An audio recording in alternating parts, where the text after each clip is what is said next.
What's going on, everybody? Welcome back here to the LTL media channel. This is Let's Talk Live, and it is election night 2024. And I thought I'd come on here and just kind of poke around and see what's going to happen tonight.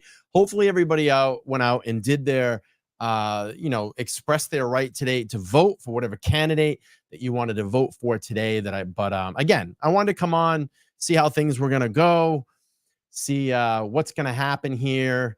There's been conversation that Trump may take Pennsylvania. I found that to be curious. So listen, let's see what happens here. I don't know how long I'm going to stay on tonight, but we'll hang out here and check out to see what's going on. But a lot of polls will be closing here within the next 2 hours, and we'll start getting some results as they kind of flow across the country here.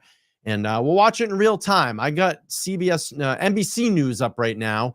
Let's check in with them and see what's going on. Thank you, Jen. I appreciate it. Thank you so much. We've been working hard here in the studio. I know a lot of people are going to get kind of freaked out about this stream. I don't want to do politics. Again, I just want to make sure that people are doing their duty to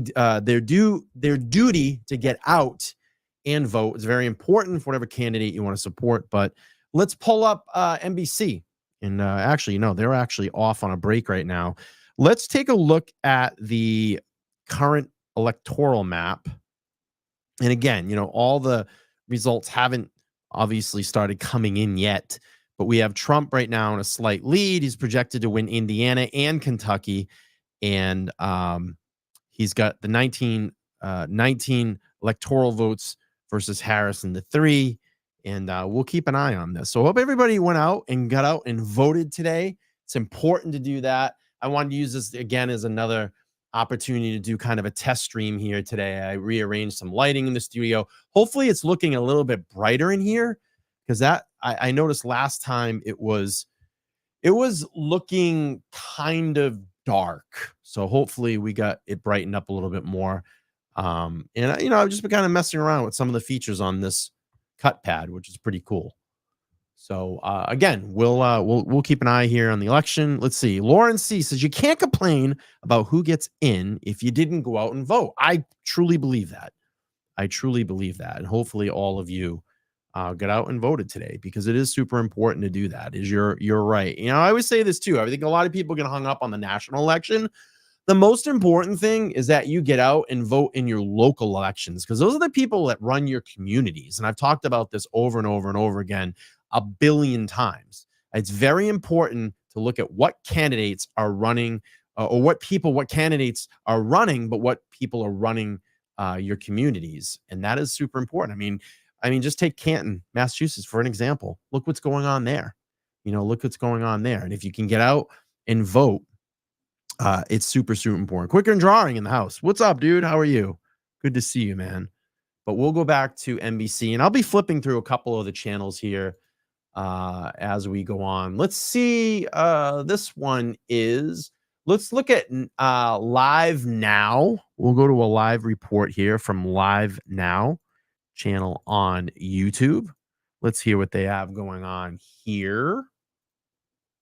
Georgia officials now, this isn't the provide first time election update. that we're seeing those happen across the social media platform again today, that we're getting those updates. We'll that they're hang out here happening for a at little those while polling tonight. We'll see locations. what's going to go I down. do want to show you right now a full look at that screen there. This is what the DeKalb County Police Department has now tweeted out as well. So they let it know that DeKalb County has now responded to multiple bomb threats. Those locations are also being listed there, but they are now reopened as well. So we're taking a look again at some of the things that are coming out from the social media. It's not how we win elections, people. This is what we know so far from the Associated Press. These are overwhelmingly Democratic suburbs areas that voting had to be suspended at those locations until police were able to confirm that there were no bombs. But right now, as you can see on your screen, those locations have now reopened. County officials, though, say that they're also seeking a court order to extend voting. This is very routine in Georgia when a polling place is disrupted. Earlier today, again, polling places areas in How are you? Fulton and Gwinnett County were also targeted. The Secretary of State did point out This that is he believes that Georgia. had to do with Russian interference. Those threats, though, did turn out to be false. So again, we're continuing here on Live Now from Fox to track some of the latest updates that we're having here in our studio with some of those updates, again, from Georgia, as we're looking at those bomb Christy, threats, welcome in. whether or not they were credible or not. But we do know that now they are seeking to keep some of those polling locations in DeKalb County, one of those counties that was really looked at in the 2020 election, open a bit longer so voters can make sure that their voice is heard. All right, Christina Evans there. Thanks so much. We do have officials there in Fulton County stepping up right now. Christina, we'll check in just a moment here. Let's listen as some of these officials take to the podium here. Let's watch. All right, here we have it. This is in Fulton County, Georgia. Let's listen. Thank you so much for being here on election night 2024. We are here in the Fulton County Election Hub, and we are about to begin our evening briefing, our post-election briefing. My name is Jessica Corbett, and I'm the Director of External Affairs for Fulton County. And I just want to thank all the journalists who are here from all over the world covering this election. You are about to hear from several officials here who've been part of our team today. You'll first hear from Fulton County Chairman Rob Pitts, followed by our Fulton County Election Board Chair. We happen to be joined tonight by our State Election Board Chair. You will also hear from our Director of Elections for Fulton County, Nadine Williams, as well as Fulton County Police Chief and Fulton County Manager. So I'll kick it over to Chairman Pitts. Well, thank you so much, Jessica, and thank you all for being here with us again. I told you in the beginning that we were ready, and the results of today's election proved beyond a shadow of a doubt that Fulton County, Georgia was ready for the 2024 election. We have had 177 precincts, 1,800 well-trained professional poll workers who did an outstanding job today. In this magnificent facility here, which I think is due in large part because if you recall, those of you who were with us in 2020, we were scattered all over the county, different locations. But because of the $30 million investment that Fulton County Board of Commissioners made, this facility has allowed us to consolidate all of our operations under one roof. And the result of that has been an outstanding 2024 election. I had the privilege of personally visiting 31 of the 177 precincts today, and I can report to you that I saw no unusual problems, no major problems whatsoever. Our workers were courteous, they were professional, and they were well-trained and took care of business. Now, we are aware that there were several bomb threats. Those threats were handled professionally by our chief, and you'll hear from him in a few minutes. As a result of that, 5 of the 177 precincts will be staying open a little later, a little later, meaning after 7 p.m., anywhere from 10 minutes to 45 minutes, based upon the time that they were closed. So I am personally well pleased, thrilled with the results of today's election, and I will give Fulton County, Georgia, an A for the great work that we've done. I'd like you to hear from the chair of our Board of Registrations and Elections, Ms. Sherry Allen. Good evening, good evening. Yesterday I said that you were going to see the best run elections in Fulton County, and I think you have. We did have bomb threats and criminal activity, but there weren't waiting lines.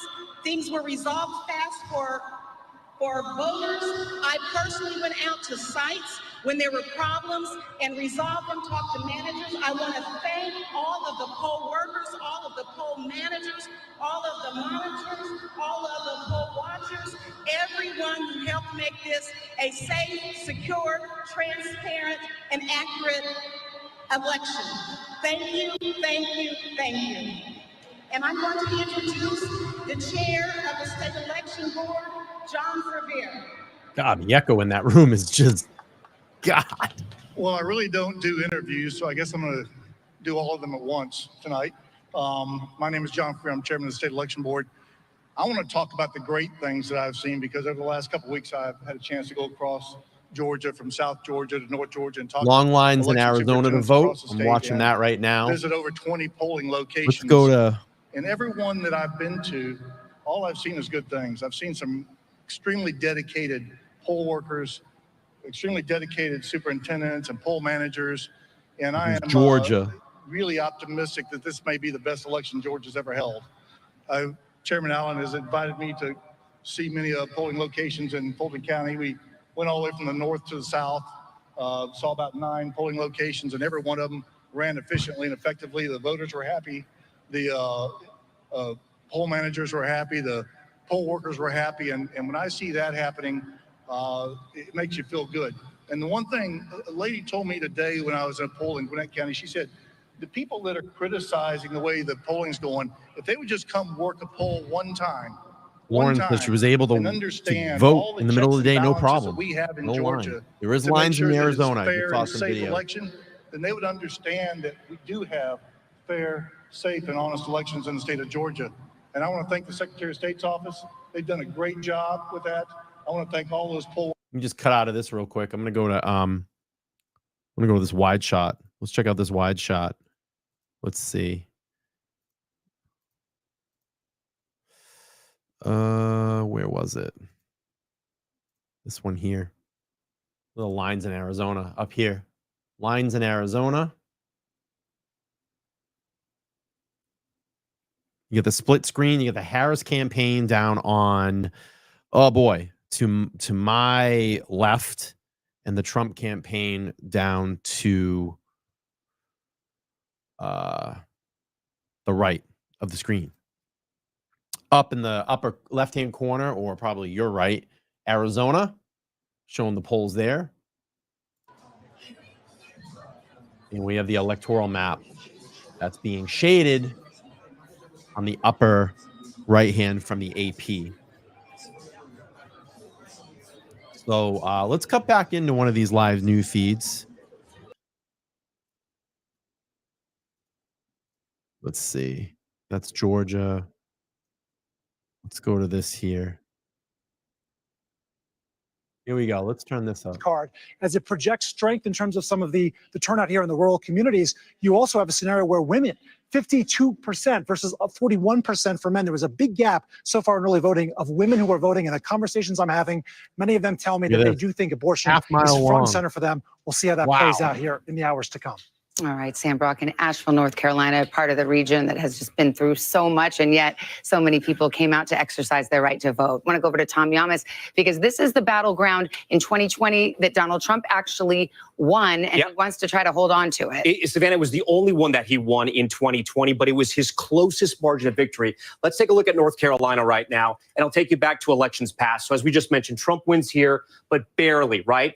He won it in 2016. He had a higher margin there. We go back to Romney. I want to go all the way back to Obama's first race. Obama won North Carolina, right? But since then, Republicans have been able to flip the state, but their margins have come down just slightly. I spoke with Governor Roy Cooper, the governor of North Carolina, who told me this is going to be their year. So how do they turn the vote out, and how do they flip North Carolina from red to blue? The 3 places they have to do it. The first one is Charlotte, Mecklenburg County. This is a majority minority county, right? Jose was talking about the Latino voters. You have about 16% in Mecklenburg County, about 30% black voters there. They have to drive out those voters. The second place, this is the population center here, which is known as the Research Triangle. The capital, Raleigh, you have schools like NC State in Raleigh. Just next door in Durham, you have Duke. And then right next door to that in Orange County, you have UNC Chapel Hill. And finally, the Triad. A lot of people, if you don't know North Carolina very well, this is sort of the forgotten metro area. You have places like Greensboro and High Point, Winston-Salem, along with those historically black universities.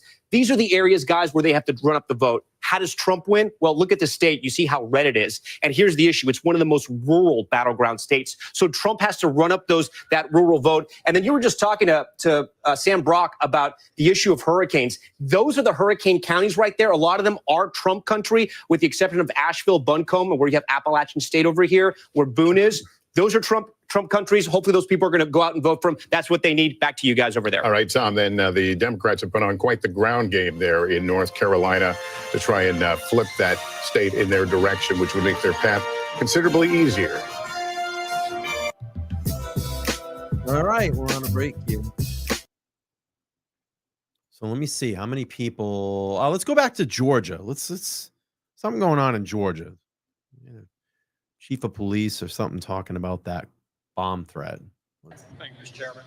So I just want to wrap up at least 4 questions by telling you how much preparation went into tonight and today and all of the advanced voting.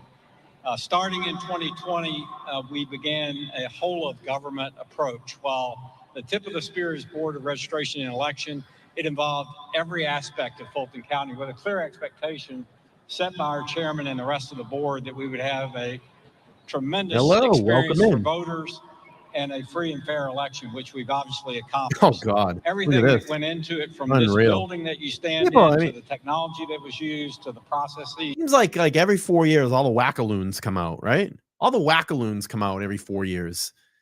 That's unreal. Mazza says, I'll be dropping in and out throughout the night. Just wanted to say hello. Mazza, come on, man. Come hang out on the panel. You don't have to disagree. We don't have to discuss politics. It's a neutral show tonight. I'm just curious to see what's going to happen here. You want to jump on, brother? You let me know. I'll drop the link for you. Come hang out, man. Come hang out. Keep me company, man. Keep me company. It's all right. This is a neutral show tonight. I just want to see what the hell's going to go down tonight. But if you want to jump on, brother, you let me know. I'll drop the link for you. This is Georgia. They had some incredible bomb threats there today.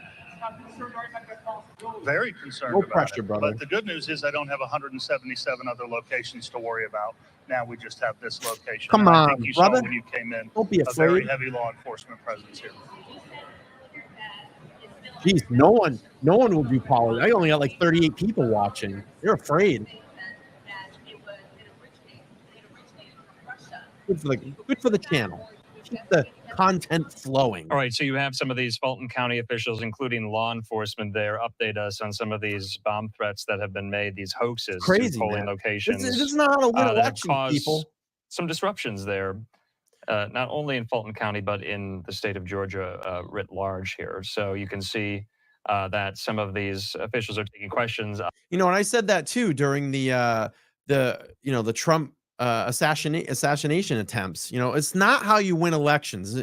In either side, I wouldn't want to see that on Harris. I don't want to see that on Trump. The way the country should work, the way that this should all work, is that we go to the polls, we vote for who we want as our candidate, and we wait to see the results. All this shit in between, it doesn't make it for a clean and fair election. Really doesn't. Laws that we do. But believe me, I know it's not going to work that way in a perfect world, right? In a perfect world. But let's look on West Virginia at the moment here, and the presidential contest. Take a look at this. 4 electoral votes from West Virginia going to Donald Trump here. Well, it's not just the presidential election contest there in West Virginia. It's some of these other down ballot races as well, including a key Senate race. Austin Westfall joining me yet again. Austin, I believe we have a Senate call in the race there. Yeah, you know what? Let's pull up our Senate map because let's show the balance of power. This is no surprise, Andrew. I mean, we expected that retiring Senator Joe Manchin would be replaced by a Republican. Jim Justice, he's a two-term, he was a popular two-term governor in West Virginia. You may know him from his English bulldog, Baby Dog, who made an appearance at the Republican National Convention. So Justice and Baby Dog making their way into the Senate's upper chamber. We don't have any numbers in from the Associated Press quite yet. You see here, I mean, we're looking at all zeros here, but nonetheless, the Associated Press, knowing that this is a reliably red state, not a surprise at all that Justice comes away with the victory. They feel comfortable enough to make this one red. So I think that's a good moment to kind of pause, and for the viewers who might not understand this, you know, we're relying on the Associated Press. How can a media organization like the AP project a race call without like numbers Jim there? And I think this is really important to kind of hammer home here. Why, Austin? I'm gonna go to another piece of coverage here. I'm gonna be bouncing around a lot tonight. So just if you're gonna hang out here, because I want to see what's going on. Very There we narrow go. lead in the Senate, but Oh, they're thanks, looking Margaret. to, the Republicans are looking to flip People that can come tonight. and go They need a as they net please. pickup of 2 seats. They just got 1. They just got 1, so it is significant. We are looking at, and this was expected, as you say, Governor Jim Justice winning that seat. So they now turn to the state of Montana. They turn to the state of Ohio. Sherrod Brown looking for a 4th term there. He has gotten a pretty fierce challenge from a Trump-backed former car dealer, Bernie Moreno. So we'll see how that pans out. But one of the things, just zooming out a little bit, a lot of these Senate races have gotten a lot closer in recent weeks. Democrats who felt somewhat comfortable as we've gotten closer to Election Day have seen that margin really narrow. And again, this brings us back to this discussion of split ticket voters. Yes. In 1988, 17 states had different people vote for president versus Senate.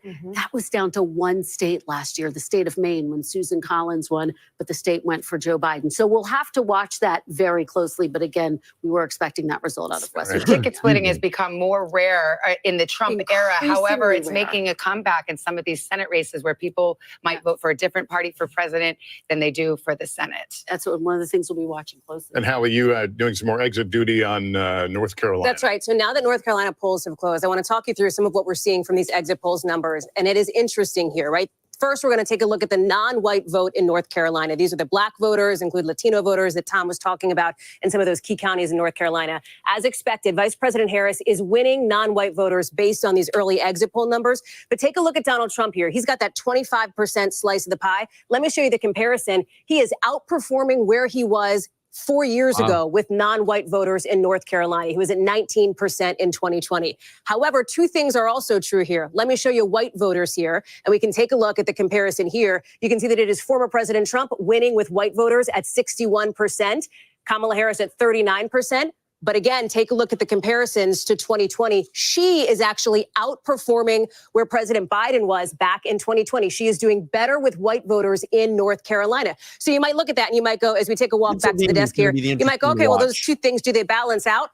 Not really, because white voters make up a larger share of the electorate in North Carolina than non-white voters. So she might be willing to make that trade, essentially. All right, Hallie, thanks. I want to go back over to Tom. Tom, you've got some more information in Florida, but before you get into that, just to be clear, there's 2 poll closing times in the state of Florida. Yeah, it's what we call a split poll closing. So on the eastern portion of the state, we have data coming in because the polls have closed there. We can tell you about the data. And some of the further parts of the panhandle, they haven't closed just yet. So we won't be giving you that data just yet. We'll probably wait another 30 minutes. I want to show you something that's somewhat surprising. It may surprise you if you watch presidential elections and you follow election nights like this one. So Donald Trump right now with 73% of the vote in is up 55% in Miami-Dade County. Again, this is where Democrats find their votes in the state of Florida. Biden won Miami-Dade County by 53. They've now flipped those numbers. This is pretty astonishing when you think where Hillary Clinton was in 2016, 63%, 53. Now tonight, 55. Again, there's still 73% of the vote left.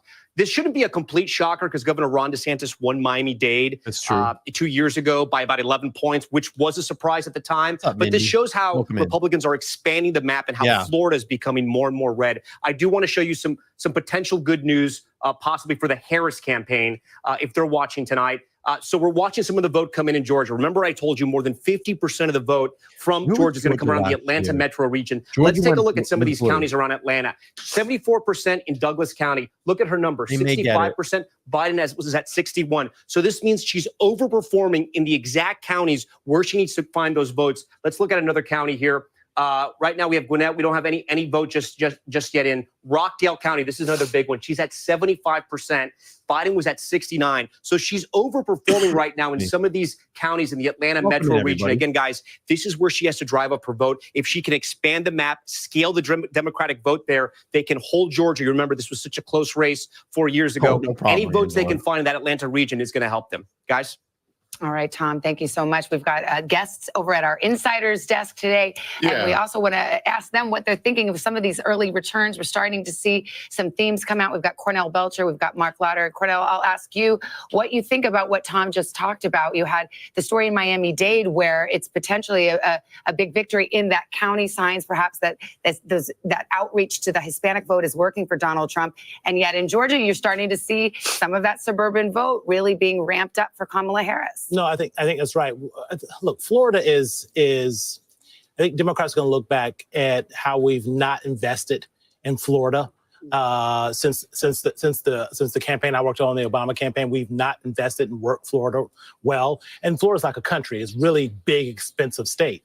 I think we've taken those resources and we moved them more to battleground states like Georgia and North Carolina, and where you see a sort of a difference. But Florida, is a state that Democrats did not invest a lot of money in, did not run a lot of advertising in, and it shows. Let me bring in Mark Lauder, Director of Strategic Communications in the Trump 2020 re-election campaign, former spokesperson for Vice President Pence. Mark, give us your view as we wait for a call in North Carolina. What is the Harris camp right now thinking? Right now, they're looking at turnout. I think, and really for both sides, it's going to be all about turnout. Do you get your voters out? So North Carolina last year was red. North Carolina last year was red. Curious to see how it's going to end up this year. I think Pennsylvania is going to be the real big one you're going to want to watch.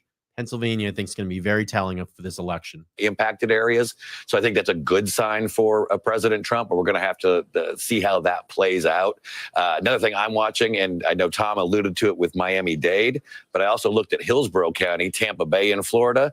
It was both Hillary and Biden, both a +7. Right now, it's only Kamala +1. And Hillary Clinton actually did some campaigning there for this particular election as well. We'll let Mark that number on the screen fool you already. Early and often as we go along here. Harris 3. And we will take a break here. I think we're going to come back with more on the make or break state of Pennsylvania as the polls get ready to close there. Usually Republicans get out an early lead and then it starts dumping in at the end, but we'll see what's going to happen here. Let me cut back to another feed. Again, I'm going to be bouncing back and forth all night. So if that's not your thing, I would just say turn on your regularly scheduled channel that you like and go from there. But you got Trump up in the popular vote right now. Let me share that screen. Oh, I just had it, but it just changed. This is actually a pretty good little map right here. So, Senate, Republicans up 2 seats.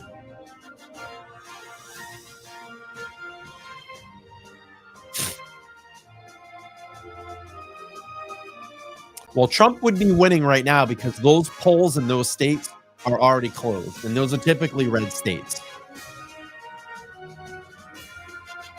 Usually that middle America area, Indiana, Ohio, Kentucky,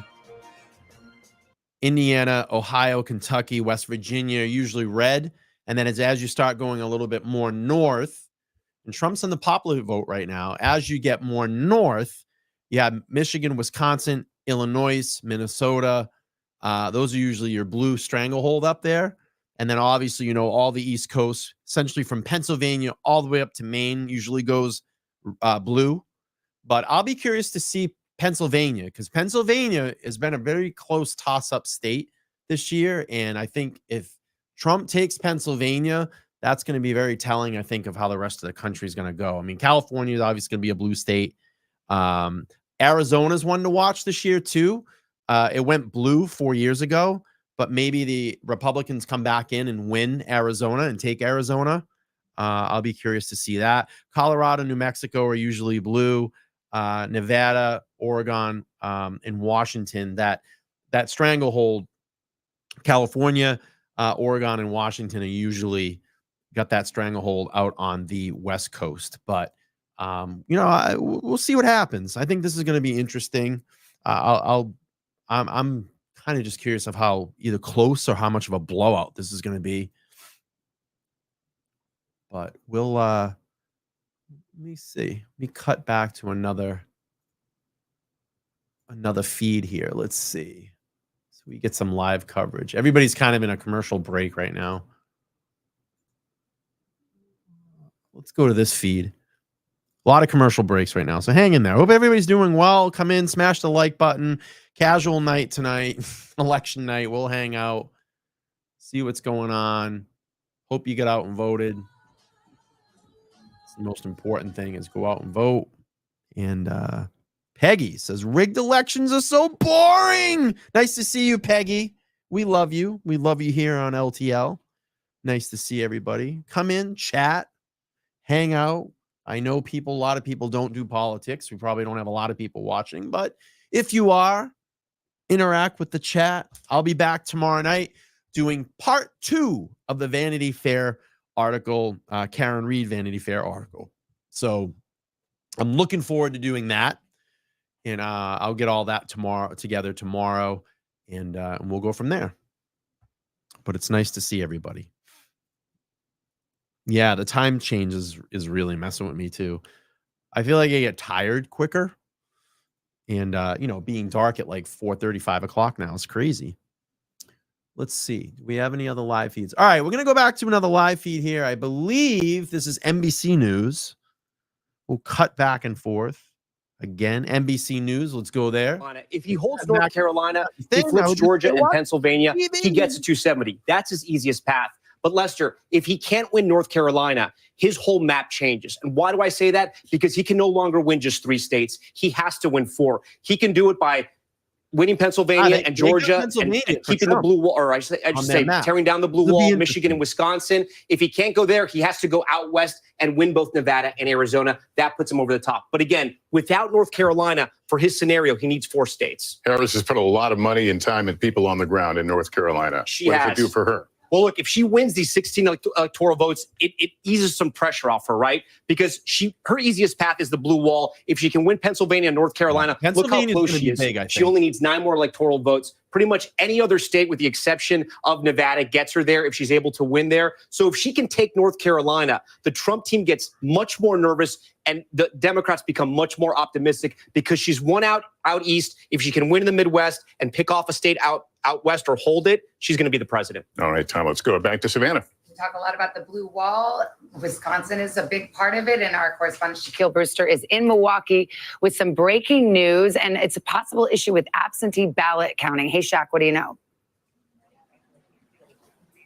Hi there, Savannah. I want to first start with what we're seeing at these polling locations because locations are open for about another hour. I want to let you go inside. I can't go inside and report, so I'll let our camera go inside there now, where we've seen a steady flow of people. At this location, there was a line that went on for more than an hour this morning. You see things have slowed down a bit. The reports from around the state is that the vote process is going smoothly, but where we are seeing hiccups is with the vote counting. We just learned from the clerk in Milwaukee downtown, where they are counting all of the absentee ballots and early votes at once, that the city of Milwaukee had to restart the processing or counting of those absentee ballots. They say an observer saw that while the ballot tabulators were sealed, the door wasn't properly closed on them. And after going through with the bipartisan team and making sure that nothing was tampered with, the city, out of an abundance of caution, decided to restart counting all of those absentee ballots. What this means is that as we expect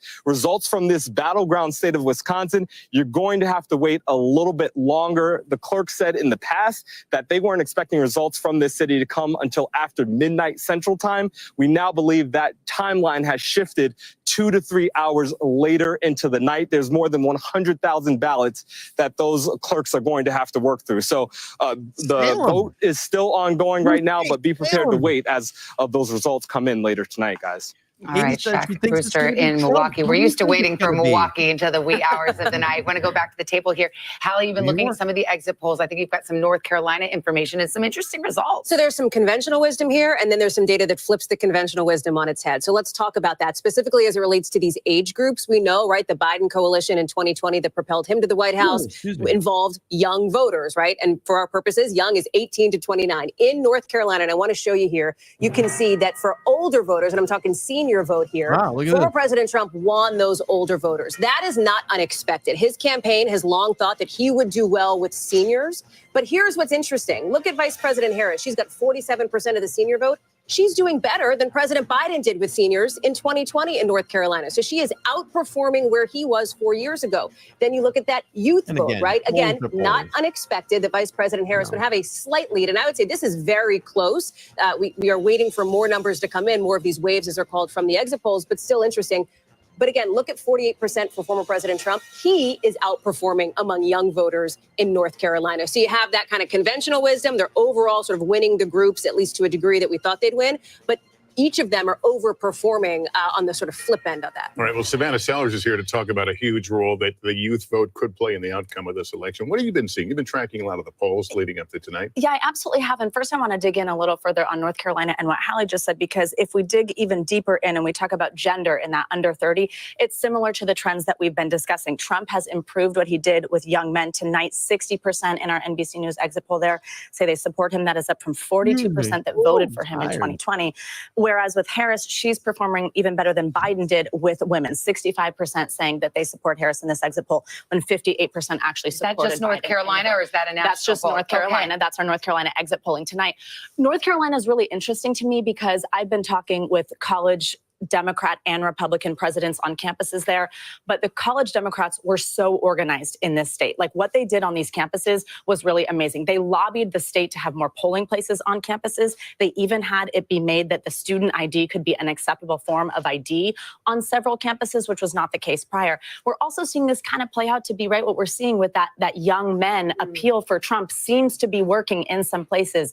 I'm interested to see if that continues throughout the night. We heard Gotti mention like those podcast appearances earlier in the night, Joe Rogan, Logan Paul, things like that. This seems to be where he is gaining that ground. I'm interested to see if it continues in other battlegrounds. And just underscoring how important the young vote is, the Harris campaign tonight touting the fact that they have Paul Rudd, for example, out trying to energize college voters in Pennsylvania. Jennifer Garner as well. Keep them in line. Stay in line. Mark Cuban is FaceTiming voters in a 4-hour line at UNC Chapel Hill right now. Speaks to how close. I mean, if you get this is like I always think the funniest fucking thing. Like they tote out these celebrities.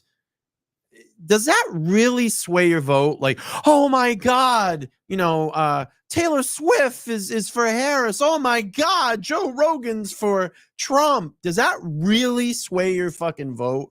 That is the most insane thing. Like, oh, Paul Rudd's out there and Lady Gaga and Beyonce. Who gives a shit what these people say?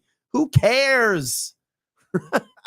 Those, not always voters into voters at least this cycle, because for them, that's one of the big keys. If they can get this demographic out to the ballot box to actually show up, whether that was early or whether that's now, they're feeling like they're going to have some wind at their back. It's, you take a step back. The story of this election is the gender gap. Yes. It's the battle of the sexes election. And whether you want to say it's young men or senior women, it's men and women. If Trump turns out more men, he wins. If Kamala Harris turns out more women, she does. It's kind of as simple as that. No doubt about it. And what's so fascinating is that the Trump campaign tried this sort of unusual, unconventional tactic to get out the vote, which was to outsource it to Elon Musk, to other outside groups. And they were quite bullish heading into tonight, saying, look, we feel good about this decision. And remember, the Harris campaign was concerned about black men as well. That's right. They brought in President Obama to make the case. Any evidence right now how that appeal has translated into votes tonight? Well, that's one of the things that she has talked about on the campaign trail. I sat down with the vice president not too long ago, and she feels like she needed to earn every single one of those black male votes just as much as Joe Biden would have. That's why you saw her. We talk about podcasts, doing like an NBA podcast, a football podcast. Sure, she did call her daddy to try to reach out to those young women. That's the name of course, that very popular podcast with women. But she also was trying to extend an olive branch to men. I would just say this. Two things are true, right? Kamala Harris, let me say it this way. Donald Trump is doing better with men based on public polling right now than Kamala Harris is doing with women, though that gap exists. But also remember that historically, women have turned out more than men in every election dating back to 1980. And so that is going to be one of the big key factors into tonight. And that's why that moment with former President Obama was so significant when he called on them not to stay at home. All right. Well, we're just a few minutes away now from a big batch of poll closings at 8 o'clock Eastern time, including the one that everybody's been watching, Pennsylvania. Pennsylvania is going to be big, I'm telling you. Pennsylvania is going to be the one you're going to want to watch. All right. We're going to cut out of here for a minute. We'll come back. What do we got going on? Let's go to Fox Now. Let's see what's going on over on Fox Now. Thank you for being here. Again, not typical of what I do here, but it is important. It's America. Majority of the people that watch this channel, we live here in America. It's a very important night tonight in our republic. Get out and vote, exercise your vote. And again, I'm just curious to see how this one's going to go down. All right, let's get some sound in here. You would need to offset a Ohio flip with a win either in Montana or Texas, which are both uphill for Democrats. Weird things can happen, but you feel pretty good about the Republicans' chances if Ohio gets called from Moreno. All right, Bill Scher, A lot the of people Washington Monthly. Bill, I know say you have to go. Thanks so much for will making win it. time. Well, We'll talk who soon. will win Pennsylvania? My pleasure. You think Take care. Harris or Trump's All going to right, win still Pennsylvania? though with Austin Westfall here in the Live Now Typically, newsroom. it's Austin, been a let's very blue focus state. our efforts Last a little year, bit more though 4 on years the ago, Ohio blue. Senate race. Yeah. This is a I don't know very when the last expensive time it race. was So Republican. many people are watching this, see. and for Republicans, it's a pickup opportunity here. Sherrod Brown in the political battle of his life, isn't he? Democrats and Republicans have been sweating this one out, Andrew. And let's just highlight here some of what we're seeing, because this helps us visualize just how things are going.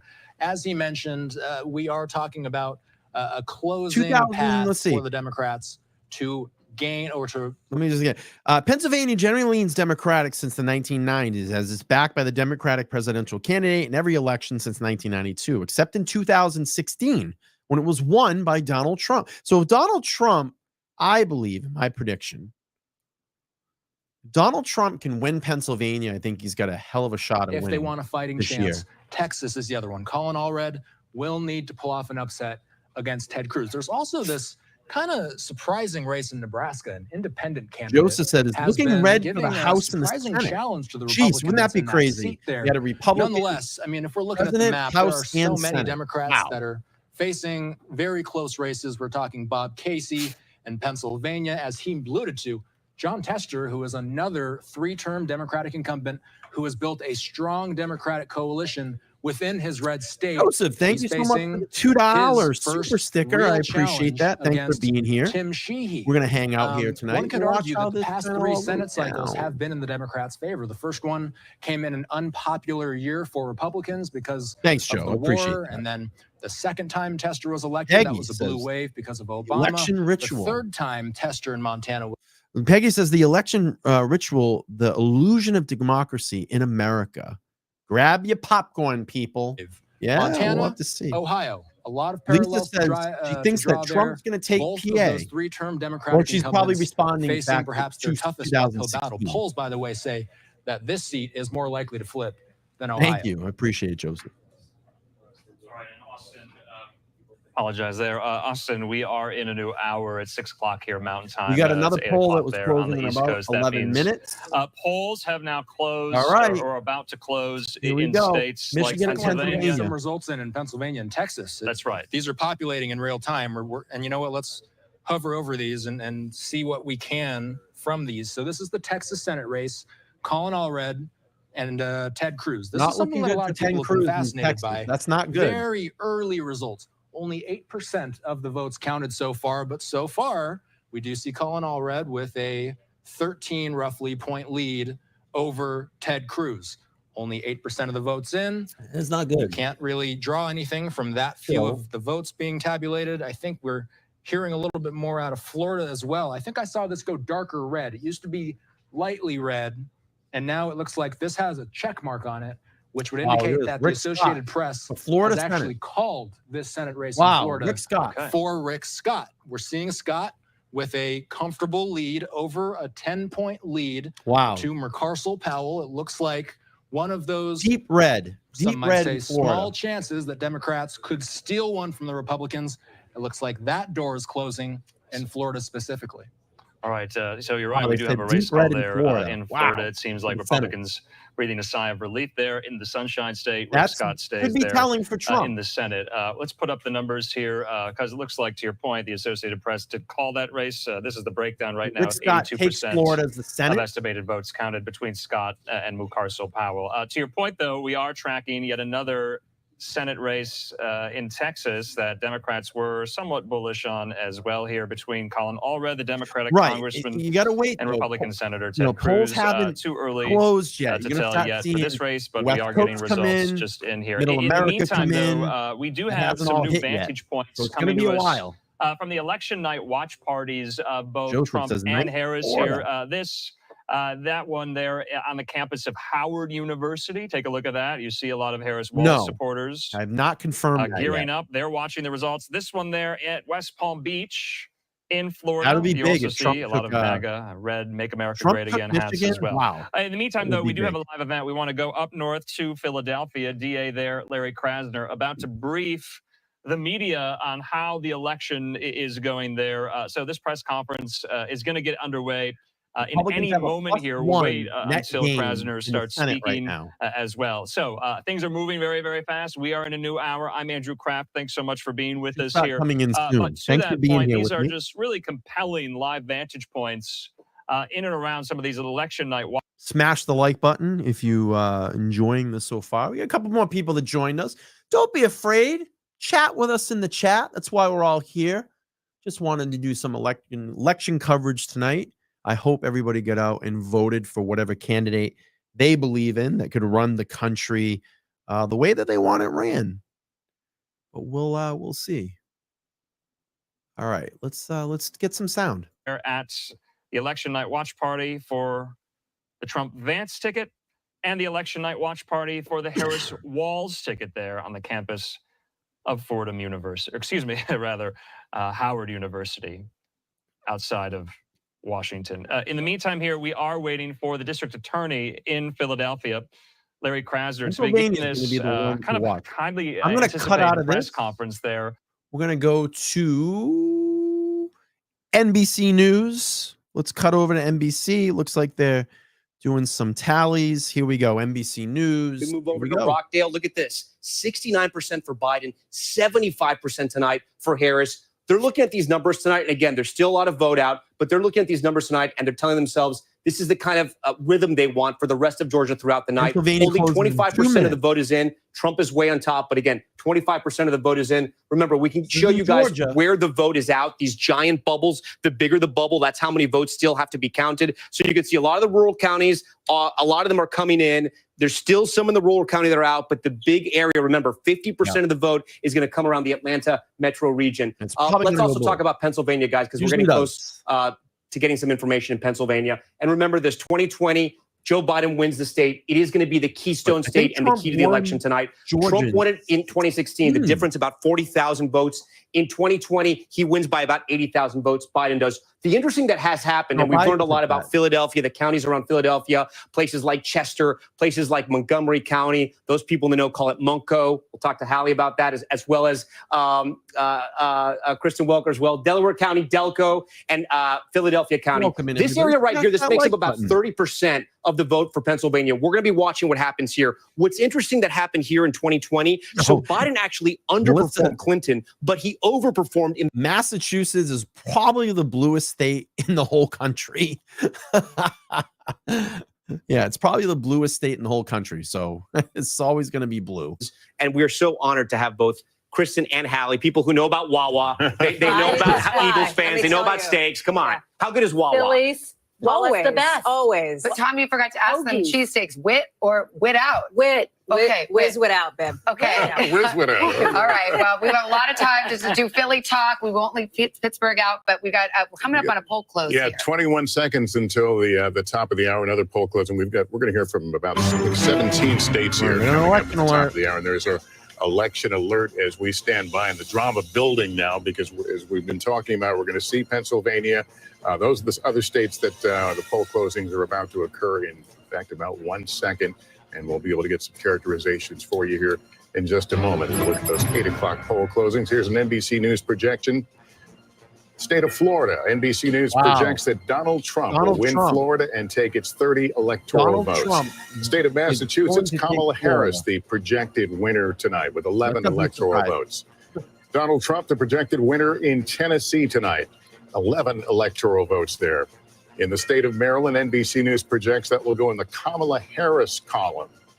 We move on to the state of Missouri. NBC News projects that Donald Trump is the victor in Missouri when all the votes are counted. Here's what Alabama looks like. That California will hasn't also come go in yet, to so Donald Eric's Trump. gonna grab State of Oklahoma, this will be projected to go to Donald Trump. I'm sorry, 54. And in D.C., District of Columbia, 3 electoral votes at stake. NBC News projects that Kamala Harris will win there. So where does it leave us now on the road to 270? Here it is, 90 for Trump right now, 27 for Harris, 270, of course, the magic number and the keys to the White House. But we await calls in those all-important battlegrounds, and there are still outstanding states. Just as polls closed at 8 o'clock, we will wait for New Jersey, Illinois, Connecticut, and, of course, Pennsylvania as well. Let's show you what we can right now in Pennsylvania. No surprise here. It is too early to call. North Carolina, same story. They do count fast there, but not fast enough to call it. It's still too early to call. Just 5% of the vote in. And in Georgia, we're seeing a lot more of the vote, but still too early to make a projection. Now, North Carolina 4 years ago went Republican. So this will be interesting. In Georgia 4 years ago was blue. And I think in 2016, Trump took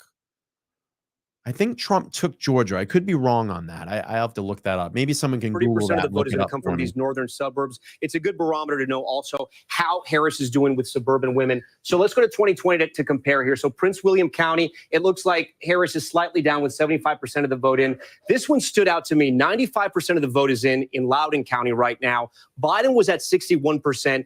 Harris is now at 56%. Again, there's a difference of about 35,000 votes. 95% is in, and we can actually see how much of the vote is left. Only about 3,600 votes remain in Loudoun County. So she's underperforming a little bit there.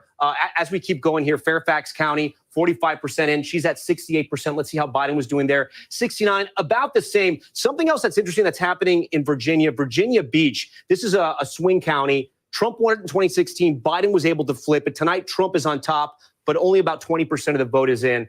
A lot of the western part of the state, as we know, is going to be more rural. Some of that coal mining country, it's going to resemble West Virginia. We have some of the vote in a county like over here, Wise County. This is a good Trump barometer. He's at 78%. He was at 80% in 2020, but 41% of the vote is out. He's underperforming slightly. I guess the thing that sticks out to me, which it's too early to know if it's a red flag, but Loudoun County, again, this is a place where Democrats want to run up those votes in Virginia. Not that Virginia is in danger for Democrats because they were able to run up the score in 2020, but Trump in 2016 got close. He got within 5 points. A number like this, it's going to worry them a little bit, but I know you guys know much more about that area than I do. Well, actually, we're honored to have a resident of the Commonwealth of Virginia with us, Chuck Todd. So, I mean, you look at that, those suburban collar counties around Washington, D.C. very well. Is that a warning light if Kamala Harris is not performing as well as Biden did in some of those suburban, exurban counties? It could be if we're going to see that if it's moving. Virginia is sort of the gateway now to the north rather than being, I always joke, it's sort of seceded from the Confederacy, right? It is the one southern state that has been consistently a Democratic state, not even a swing state anymore. No problem, Mary. So if that is consistent, yes. Again, just one thing I've learned, though, with the Northern Virginia vote, you may have 95% of the vote in. My whole thing is I just hope that people got out and voted for the candidate that they want to see. This is a big election. I mean, it's a big, big election. We have, in my opinion, we have a lot of war going on around the world. We're seeing that Iran is getting more, more aggressive. We have Israel, the war that's going on in Israel. We have the war that's going on in Ukraine with Russia. That's been that's almost 3 years now, almost 4 years now. We have issues with our border, issues with inflation. So hopefully, the candidate that you pick can iron all of this out. And we'll have to see. We'll have to see. But I'm curious how this is going to shape up. Donald Trump's underperforming about a point or two in even in the rural counties. Indiana's a very white state. It usually is. It's a tea leaf. Yeah, I just throw it out there. It's a tea leaf. They obviously border where those voters go. No, that she's performing a couple of points better. So clearly there are some older whites, and we could really see this country divided by regions where she's strong. Let's see. I'm looking at my poll. I got 199 votes. I wish I had 199 people in here. That'd be great. We got Trump at 67% and Harris at 33%. That's what everybody everybody in the chat. Nationally, too. When you look at some of the numbers here, he is +10 specifically with Latino men, according to our exit poll nationally, a demographic group that Joe Biden was +23 with 4 years ago. So it is definitely a shift, and it is definitely one of the headlines that we're watching as we're seeing these exit polls come in. And we see that, I mean, the Latino vote is not just concentrated in the Southwest. That's exactly right. It's not just the Southeast. It's also in Pennsylvania. Vote. There's a huge Latino population in Pennsylvania. We have been talking about the ground game quite a bit. It's been heavily focused in Pennsylvania on trying to energize Latinos on both sides. Kamala Harris and former President Donald Trump really focusing on that in places like Allentown, in places like Reading, Pennsylvania, trying to make sure that they are getting them out to vote and flipping them if necessary. And let's not forget, side. Kamala Harris wrapped up her campaign last night in Philadelphia, showing once again demonstrating the importance of that state, as we are going to find out here in the hours to come and perhaps days. And Hallie, you've got some more from your exit polls. You know, it's interesting. Chuck's talking about the graceful removal from the chair. Thank you all for bearing with me. Chuck's talking about the realignment here and where people are sort of politically. One of the things we're watching on that front is this idea of independent voters. We know that they are going to be potentially a crucial voting bloc here. Vice President Harris had made overtures to this group in the closing weeks of her campaign, really trying to win them over, to get them over to her side. Look at how they're breaking nationally here. She is winning independent voters nationally, 51%, Donald Trump, 44%. Here's the thing. Nationally is not how you win or lose the White House. You win the White House in the battleground states. And look at the state of states, Pennsylvania, right? The most key battleground this year. In Pennsylvania, it's the opposite. It's former President Trump who is actually leading with independents over Vice President Harris in this really important state where the margins could be really close here. You can see it here. He's at 50%. She's at 44%. Again, that's in Pennsylvania. So you might ask, okay, well, how does that compare to how he did 4 years ago? He is overperforming generally with independents now in Pennsylvania. You see in 2020, 44%. He's doing a bit better now in 2024, 50%. And Savannah, Lester, Chuck, Chris, and I'll toss it back to you at the table. This could be really interesting as we watch this develop throughout the course of the night, not just in Pennsylvania, but in some of these other key battlegrounds as well, like Michigan and Wisconsin. We'll get to later. Actually, I think Chuck wanted to weigh in. No, I just think we are seeing something else happen, which is you have a country that's really sour about our politics, sour about the direction of the country. And we now have fewer people identifying with the two major parties, according to our exit poll. It's a huge development. Independents are the fastest growing flock. Now, it's very rational. If you don't like the direction of the country, you don't like what's happening, and you think there's a threat to democracy. General conversation here. I'm going to go to, I just want to see really what's coming in as far as election results. We'll go back to Fox. I think it's called Fox Now or News Now. Let's see what's going on out here. Yeah, we're looking at Here we go. Philadelphia and some of those suburbs around Philadelphia and in Pittsburgh. There's still a lot to learn tonight. That's right. And it is, to your point, very early still. Blue and red mirages can be operative at the moment here, but we are in for a long night. Austin, stay with me here. We do want to just get in some more of these race calls at the presidential level here. I want to put this up. We also have battleground states, too. To your point, you just put some of those up. I believe we're getting some race calls in for Harris and Trump there in states like Oklahoma and states like Maryland. Oklahoma going for Republicans in the Trump column. Maryland going for Democrats there for Harris in the blue column. No surprise. As well. But these are the numbers that we have. We want to put that up again. Oklahoma there, you can see. Trump getting this into his electoral college tally, those 7 electoral votes. Harris getting Maryland there in her electoral college tally, 10 electoral votes for Harris. And to Austin Westfall's point, a lot of results coming in there in Georgia, also in Pennsylvania and in Michigan. All right, we do have a race call in Tennessee here, 11 electoral votes going to the Trump column there for Republicans. There. All right, Mary, we'll be in Tennessee. In the meantime, speaking of Tennessee, Austin, we do want to bring into the conversation more of our experts, analysis, and reporters who cover this election day in and day out, or at least have. That's including the New York Post's Cameron Arcand. He joins me. Cameron, good to see you here. So give us a sense.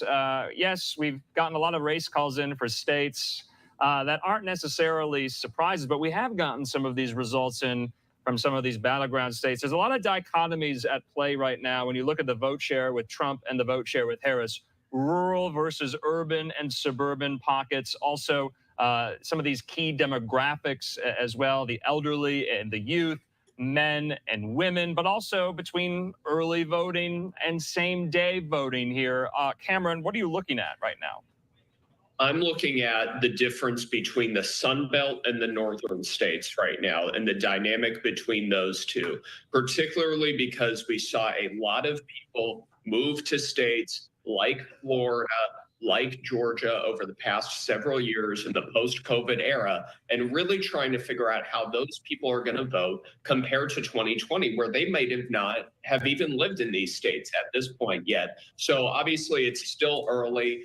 I've seen exit polling showing that issues like border and the economy are at the top of the Trump's list, gonna take and Florida. keeping an eye on which ways those independents are going to be breaking. Trump So is Cameron, I got to currently ask winning you, in Andrew and I were Georgia. just chatting about the concept of cut out mirages of this. in the We're getting early minutes and hours of these races. Some results right now. They are saying that Trump, I don't know if that's quite accurate, but let's see. Let's go here. What's going on? And the GOTV, for those of you just joining us on Political Nerd Fest, get out the vote, the ground game, when we're talking about it. You know, this is about when you say, you pull the bus up and you say, let's go. We're going to hold you by the hand and take you to the polls. And organizing is the key to any successful campaign. Absolutely. And you have the Harris campaign touting the fact that, for example, they knocked on 3 million doors over the weekends. It winds up being numbers, though, until people actually go to the polls and vote. And I do think, just bouncing off something that Chuck said earlier, it's just to zoom out for a moment. Remember that one of the biggest issues of this campaign was change. What people really want is change. Ted And Cruz so what back you ahead saw in in both of their closing arguments here. was an attempt to argue they're the change candidate. And so what we are seeing, for example, with independents, I think is notable, because I think the person who winds up winning this race will be the person who ultimately voters say, that's the change candidate. And like everything in this election year, it's complicated because you have a former Absolutely. president, That's so there's right. a certain Sitting vice incumbency president. there and a Yes. sitting vice president. And there's certain incumbency there as There's well. something baked Looks into like Donald Trump Texas is, call for a turning change here red. because he was already in the White House for 4 years. Same was, thing for Vice what was President it? Harris, as you're looking at the popularity or favorability rating for President Biden, which is low. And so the question, is that going to be a drag on how she does?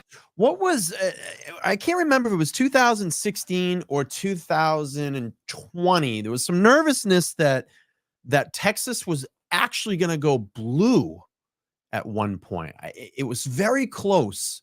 I can't remember if it was 16 or if it was 16 or 4 years ago. There was a lot of nervousness that it was going to flip. All right, let's listen to here the projection. Projected winner, South Carolina. 24% of the vote in there, a South difference, vote Carolina. difference of about 104,000. But again, Donald Trump will pick up South Carolina. Here's where it leaves us on the road to 270. Donald Trump out in front with 99. Still got a lot of time Kamala to go. Harris, 27. A lot of time Two to key go. battlegrounds where polls have closed. They're counting, but we don't have results yet. Still either too early to call or too close to call. Let's go to NBC's Garrett Haake. He's at Trump headquarters in West Palm Beach, Florida, Mar-a-Lago. Tell us what the campaign is saying to you. Well, Savannah, what seems to be calming nerves down the street at Mar-a-Lago is what they're seeing out of Georgia right now, a state you were just discussing, where their key to victory was essentially blowing the doors off in rural turnout and improving their margins among minority voters, Latino voters, Black voters. The campaign is seeing, in the same exit polls we're looking at, improvement among Georgia, Black voters, looks like it particularly may- Black it's men, who the turning Trump red. campaign has spent Trump is heavily ahead in for months Georgia. and months and months to try to win over even just a few percentage points, the kind of thing that could make a difference in a state decided by fewer than 12,000 votes 4 years ago. The other thing that I think has accrued to Trump's favor in Georgia is the resumption of unity among Georgia Republicans. Remember, there was a huge fallout with Brian Kemp, the popular Republican governor there after 2020. Trump and Kemp made amends, although they rarely appeared together on the campaign trail, the two singing from the same hymnal in the race's closing weeks, along with a lot of these other Trump candidates, could be helpful to Trump in that state. All right, Garrett, we have a call to make. This is North Carolina, the governor's race there. Josh Stein, the Democrat, takes the race there. He faced off against the Governor North Mark Carolina, Robinson, a very controversial candidate, and the polls had well, we talked about ticket splitting, where perhaps the vote for the presidency might be different than the vote down ballot. This perhaps will be an indication of that. Josh Stein, the winner of the governor's race in North Carolina. Just a brief word about this controversial lieutenant governor candidate. You both are jumping to tell me who wants to take. Go ahead. Let me just say one. We got 9 more hours to go here. One small thing, which is this, because Kristen will get into, I think, how controversial this Republican gubernatorial candidate was. That to me. But just remember the ticket splitting piece. This is a state that has ticket split president, governor before. That's it, right? So this, I think, they have a Democratic governor right now. That's Roy exactly Cooper. right. So if somebody's looking at this going, well, the Democratic governor won in North Carolina, doesn't that mean maybe that Vice President Harris is a lock? It does not. And just to throw that out there, this is a state that where Republicans know how to check a Republican for president and a Democrat for governor. But this was a campaign on Mark Robinson's behalf. It was beset by problems. Beset by problems because he was determined that he posted some highly controversial comments on an adult website. And so the backlash was massive. This result was expected. The question is, that was, by the way, one of the controversies. I'm giving you the biggest one. The question is, will he drag down support for former President Trump? We don't know the answer, but we do know that in 2020, President Biden was not able to win this state because there was, in part, it's believed, a controversial Democrat. All right, let's look at the overall map so far. Let me bring that up. Joseph, again, thank you for becoming a new member. It helps keep the lights on here in the studio. All right, this is the overall map right now.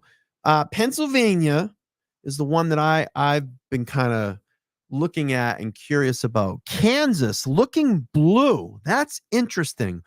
Last year, Kansas, 4 years ago, Kansas is still 7% of the vote.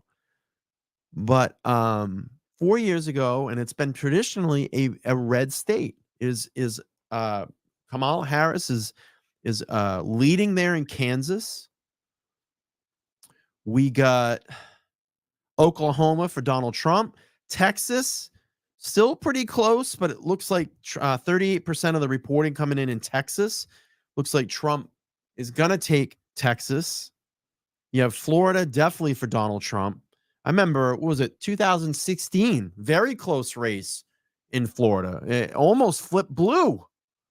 Georgia, looking good for Trump. That's a good sign if you voted for Trump. Trump really almost ahead by 10 points, about 9 points ahead there in percentage points. 47% reported in Georgia. South Carolina, Donald Trump. North Carolina is going to be looks like Kamala Harris, but we have 11% in. Let's see, back in 2020, North Carolina was a red state. But again, still only 11%. Tennessee for Donald Trump. Kentucky for Donald Trump. West Virginia, Donald Trump. Indiana, Donald Trump. Ohio, look at this. Ohio, very close race in Ohio. Trump slightly ahead. Wow. By 0.1%. And let's just look. In 2020, it was a red state. Typically a traditional red state. But you're battling it out there. You're battling it out.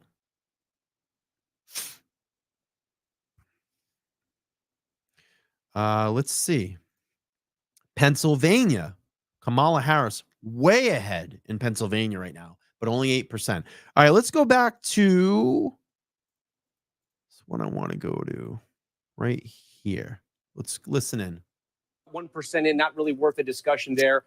Clayton County, 70% in, slightly overperforming Biden. That's pretty good. We'll keep moving. Henry County, 1% in. This is one of those swing counties we can talk about. 1% in. I don't know how. Andrew says, listen, I'm not a big Trump fan, but this country needs him to win big time. That's how Andrew's feeling. How's That's Harris. That's the Democrats. Let's go to these rural regions. Rabun, 95% in. Trump at 78 in 2020. He's at 78 right now. You can see he's holding his marks. Union County, a little bit lower, but again, he's around the 80 mark where he should be and overperforming in White County. Again, those are the rural counties. Let's go to Georgia's Black Belt where they have counties with lots of African-American voters. Here in Doherty, this is about 70% African-American here, slightly overperforming Biden. So again, guys, what I'm trying to say here is that right now, it's very similar to what we saw in 2020. Trump seems to be hitting his marks where he was in the rural counties. In those African-American counties and around the Atlanta region, Democrats are hitting those marks. It's going to be very close. It's one of the reasons why when we click on Georgia right here, it is literally just too close to call, guys. All right, Tom, we got a lot ahead here. We're going to take a break and then another state closing its polls. Which candidate will it bring closer to those crucial 270 electoral college votes? We will be right back.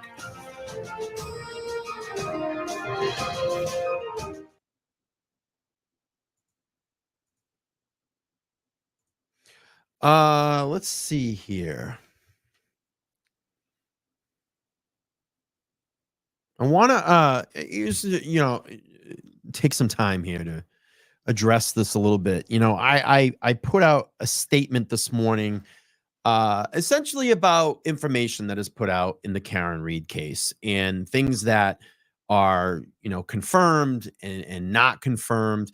Listen, we have to be extremely, extremely sensitive as people on a platform about what we talk about on these platforms and what we put out as information. Listen, a lot of people out there hang on every piece of information that is put out by a creator or a source or whatever it may be. And I just would say, if you are a creator, you have a platform and you're talking about Karen Reed case or any other case that's out there, you need to make sure that you are doing your 100% absolute due diligence in the information that you put out there. Listen, there was reports that Trooper Proctor was fired. I could not confirm it. Aiden could not confirm it. You had the mainstream local news around here that could not confirm it. I know a lot of people were upset when I fired back and people said, well, it could be fired and we just don't know about it.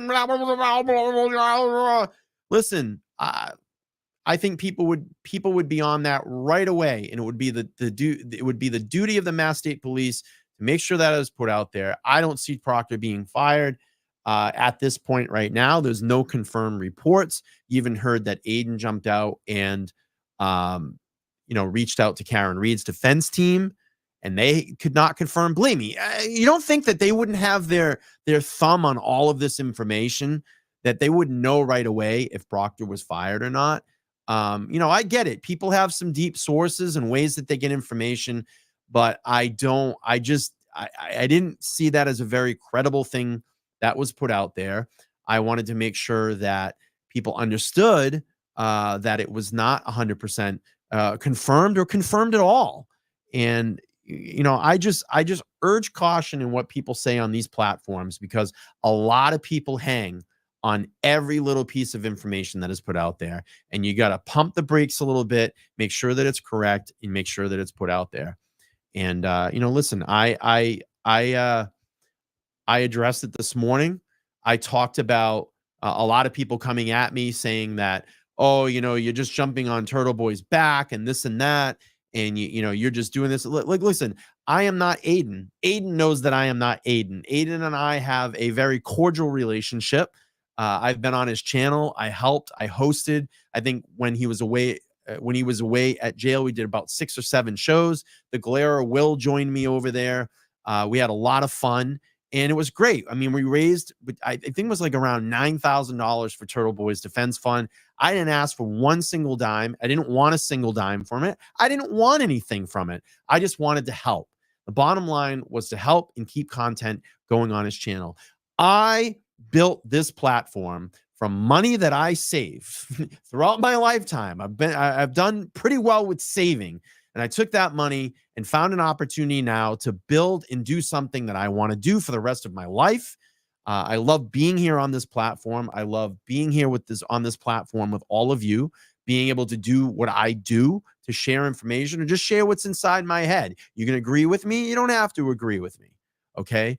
But I'm trying to get to my point.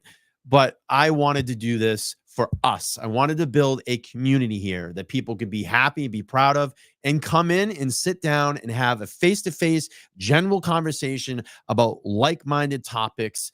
And that's what I wanted to do here. And look, I've reached out to many creators. I've reached out to many local people and asked them to come on my show. A lot of people have declined. For whatever reason that may be, I don't really give a shit. It's really up to you. If you want to be here and take part of this platform, so be it. If you don't, then good luck to you. But I've been always extensive. I've always extended my hand to a lot of people and said, here, come hang out on the channel. I'd love to have you over here. Let's have a face-to-face conversation. If you live in the local area, come down. If I invite you, come down. Let's have a face-to-face conversation. I want to hear your story. If you're a creator and I've reached out to you and wanted you on my channel, yeah, come hang out. If you don't want to do it, I don't know what to tell you. It's on you, I guess. But that's basically what I talked about in my post this morning. And I just want to make sure, look, we have to do our due diligence here and say the right things on these platforms. And I have no idea what is going on with the inner fighting right now. I just want to come out and say something to my people. And if that drags me into it, then so be it. I haven't seen any heat come my way, but I wanted to make sure that I made a statement and put that out there and say, look, it's something that I wouldn't do. And we have to be very careful what we do on these platforms because it's a very sensitive case. People take this to, it's very, what's the word I'm looking for? It's very stressful on everybody. And to do stuff like that and put stuff out without making sure that it's 100% confirmed, in my opinion, is just not the right thing to do. I have nothing against Sean. Sean was the one that put it out. I have no hard feelings against Sean. I don't know what's going on, but it is what it is. But please, I just ask, make sure that you're just putting it out to the right information out there, the correct information out there. And granted, maybe he has an inside source. I don't know. But it's been it's been 2 days. Nothing is 100% confirmed. And that's how I feel about it. So anyway, let's get back to election coverage. I mean, inner fighting doesn't help anything in any of this. And that's why I've basically stayed out of it. But I felt the need that I had to kind of jump in at some little angle here and say something. And listen, you don't think that Turtle Boy wouldn't have jumped on this right away if Proctor was fired and had that right out there. And I mean, he even reached out to Karen's defense team and they're like, what are you talking about? So that's how I feel about it. Let's just do better. Let's do better in the situation. And, I hope everybody kumbayas pretty soon or whatever the hell you want to say it. And we continue to go on. That's it.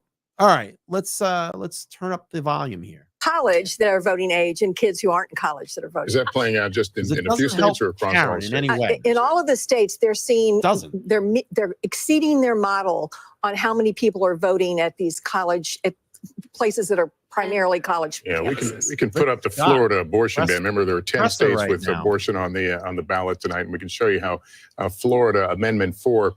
This, by the way, requires a 60%. To reach the 60% level. So right now, not there yet. We're not making a call. Florida? It's been interesting to see these ballot measures. We have one in Florida. You mentioned there abortions on the ballot literally in 10 states, 2 of them battlegrounds, Nevada and Arizona. Some of the battlegrounds, Michigan, for example, had abortion on the ballot 2 years ago, lifted Democrats' prospects in Michigan. Bring up the map again. Now, is there... Let's bring up the map again here because things are starting to shift a little bit.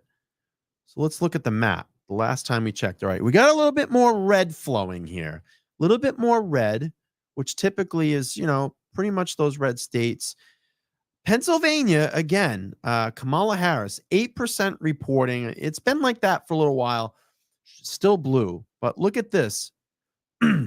Virginia, Donald Trump has a slight lead with 39% right now in Virginia. Very, very slight lead. Last year, Virginia was a blue state. I keep saying last year. 4 years ago, Virginia was blue. North Carolina is neck and neck. Look at this. 14% reporting. It's neck and neck in North Carolina. And let's see, North Carolina 4 years ago was red. You have South Carolina for Donald Trump. Georgia, look at this. Georgia, Donald Trump is leading with 52% of the votes in Georgia. And 4 years ago, Georgia was a blue state. So it may flip red. You have Florida, Texas. Trump is leading in Texas. I'm just looking. Illinois, typical blue state. Ohio, looks like Trump's got a slight lead in Ohio right now. 4 years ago, Ohio, red state. But Virginia's one to watch. I'm still curious about Pennsylvania. Pennsylvania, 9% reporting right now. And Kamala Harris has a huge lead in Pennsylvania. So let's go back up to some audible and visual coverage. Rick Scott's press conference right now. Let's go to this. Let's see what everybody's saying. Thanks for being here. Is that Georgia and North Carolina both improving the way they tabulate votes. We should have a projected winner some point tonight. Those will be the two first battlegrounds that we hope to project and we hope to call at some point earlier tonight. But we'll have to wait and see. We're ready for anything. We could be surprised by anything. I want to talk about Virginia for a little bit and a caveat here. As Chuck Todd reminded us, Northern Virginia, the suburbs, they do sort of report late. That vote is still coming in, but we still see some troubling signs for Kamala Harris, at least in some of these counties. So Biden was at 61%, 95% of the vote is in. And I just want to highlight this. There's only about 2,800 votes remaining, so not a lot of votes going to come in. She's at 56%, 57%. 61% was where Biden was. As we keep going around, my team flagged another county. Fairfax County, she's doing fine. Prince William, though, underperforming here as well. 80% of the vote is in. Biden was at 62. She's at 58. Again, these are suburban women, highly educated, college degrees, sort of your establishment Democrats. These and a growing area of Virginia as well. A lot of people move here for the jobs, to work in government as well. Again, it's still very early. We're still waiting for all the votes to be called in Virginia. An area we watch too is Chesterfield. This is just south of Richmond. African Americans who originally lived in Richmond moved out to places like Chesterfield and Henrico as well. It's one of those swing counties. Biden won in 2020. Trump won it in 2016. So we're keeping an eye on it. And you see, this is where Biden was in 2020. This is where Kamala Harris is tonight, 49.4, but there's only 35% of the vote in. So still a lot of vote to be counted there. So we're going to stay and watch that. As we move further west, we have some counties out here, rural counties. This is County. This is Trump country near West Virginia. You can see 94% in. He was at 80.4 in 2020. He's at 81.6. Again, how does he win states like Virginia? They're going to run up the votes in the suburban areas, the Democrats. He runs up the votes in the rural areas. So that's going to be good there for the Republicans if they want to hold those marks. Virginia Beach, this is another area we're going to be watching. Again, an area that sometimes tends to swing. Trump with 48% in 2016. Biden was able to flip it 30% in. Again, still early, but Trump is ahead there. So we're watching Virginia, guys, and we'll see what happens. We're still waiting for some of the vote to come in here, but some signs that, maybe trouble Democrats, maybe they trouble Republicans as well. We're going to have to wait. Back to you guys. All right, we shall wait. We do have a key projection right now. The state of Delaware, the home state of the sitting president, Joe Biden, will go for Kamala Harris as expected. Here's how the vote shook out, just 48% in, but this is an easy projection with the margins as they are expected to be. So here's where we fill out our map at 8:30 on the East Coast. Delaware being added to the tally for Kamala Harris. Donald Trump leading as some of these big states in the South, which are expected to go his way, are starting to report in. Speaking of the South, we've got NBC News correspondent Allison Barber. She's in the key county of Gwinnett County, Georgia. First vote starting to come in there. And what are you hearing? We've got both campaigns really laser focused on this area. Yeah, they care a lot about this county, Savannah. And let me just show you, because we've just started to see precinct captains coming in with their memory cards, with the votes that happened in person on Election Day. You see this line that goes out the door around. What you're looking at are all of the precinct captains from Gwinnett County. Ultimately, what they're doing is they're coming in here. They have with them little bags that are secured with the official election seal on the top of the envelope and memory cards, and at least 2 from each precinct that have the total of votes for today. So they come in here, they check in with these folks, and then they ultimately take their memory cards to the different election workers that are sitting around here, and they open up, they look at those envelopes, make sure they're sealed properly, make sure it has everything necessary by Georgia law inside of it, and then they send them back into this room here where we start to see those votes processed and then sent out to the public. In addition to all that's happening on here, back here, and come with me, we'll weave a little through everyone here. There's more counting going on in the back. You mentioned this county is really important to both political campaigns. I will tell you why. This is a rapidly... All right, I'm going to cut out of this and go to a map presentation right now. Let's go up here. Here we go. Let's listen to this. Out of Michigan. So with 7% of the vote in so far, we do see Harris with a 14% advantage in Michigan. Pennsylvania, only 12% of the votes have been tallied so far. And right now, Harris has a sizable lead. Looks like she's got a 40-point lead right now. That very well could be one of those blue mirage situations that we were just discussing very early on in the tabulation cycle. North Carolina. Let's go to the Tar Heel state here. Let's see what they're working with. They have a fifth of the votes in, 20% of the votes in North Carolina. And Trump right now has about an 8-point lead over Harris with a fifth of the votes tallied. Finally, we're going to get hit Georgia. And it looks Oregon, like we have Trump up with Washington, an that all 11-point hasn't come advantage. in yet. That's California, over 54. So add 54 to the 71. So Trump with an 11-point lead in a battleground state. We don't know exactly which ballots were being tabulated in that. We again don't know if this is a red mirage, if you will.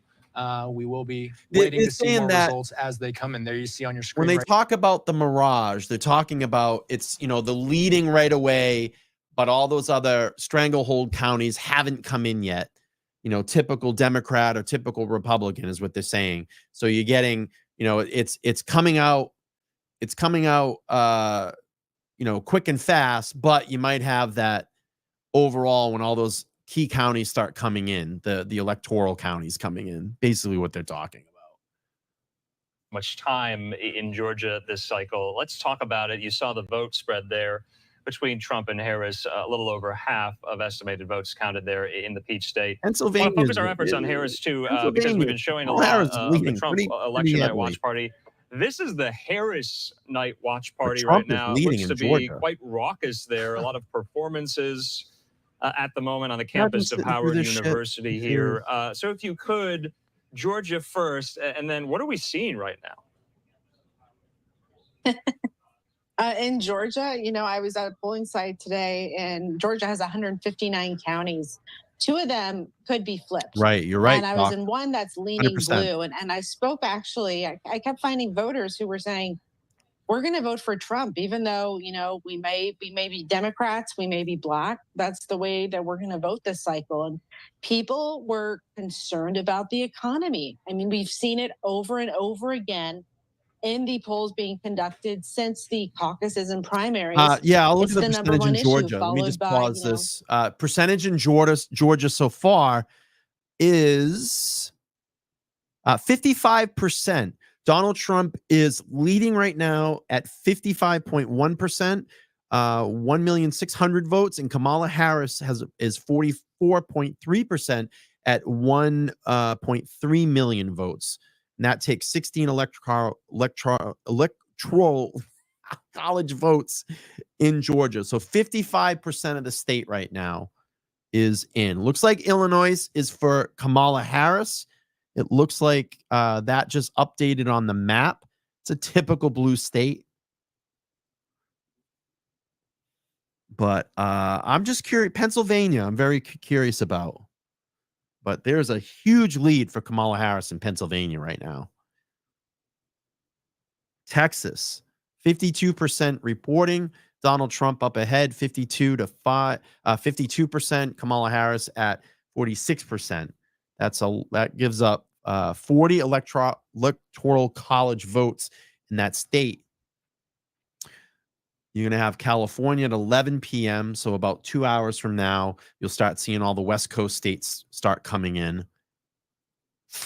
Let's turn up here. Hear about the battleground states. The most electoral votes up for grabs. At and 10 o'clock. What Eastern we've seen Standard is the Time. candidates jumping around between these 7 states, sometimes multiple per day.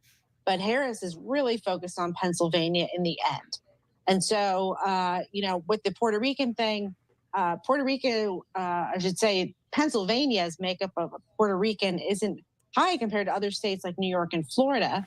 But it's something that they've realized we can really get a lot of life out of this incendiary remark that was made at the Trump rally at Madison Square Garden a couple weeks ago.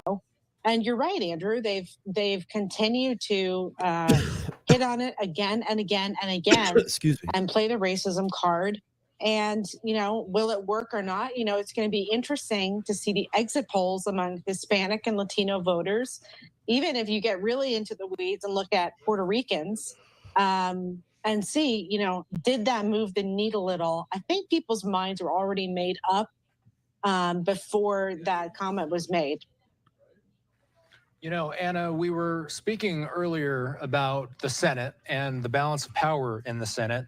We saw the race being called for Rick Scott in Florida.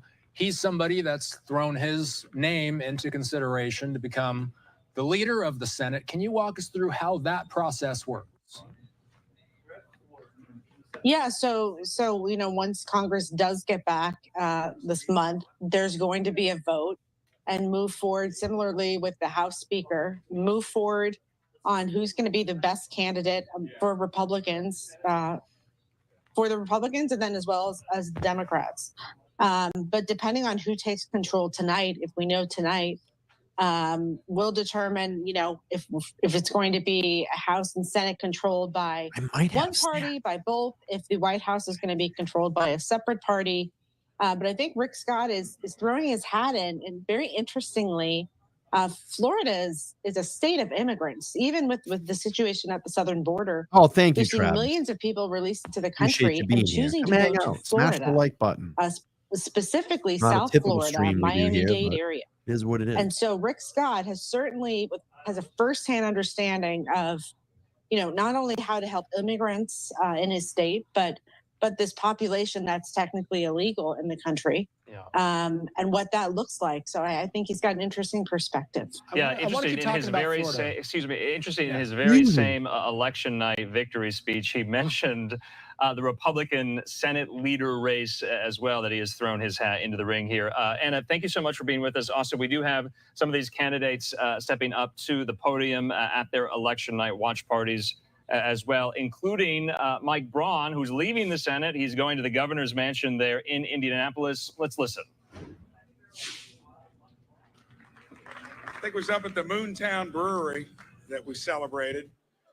And the journey that I've been on over the last 7 years, most people would think you've been crazy to do it in the first place. Dear, what do you think about that? No. Okay. I'm going to cut out of this. I don't really care about people's speeches. Let's take a look. Let's go. Here we go. I got some updates. Let's go here. Let's see what's going on here. Here we the go. maps, the states that are red, the states that are blue in our battlegrounds here that aren't colored in. And then Nebraska and Maine, they have this kind of Where's Waldo effect. When we hit it, here's why. Nebraska and Maine, they both give out their electors a little differently. They're electoral votes. If you win the popular vote, you get 2 in Nebraska, and then they give them by congressional district as well. Trump is going to win 2 of the congressional districts, most likely, in the popular vote. But Congressional District 2, CD2 in Nebraska, is a battleground district. And the entire election, I say, could come down to this. Let me explain why. So let's take you to Nebraska and show you where CD2 is. It's essentially the city of Omaha, right? I'm going to draw it for you and then show you the congressional district. It's the city of Omaha, a little bit of Saunders, and then a little bit of Sarpy as well. I should say all of Saunders as well. That's essentially the way it looks, right? I'm going to give you the congressional map so we can cut it out a little more. So this right here, that's Congressional District 2. It's a swing district, as I said. 2016, Trump wins by 6,000 votes. In 2020, Biden wins by 20,000 votes. So why is it important? Because if we come down to that scenario where it's 269, Savannah, I gamed that out. It's going to come down to Nebraska too. So every vote does matter. It matters so much that we spoke to people in Omaha, asking them about what this campaign was like. They say they've never seen anything like it. They've been inundated with ads saying on the television, on the radio, people calling them, unlike anything they've ever seen before. Again, it likely won't come down to Nebraska too, but it might, and that's why every vote matters. Again, Omaha, the biggest area of Nebraska, fastest growing area, and tonight we'll be watching it. Tom, you promised me you would not raise the specter of the 269 to 269. It could happen. We're ready for it. It could happen. The Constitution has provisions for it, but can we just all agree? Let's hope we don't get there. Is that Chuck Todd's music? Is that Chuck Todd's head exploding? Yes, perhaps it is. But it's interesting to see these are such contested races, and it's actually nice to see. I think we've divided our country so much into red and blue. It's nice to see that once you get on a county by county level, all of these states they're not monolithic. There's more to it, and we still do live right next to each other. And Nebraska too is a very good example of that. Yeah, but I would say you're right. We live right next to each other, but the folks that live in Omaha, I guarantee. Let's see, Georgia, 62% in. Trump is leading in Georgia. You got Kansas with 28% reporting. Kamala Harris is leading in that state. In Missouri, Kamala Harris right now with 6% reporting is leading in Missouri. Those are typical red states. Interesting. All right, let's turn this up. Rural communities is a much different operation than going door to door in a densely populated area. It's not as efficient. It's more difficult. Frankly, a lot of folks out in the rural area don't want strangers knocking on their door.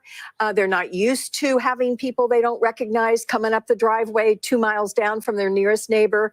So it is harder for the Republican Party to do the ground game, the GOTV, as you talked about earlier, than it is for the Republican Party. But it'll be interesting to see how this independent does in Nebraska. He says he's going to be independent. He won't caucus with either party. He won't vote for either leader. He says his job would be to try to bring the two parties together. It's probably a winning message right now. I just don't know if Nebraska's pretty red. All right, well, the drama is continuing to build. 3 big battlegrounds closing at the top of the next hour. Don't go away. We'll be right back as we count down the road to 270.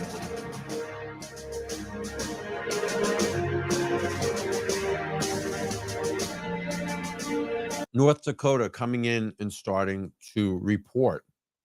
Let me see if I can find another live feed here. Thanks for being here. Again, not the typical streams that I do, but yeah, it's important. This is important.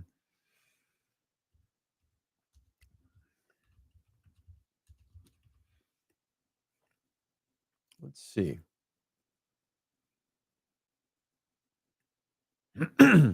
Excuse me.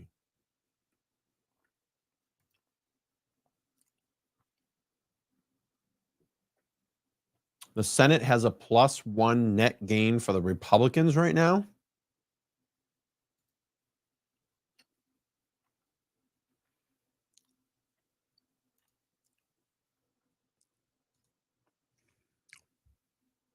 Let's see. ABC Chicago is live.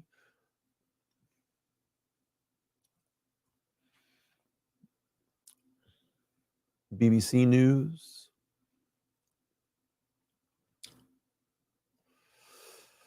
Let's see. Live from Fox now. DC, Washington.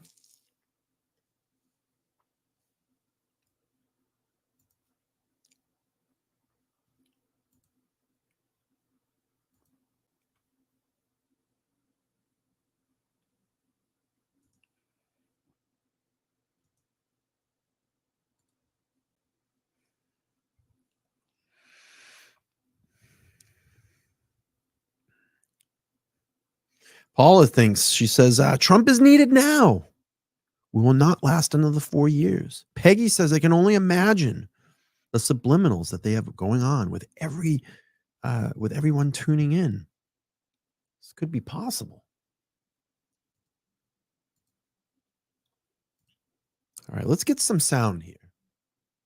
About the presidential race a lot for good reason. As I turn to Kristen Walker and Hallie Jackson, there is also hanging in the balance tonight the balance of power. Who controls Congress? Who controls the Senate? Who controls the House? And we've got some results there. That's right. And Republicans need 2 seats to win control of the Senate. So far, they have one pickup. So let's go to the board. We'll show you where things stand right now. In West Virginia, as we have already reported, Jim Justice has won this seat after Senator Joe Manchin, who was a Democrat, who then switched to an independent, announced he was not running for re-election. This is expected. It is the first Republican pickup, so that makes this significant. We can call that Rick Scott has held on to his Senate seat in Florida handily. He first won this seat back in 2018. This was one of these races where reproductive rights was a big issue. Former Congresswoman Debbie Mucarsel-Powell trying to make that the big focus of the race, but it was not enough to get her over the finish line. We're watching this very closely. The Senate race in Ohio, too early to call. Senator Sherrod Brown looking for a fourth term against former car dealer, Trump-backed businessman Bernie Moreno. So we'll watch that closely. Pennsylvania, another big battleground. Senator Bob Casey with 67% of the vote. Dave McCormick with 30.4% of the vote. Harris, Two way out ahead early in to call Pennsylvania. with just 13% in. Let's take a look at the big picture here. Again, Republicans have now picked up one seat for the Senate at this hour, 42 to 33. We'll continue to watch this Very quickly, Hallie, taking a step back, the Republicans need 2 seats, and this is a map that is very difficult for Democrats to hold on to their Senate races. They're on defense in a lot of these states. Yeah, and the reason for that is likely Montana. This is the other pickup that Republicans feel very confident about. They think they'll be able to get. I will tell you that Ohio Senate race being too early to call is interesting. I talked with one Senate Republican source who said, you know, they would have loved to see that call an hour ago, right? They would have loved to have had that in the bag, these 2-seat pickups earlier in the night, Savannah. But we'll wait and see how this one goes. Okay, we are just coming up the top of the hour. We're going to have some major battleground poll closings coming up. And we Michigan continue to and Wisconsin, Arizona, all coming up. So this is the drama beginning to clearly build right now. The votes are being counted. And again, we'll get those closings here very shortly. Let's check back in with the presidential race and the road to 270.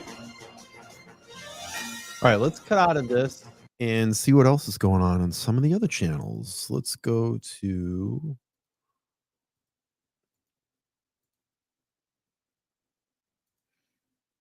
go here. Vantage point coming to us from New Jersey. We're expecting Senator-elect Andy Kim, the Democrat, to address his crowd of supporters here.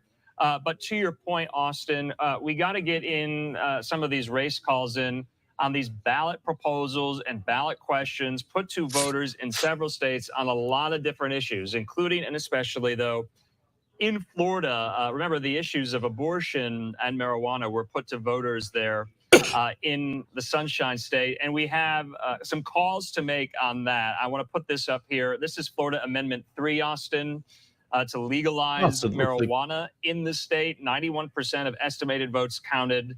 And this fails. Austin, you see there. You know, and this is fascinating, Andrew. Every time a statewide measure relating to abortion has been put to the states, every single time, and it looks like our graphic is having some trouble there. Yeah, we will say that we're not seeing exactly what we believe is happening there with that race. But if this measure were indeed to fail, we'd be talking about the first statewide abortion measure that would be shut down. Welcome in, everybody. That would be Smash the notable. like Every single time that this thing has been put to a state, the pro-abortion side has won out. Of course, the overturn of Roe is what returned the power of these types of decisions to each individual state. We will, of course, work to get that graphic updated. I think we had some other propositions to get to as well, Andrew. Oh, so they didn't legalize marijuana. Yes, marijuana. of course, we're in Florida. tracking Florida Amendment 4, like you said. That's Grandma the Bell, abortion thank you. New referendum membership. there. Welcome to the members group. According Help to keep Florida the lights Governor Ron on here. DeSantis, both of these ballot questions have failed there Help in the keep state of lights Florida. on Austin, here. you noted the Well, thank you. I appreciate higher it. than Thanks for being usual here. threshold A lot of new that was names. needed New for names these to tonight. pass Thank you. here. Well, our colleague Christina Thank you, Evans, she's tracking some of the reaction to the failure of some of these proposals on social media. Christina, what are they saying? Absolutely, Andrew. You pointed it out. Yes, the Florida governor, Ron DeSantis, was one of the first people to come out and say that both of these amendments had failed when we're talking about marijuana and abortion as well. Taking a look here inside of our social studio, I want to pull up for you some of the tweets that we have been monitoring right now. Here's a look at that tweet from Florida Governor Ron DeSantis. He says, with the polls now closed in Florida, Amendment 3 has failed. Amendment 4 has failed as well. Again, one of the first people that we saw call this. But again, an additional reaction is coming in from the state. Take a look at this tweet there from Florida Representative DeSantis. He says spent tens of millions of taxpayer money against a report here. Pennsylvania, 15% report. Kamala Harris has a huge lead in Pennsylvania right now. 700,000 to almost to just 372,000 for Donald Trump. So Pennsylvania is looking blue. Kansas, 31% reporting. Kamala Harris in Kansas, middle America right now, is leading Donald Trump 51% to 42%. That's crazy. And let's just think back 4 years ago, Kansas, a red state. Missouri, Kamala Harris, 51% to 47%, but only 6% reporting. Again, that normally is a red state as well. New Mexico is split right now, reporting 1%. Donald Trump is actually in the lead in New Mexico. Texas looks like Trump's going to probably end up taking Texas. You have Wyoming for Donald Trump. South Dakota, North Dakota. Looks like they're all going to come in for Trump as well. Those are all typical red states. All right, let's turn up some volume here. I know that many of you took risks to join this campaign. You had people doubt your choice to join this campaign. You worked long hours and struggled and stressed about the challenges we confronted. I hope you take pride in this moment. Whoever says young people don't care about politics haven't met the young people that are the engine powering campaigns all over this nation. I don't know who it is. New Jersey Senate. Look what we've accomplished. Look what we've been able to do. By most standards of what is possible, this moment right now should not be occurring. A year ago, 6 years ago, few believed we could show that what we could accomplish. That we showed that politics isn't some exclusive club just for the well-off and the well-connected. Right. That we built something Michigan that polls epitomizes the closed in grassroots. 3 minutes. I'm going to cut out of this. I don't really care about victory speeches. Let's go here.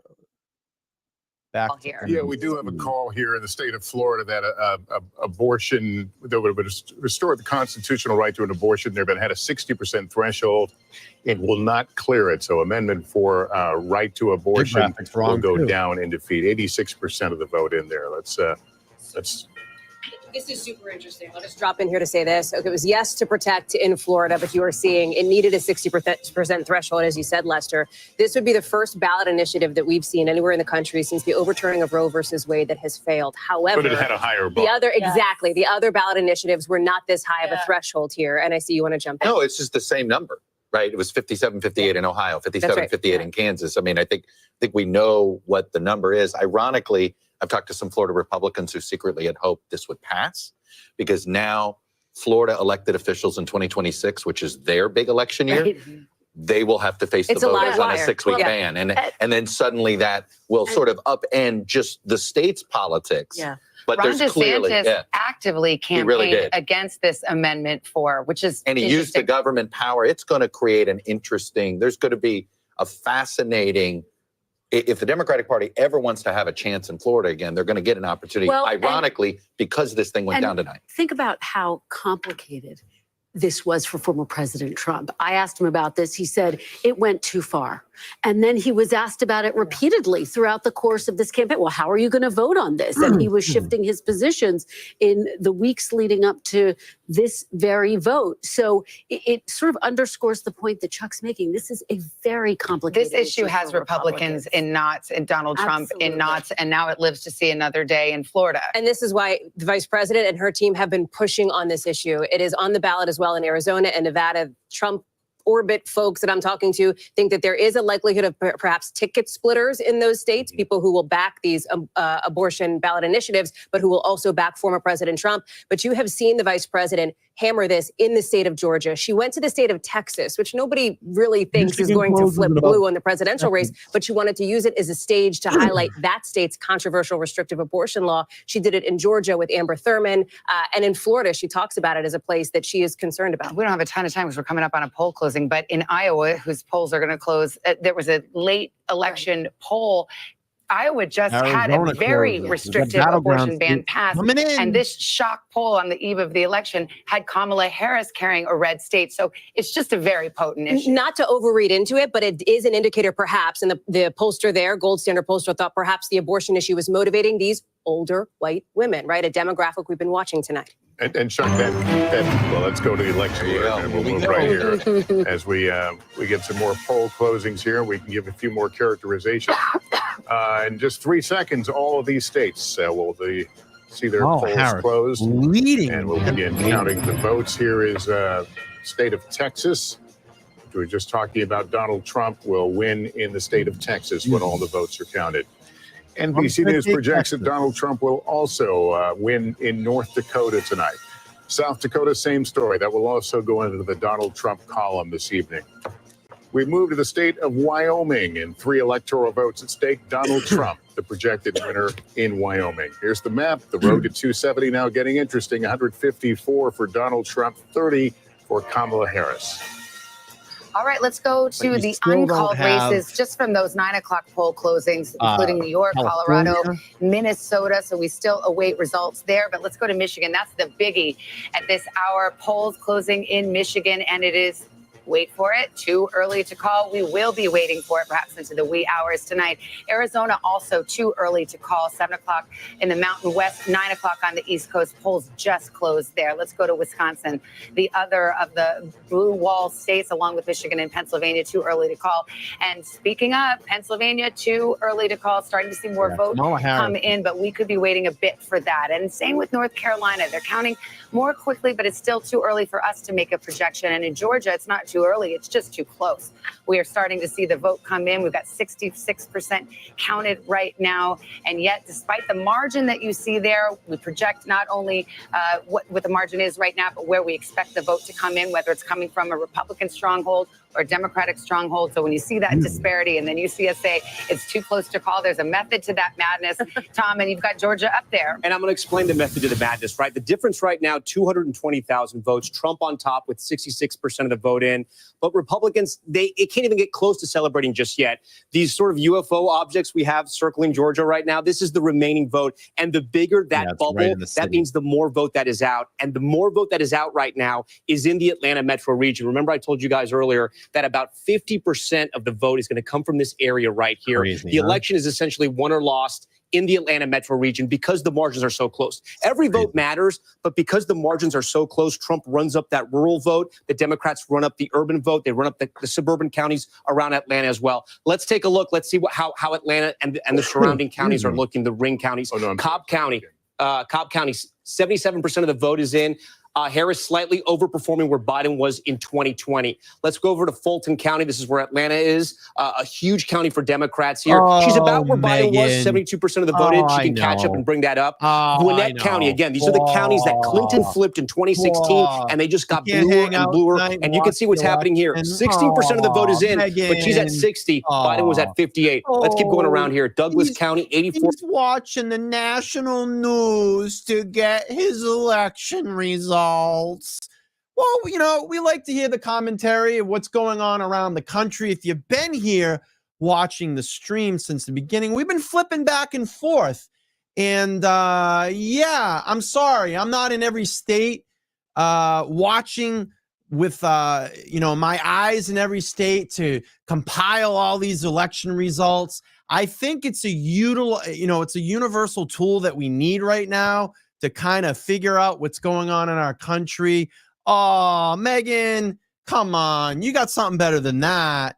And yeah, we've been flipping back. We're looking at the map as it updates, but sure, if you have all those results, throw them up. Throw them in the chat for us. Maybe you're out in every single state. Oh, come on. Come on. Come on. Ms. Gigi, this is 72%. This is one of the ones we're watching to see if Trump could make inroads with black voters here. Harris seems to be comfortable. She seems to be at the same watermark where Biden was in 2020. So guys, still very close in Georgia. As we said, too close to call. It was about 12,000 votes that separated this in 2020. Trump won this state by about 5 percentage points in 2016. The state is definitely changing. And the reason why it's changing, it's in this Atlanta metro region. Yeah. Go for North Carolina. I'd love to see some North Carolina numbers. These numbers are coming in as we speak. Yeah, let's hit North Carolina. Again, we're going to look at all the state. I'm going to be looking at Mecklenburg County. This is where Democrats have to drive up the vote. Only 6% is in, but we can see how she's performing here. 6% is in. I'm not going to really draw too much from there, but she's overperforming Biden. We go to the research triangle here. Wake County, 76% of the vote is in. We compare her to Biden, 62 to 63. She's doing better. I know a lot of the vote is in. Over here in Orange County. This is UNC, Chapel Hill, the research triangle. You have medical research jobs, high-tech research jobs, affluent suburbs, highly educated Democratic voters. 86% of the vote is in. Let's see how she compares to Biden. Slightly overperforming Biden, not by much, but look, any little increment makes a difference when you're talking about a 10,000 vote difference at the end of the day. Right now, the difference is about 41,000 in that county. Trump is on top right now. He's going to run up the rural vote. We can check out some of his counties over here in Western North Carolina, Graham County. These are some of the counties that were affected by Hurricane Helene and all that devastating flooding. 95% and 81%. In 2020, he was at 79, so kind of overperforming. The big unknown was how many people were going to actually vote in here. And one of the great researchers, Dr. Chris Cooper of North Carolina, political scientist, pointed out to us. He said, listen, this is Trump's area that was affected by those floods. You can have 9 MAGA hats in your house. But if you no longer have a house, trying to get your vote, trying to get your voting location is going to be difficult. They were so concerned about this area that election officials changed the rules so you could actually vote in other counties if you couldn't vote in your own county. It looks like turnout's okay. We heard that from Sam Brock.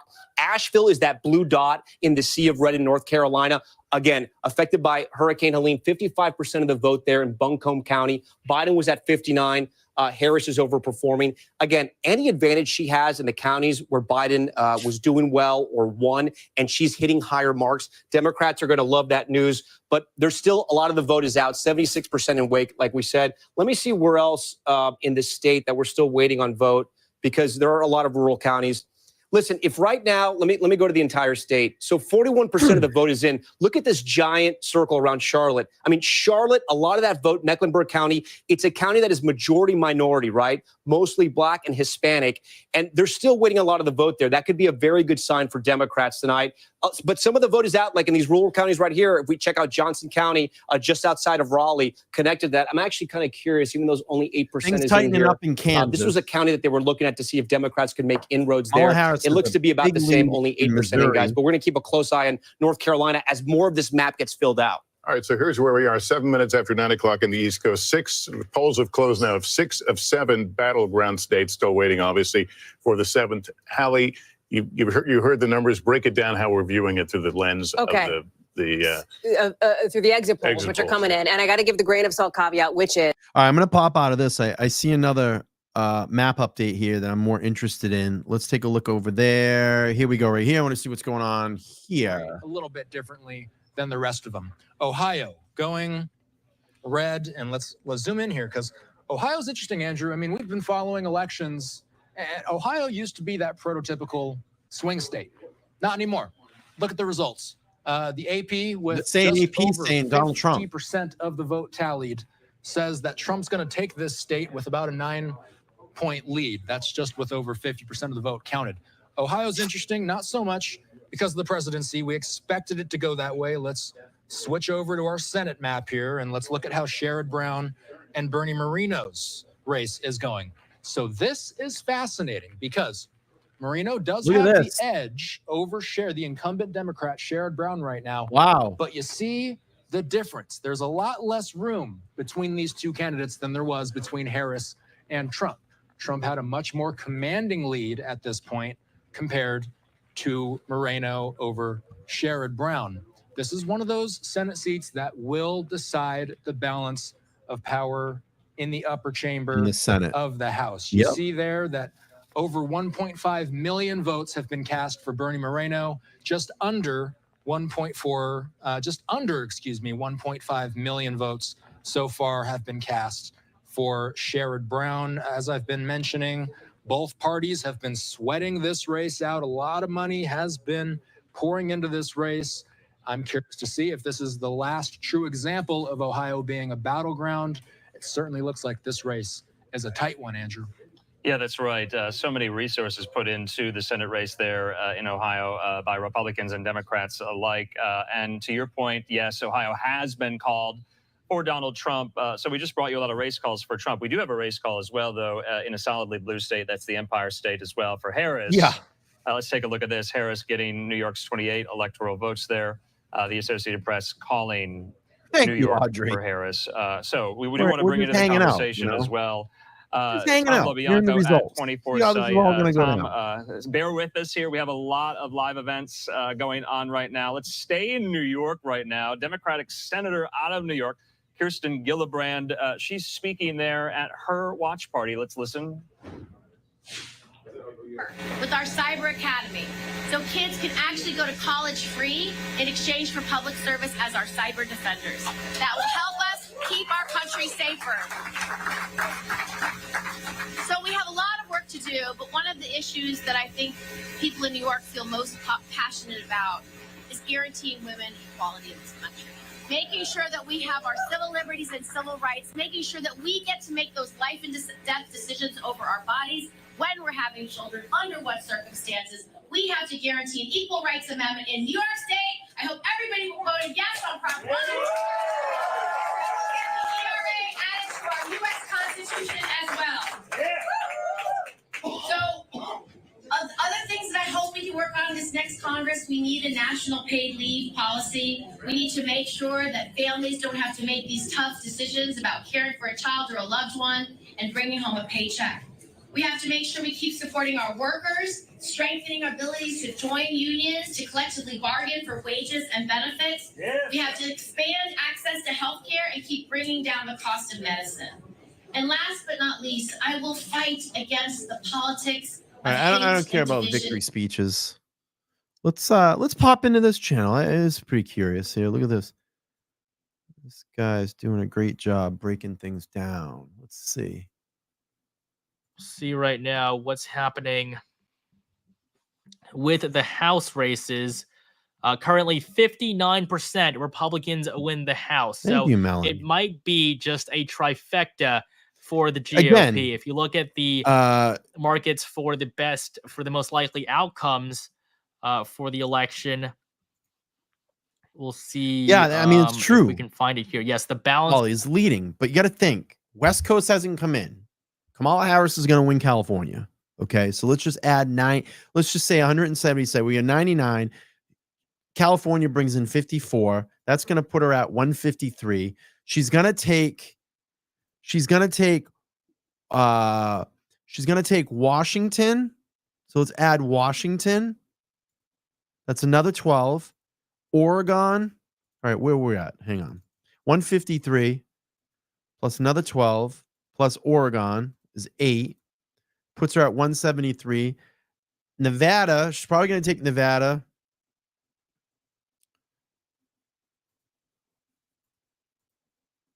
$179. Arizona is going to be big. That's going to be a big state. She's going to take Alaska. That's another 3. She's at 182.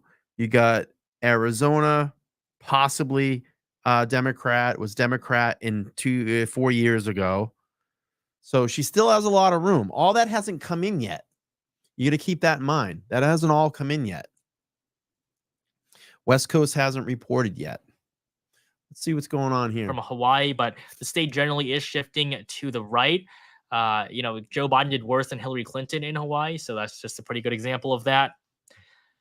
Somebody wants me to look at Minnesota, less than 1% of the votes in. I think this will be interesting to look at. The New York Times is projecting a 4.6% margin of victory. I mean, once again, I guess I've just overestimated Kamala Harris. I had her winning Minnesota by just over 5. Pretty sure I said that in the video as well.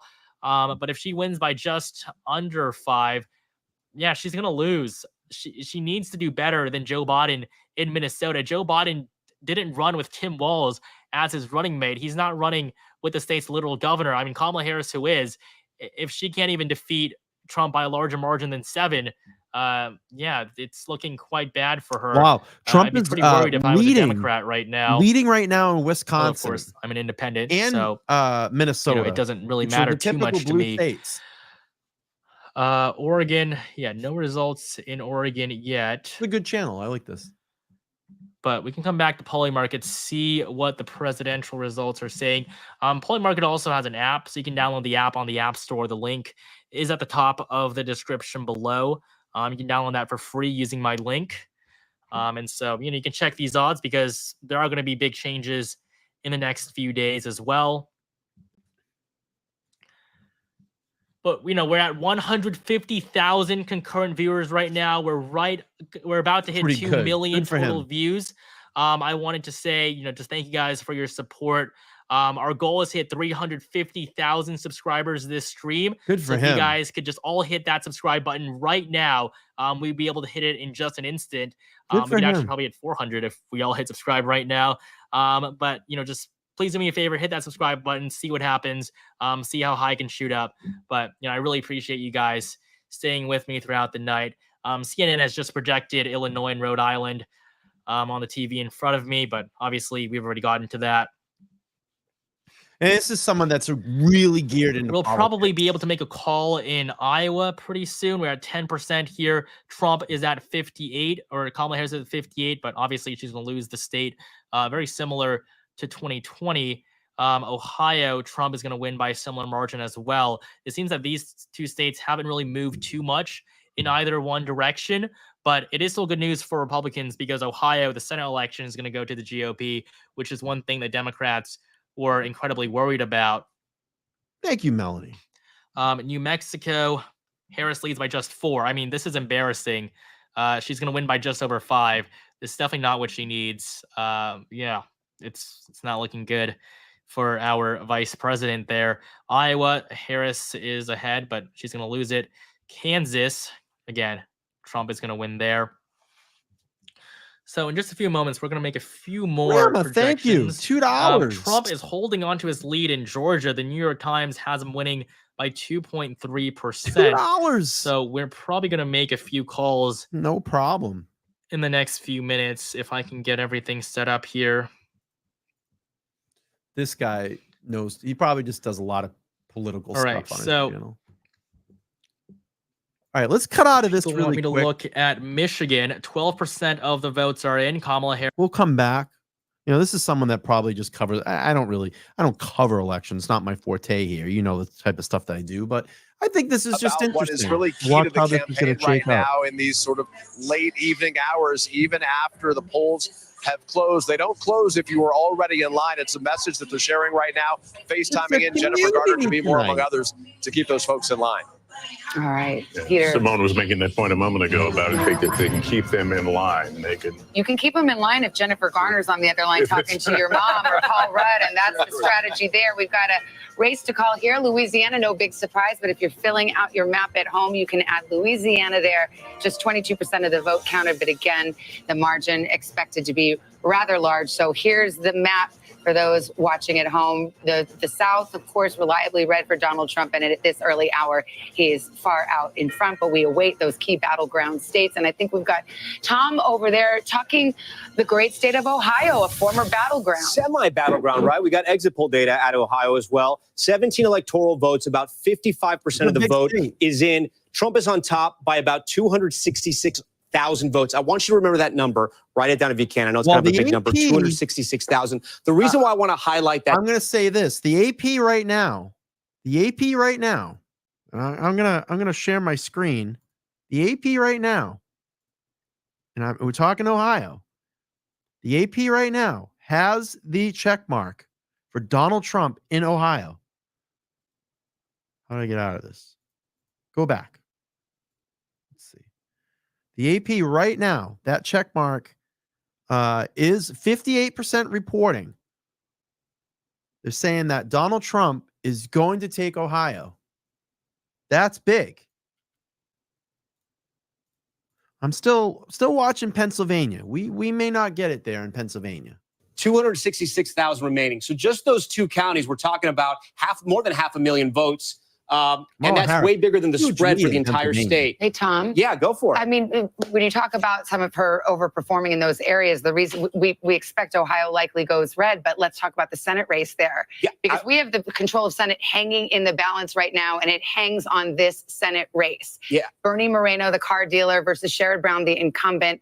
What are you seeing? Yeah, so look at this, neck and neck. The difference here, only 74,000. So what does that mean? That means the Republican in this race is underperforming Trump. There could be a split ticket issue here. Again, way too early, 56% of the vote in. But look, the difference here is 74,000. Remember that number I was telling you to remember? It was over 200,000. So that means that Trump is overperforming right now. Bernie Moreno is underperforming the Republican candidate. The incumbent is still down. But again, remember what I told you. There's a lot of that vote that's out in Cleveland, in Columbus. I'm going to look in one more spot here. Let's get back to the president's race in Hamilton County, which is Cincinnati. She's at 62%. Biden was at 57. Again, look, this could be some of the early vote that's come in. It could be some of that blue mirage. Again, we're prefacing this is all early, but I'm going to get back over to you guys because there's a projection. Yeah, Tom, we got a projection in the state of Rhode Island. NBC News projects that Kamala Harris will win in Rhode Island when all the votes are counted. 4 electoral votes for her.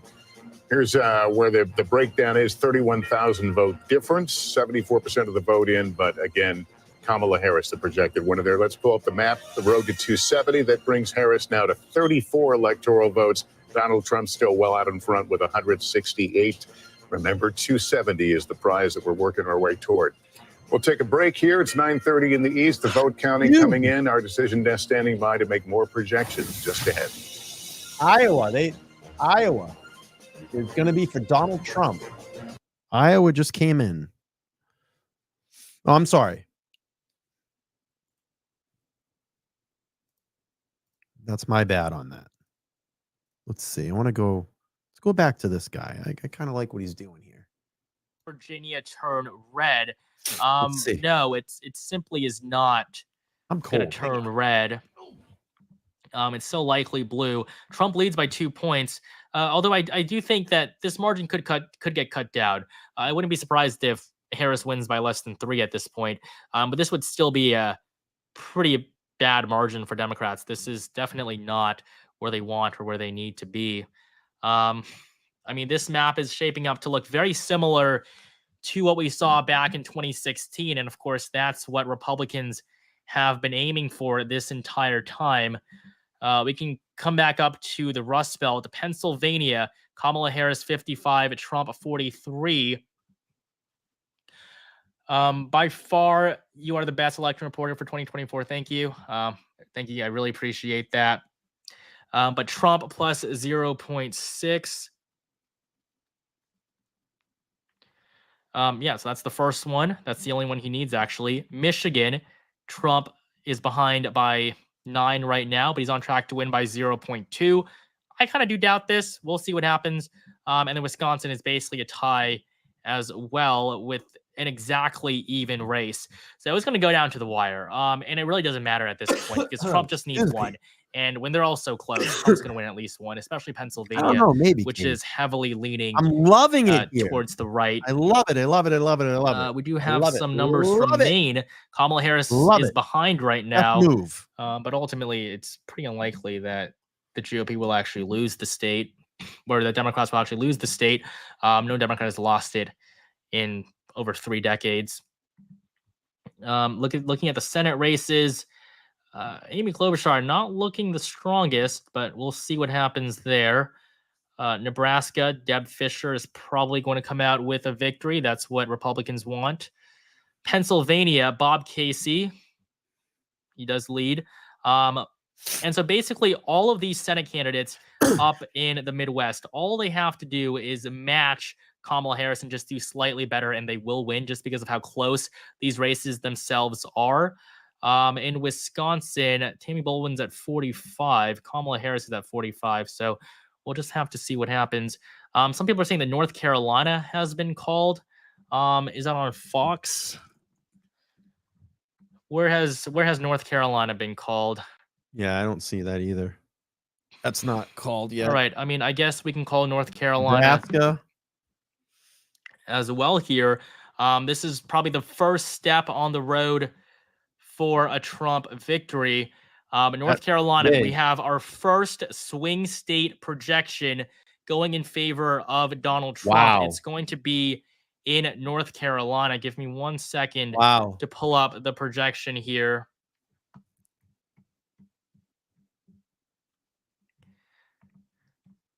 But the former president is going to be the winner in North Carolina. This is a big blow to the Harris campaign. Democrats have been trying to win North Carolina basically since they won it in 2008. It hasn't happened yet, and it's not going to happen in 2024. Donald Trump holds on to North Carolina. This is the first swing state projection we have made out of the 7. Look at that. And North Carolina is going to go red. It's going to be a victory for Donald Trump. And then we can also call Colorado. Kamala Harris is doing quite well here. North Kamala Carolina Harris was a will red win in the state. state's 10 electoral Georgia, you want to keep your eye on Georgia. It's going to go blue. And so we have an extra 10 going in favor of Harris. And so the map really is starting to fill in now. Georgia, we're getting a pretty good picture of where things are. Georgia is 75% reporting right now in Georgia, and Donald Trump is leading in Georgia. Leading in Georgia, 2 million by, let's see, 4%.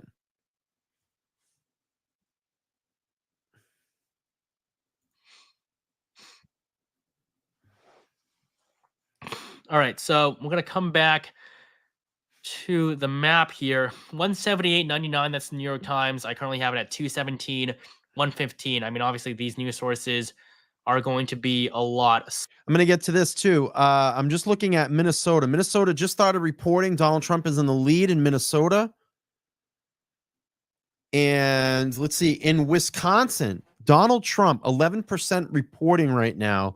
Donald Trump has a lead, 200,000 votes to 168. Only 11% reporting, so it is still too close too, but it looks like Trump is pulling out in Wisconsin. You have to keep in mind, back in 4 years ago, Minnesota and Wisconsin were blue states.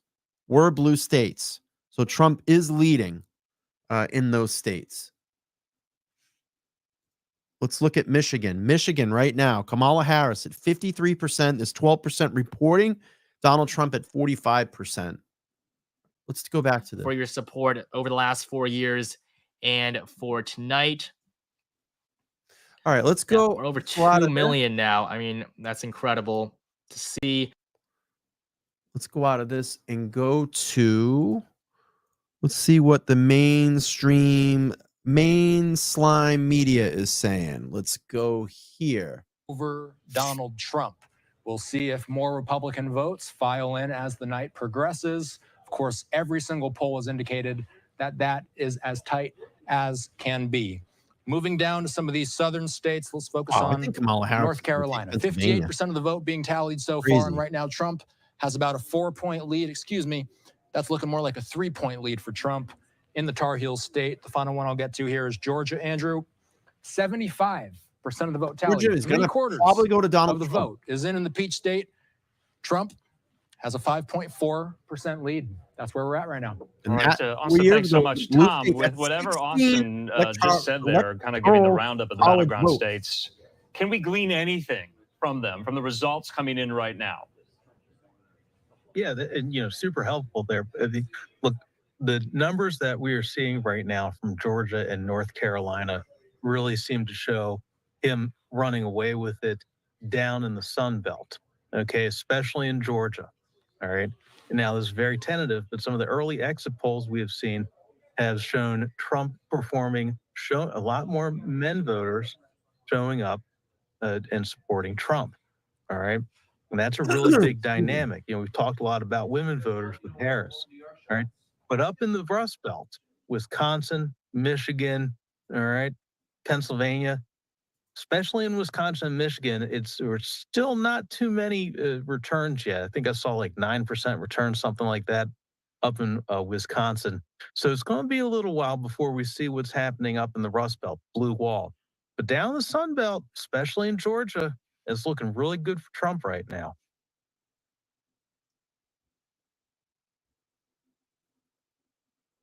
All right, we do have live pictures there inside the Trump-Vance election night watch party. We also have live pictures outside there at the Harris-Walz election night watch party as well there on the campus of Howard University in Washington. Tom, let's talk, though, now about some of these. I'm going to go back to the independent media here. I like this guy, what he's doing. Let's check this out, see what's going on here. Retired from the Senate, and then Montana, that's going to be the last one. This is where John Tester is probably going to lose his reelection. So Montana, Nevada, we have two big races to watch there. Polls will be closing in just 24 minutes. And so now coming back to the map, I mean, again, no big updates. Pennsylvania, though, Trump is now just 9 points away. He's going to retake the lead here. And after that, we'll probably be able to call the state in favor of the former president, and that will pretty much end the night.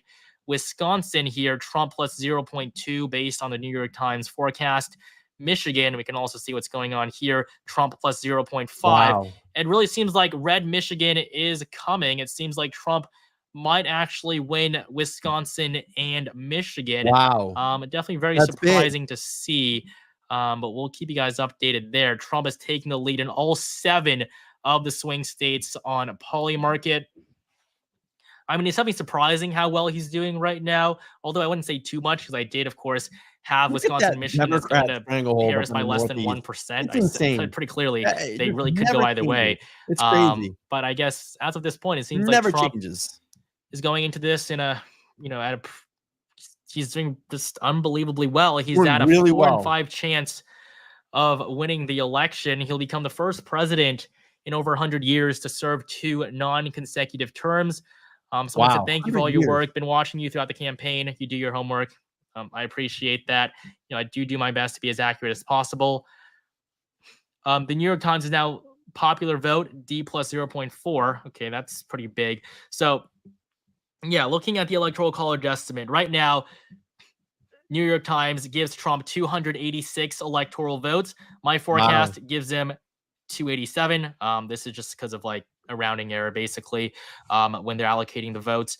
And then the election as a whole leaning towards Trump, 68% chance of a Trump victory. We're probably only going to see his odds continue to go up as the night progresses. It's still early. I mean, we've only been here for less than 4 hours. It's only 9:38. We still have quite a long ways to go. I'm going to do my very best to stay until we get a full projection for the winner of the election. I will too. To be honest, I don't even have slides for an actual election winner. I probably should make that right now, just because I did not expect the race to be called so fast. I didn't think Trump would actually perform nearly as well as he is right now.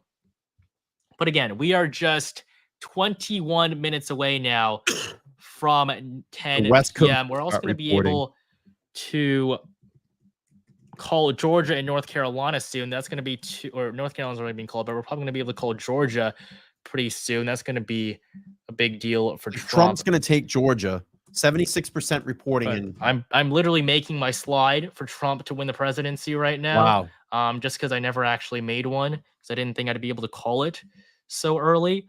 But in North Carolina, it's pretty clear Trump is going to come out on top here. Wow, this is big. He's on track to win by 3.2, much better than a lot of people expected. Nice to see Georgia you, man. also leans Republican. Trump leads by 5 points with the final votes coming in. He's on track to win by 2.3, basically. Thanks for letting me know that. Same Listen, margin. I stand with Aiden. Aiden and I have a very cordial relationship. He's done a phenomenal thing for Karen Reed, and I had to stand up and say something today, put a statement out there and stand with Aiden. Aiden made a very nice comment. Aiden made a very, very nice comment on my post today. and someday we can, hopefully someday we can get him in the studio. I'd really like to just sit down and get to know who he is, learn about him. I know everything about what he's done in Karen Reed, but I want to interview him as a human being. I want to know who he is. And thank you, Kathleen. I appreciate it. I listen. I had to stand with Aiden on this one. I'm sorry. I got to back the guy up. But he said he put a very nice a very nice response. And I'm sure you all read I'm sure you all read the post I put out today. But say, hey, Aiden put out, you were great on my channel when I was in the can. And you've done tremendous work raising money for justice for John O'Keefe and Karen Reed. I still can't believe you're 46, though. That's wild to me. And we got Kelly in there. Kelly said, we love you, Brian. I got to stand with the guy. I can't allow bullshit to be put out there. And I don't like the bullshit that's being, projected towards him right now. I got to stand with the guy. I got to stand with the guy.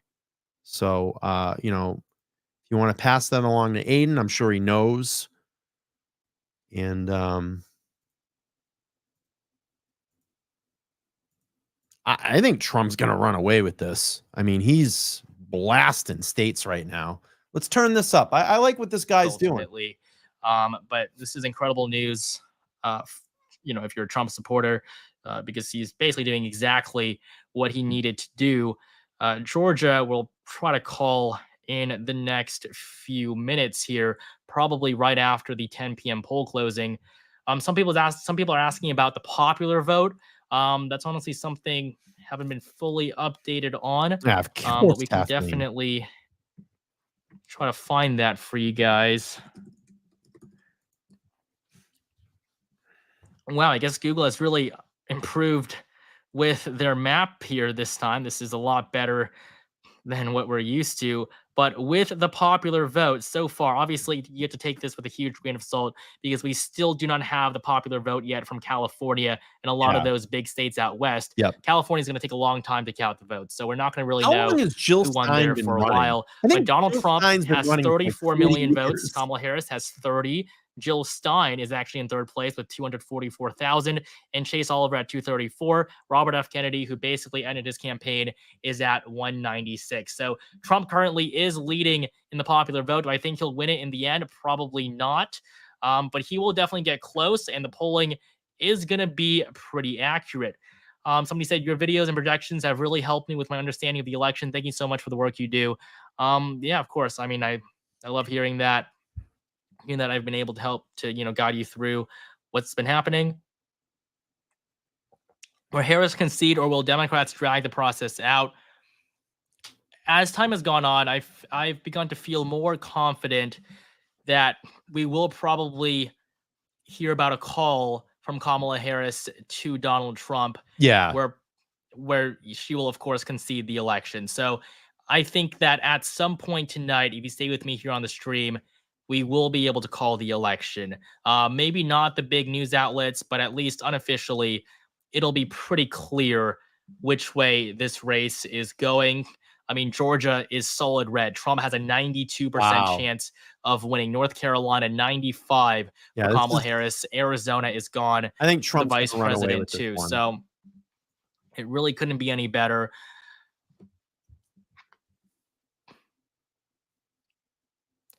I think that guy. So let me try to look through chat, see if anything. I don't know what political way he leans, but I think he just slipped. He probably tries to play it. We can actually make another big projection here. Ted Cruz is going to win his reelection to the Senate.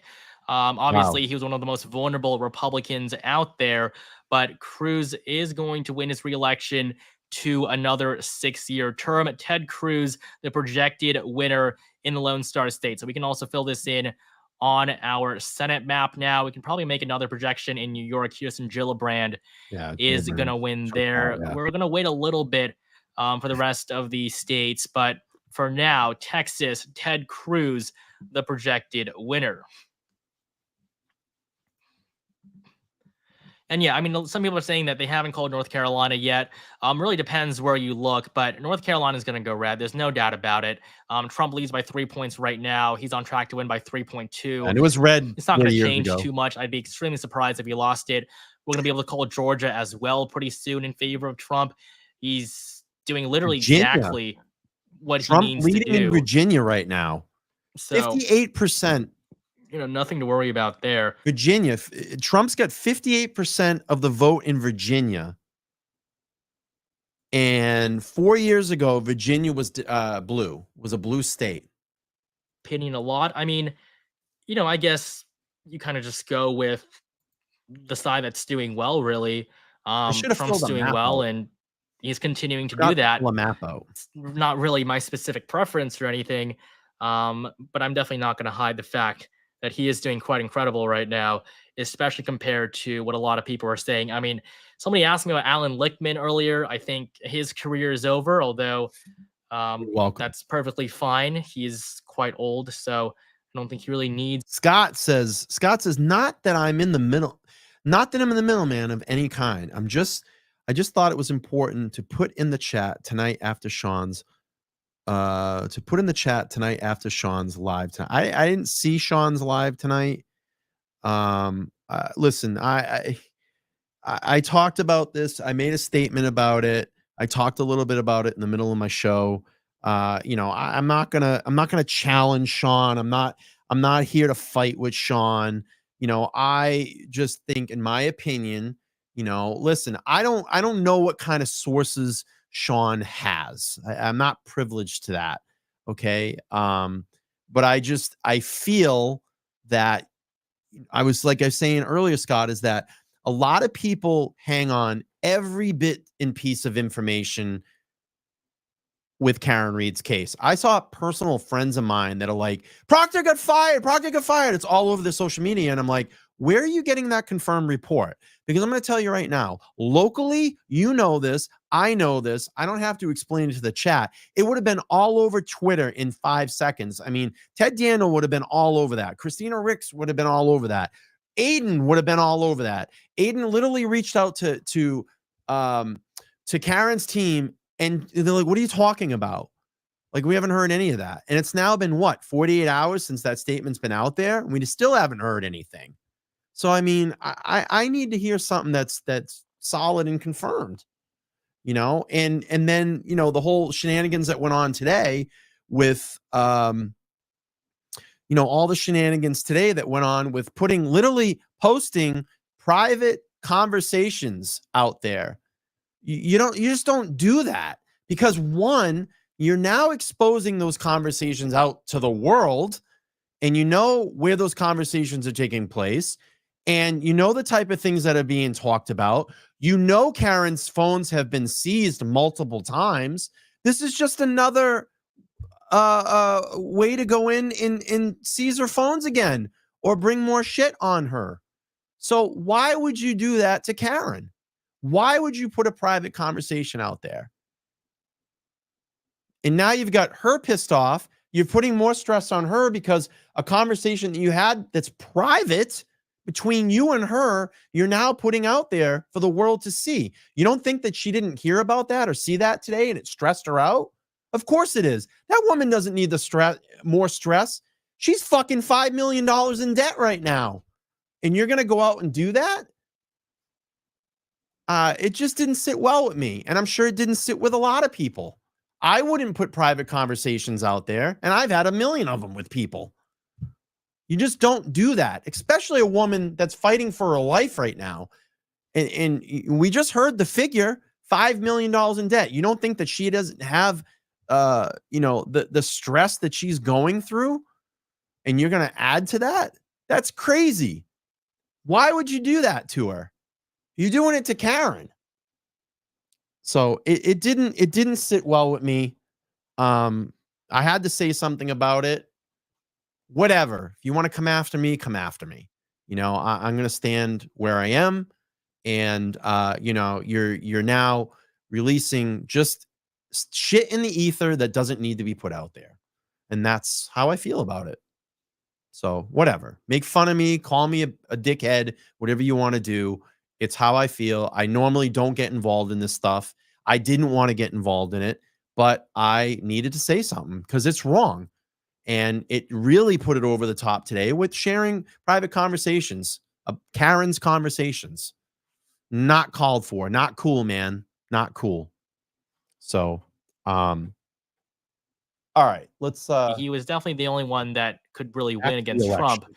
but he should not have tried to run again. Listen, He should have realized that Sean, listen, Sean was critical of one of my shows a couple of weeks ago when I had Todd McGee on, and I said, you know what, Sean, here's the bottom line. I only literally hear from you when you want to criticize my show. And I did say in that text message, I have a lot of respect for Sean. I do. Sean served our country. He did many good things in his career. Okay. But I only hear from him when he wants to criticize something. And he criticized one of my guests. And I said, you know what, Sean, don't come to me about it. If you have a problem with someone, how the way they acted on my show or whatever they did, you know who they are. Reach out to them. Reach out to them and complain to them, or set the record straight with them, or get the information you need from them. Okay? Don't come at me for my guests. And I said, you know what? You all have your shows. You all invite everybody over there on your show. I'm never invited on anybody's show. I'm never invited on anybody's show. Why is that? I've been very open about my community. Hey, do you want to do a show together? Love to have you on the channel. I got a beautiful studio in here. Come in and sit down. Come in and sit down. No one wants to do it. That's fine. If you don't like me, I don't know. But everybody has their shows. Everybody has their people on. They all did stuff with me months ago. They wanted to come hang out on my channel months ago, but they don't want anything to do with me now. Why is that? Why is that?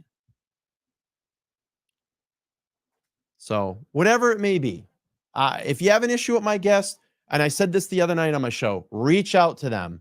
If you got a problem with something they said, go to them. Don't come through me. I'm not going to relay the message.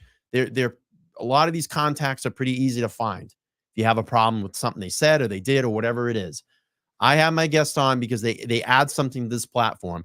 I have my guest on because we have good conversations. We put good information out there. I'm curious to hear their perspective. So whatever. I mean, it's just crazy. So anyway, that's what I have to say about it. Sean has my number. Sean can pick up the phone and call me if he has an issue with me. I didn't, whatever. Sean can go on the air and blast me all he wants, whatever he wants to do. But if he wants to be an adult and pick the phone up and call me, I'll tell him how I feel. That's it. I'll tell him how I feel. But let's get back to the election.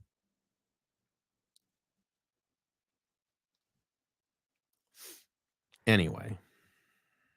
All right. People asking about Missouri as well. I mean, Missouri's going to go red. It just hasn't been called yet because we don't have the Trump votes in at this point. He's over there. What's going on in Georgia? He's over there calling me BLT. I didn't say anything like that about Sean. That's how Sean's attacking me now. He's going to attack me personally. I didn't even say it. All I said was, if you're putting something out there, you got to make sure that it's 100%. I haven't seen anything in 48 hours when that statement was put out. I haven't seen anything. Okay. But now you're over there being, let's face it, you're being a juvenile. And I haven't watched the stream and I'm not going to watch the stream. I don't care. But people have come to me. Oh, he's calling you BLT and all that. That's juvenile. It's fucking childish. If you have a problem with me, you have my number, pick up the phone and call me. Let's have an adult conversation.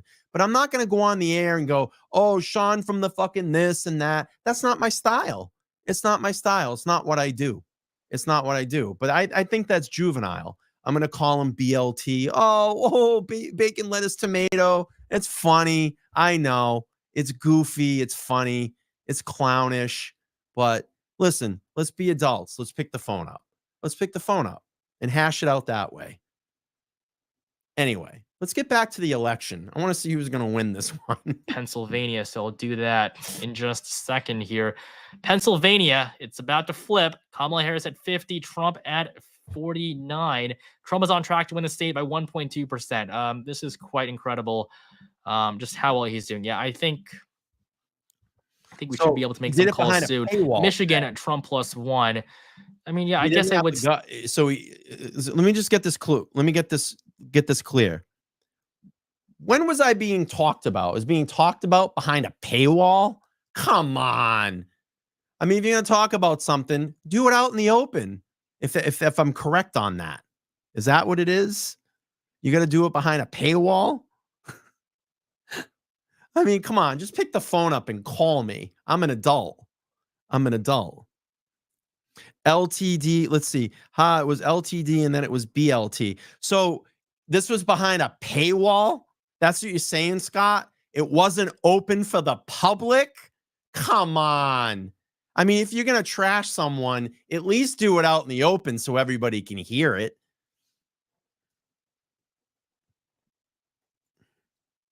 That's lame. That's lame, bro. You're going to do it behind a paywall? Come on. At least if you're going to trash someone, have the balls and say it out on the public forum. Rural counties left to report a lot of results. So Pennsylvania is only going to get better and better for Trump, but we're probably not going to be able to make a projection there for quite a while, especially if we only have 40% of votes in. It's going to be at least at 80 or 90% that will be confident enough to make a call. But, there are many other states that we can also project pretty soon. Come on, Sean. I'm keeping an eye out You have my on number? states Call like me. New Mexico, Iowa, Behind a I think they were paywall. called. Minnesota, too. Unreal. Kamala Harris, 4.3%. That's a pretty abysmal margin. Honestly, worse than I expected. Scott, listen. Sean has my number. Yeah, I mean, You can call it's me. been pretty disappointing Anyway. for the Democrats. Allegedly, I don't really know LB how else updating I us could put it. 195 to 117. Where are we at, people? Who's going to win? Is this going to be... The AP has Harris winning I Iowa. like Yeah, I mean, they're good sandwich. Oh wait, no. Okay, so the results so far, Kamala Harris is winning in Iowa, but a lot of these votes are from Des Moines. I mean, Des Moines is the most liberal area in Iowa, and we have 60% of the votes in, 60% for Harris. That's she definitely needs a lot more than that to actually win the state. Iowa's going to remain Republican.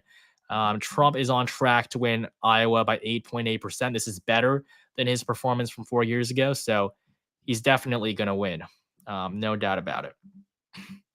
Can you explain Pennsylvania and Michigan again? All right, so Pennsylvania and Michigan. I guess with Wisconsin, right now this is the electoral map. So we've made most of these projections already, but North Carolina, Georgia, the two swing states we've called. I'm still so for Trump to get over 270, he needs Pennsylvania. That's the one that can get him to 270 the quickest. But if he does win Arizona, which is extremely likely, he can also not win Pennsylvania and just win Michigan, or just win Pennsylvania right now. I'm just going to call this out to people. So 40% reporting in Pennsylvania. Kamala Harris is at 50%, and Donald Trump is at 49.1%. And that's where we talked about this blue mirage. It came in hard blue. Now it's starting to level out a bit. It's going to probably take a while here into the evening to get, it'd be great if about midnight, 1 o'clock in the morning, we call this thing. But it's evening out in Pennsylvania. There was a huge lead for Kamala Harris there. So let's go back up to have it at 67% a Trump win, Michigan 62, Pennsylvania 73. So yeah, that's what we've been expecting right now. But we will just have to wait a little bit longer. We're just 1 minute away though from the 10 p.m. poll closings. Voting about to end in Montana, Nevada, and Utah. Three big states, especially Nevada and Montana. We have, of course, a very close presidential election in Nevada. And then in Montana, we have the big Senate race where John Tester is fighting to stay alive and hold on to his seat.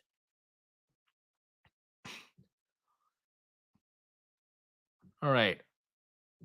So it is now 10 p.m. Eastern time. Polls have closed in Montana, Utah, and Nevada.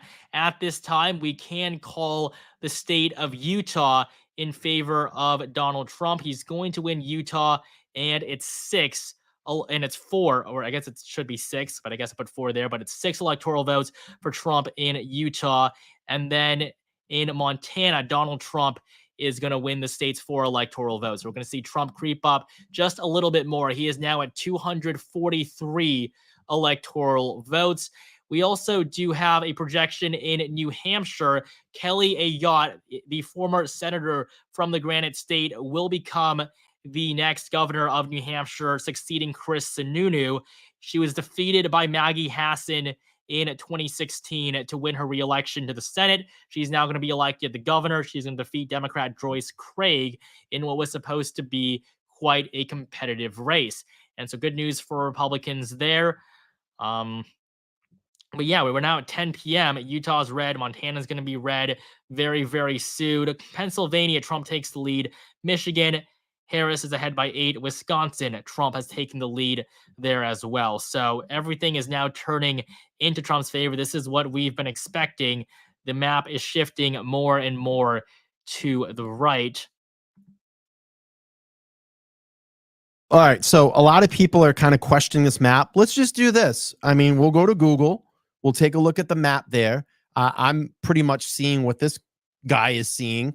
Look, Pennsylvania, we're just talking about this. Pennsylvania, very close, very close. Donald Trump, it's almost split right now. 49.7%. We're at 43% reporting. Trump is in the lead in Pennsylvania, slightly in the lead in Pennsylvania. You have Kamala Harris at 49.4%. Let's take a look at Kansas, where we had a lot of that blue wave come in right away. Talked about this earlier. Trump now leading in Kansas, 55% of the vote being reported in Kansas. Now you're starting to see the West Coast states starting to come in. New Mexico, only 19% reporting right now, but Donald Trump is leading right now, 50.1%. Kamala Harris at 48.2%. And Arizona, you're going to want to keep your eye on that. Very, very early in Arizona. Arizona, Trump is at 58.1%. Kamala Harris at 41.1%. Georgia, looking very close for Trump. 80% right now in Georgia being reported. Trump is ahead, 52.2%, and Kamala Harris at 47.1%. Still a lot. Look at Maine. Maine now coming in. Maine, 5%, still early. Donald Trump in a slight lead up in Maine. Let's look at Wisconsin. Wisconsin at 35% reporting.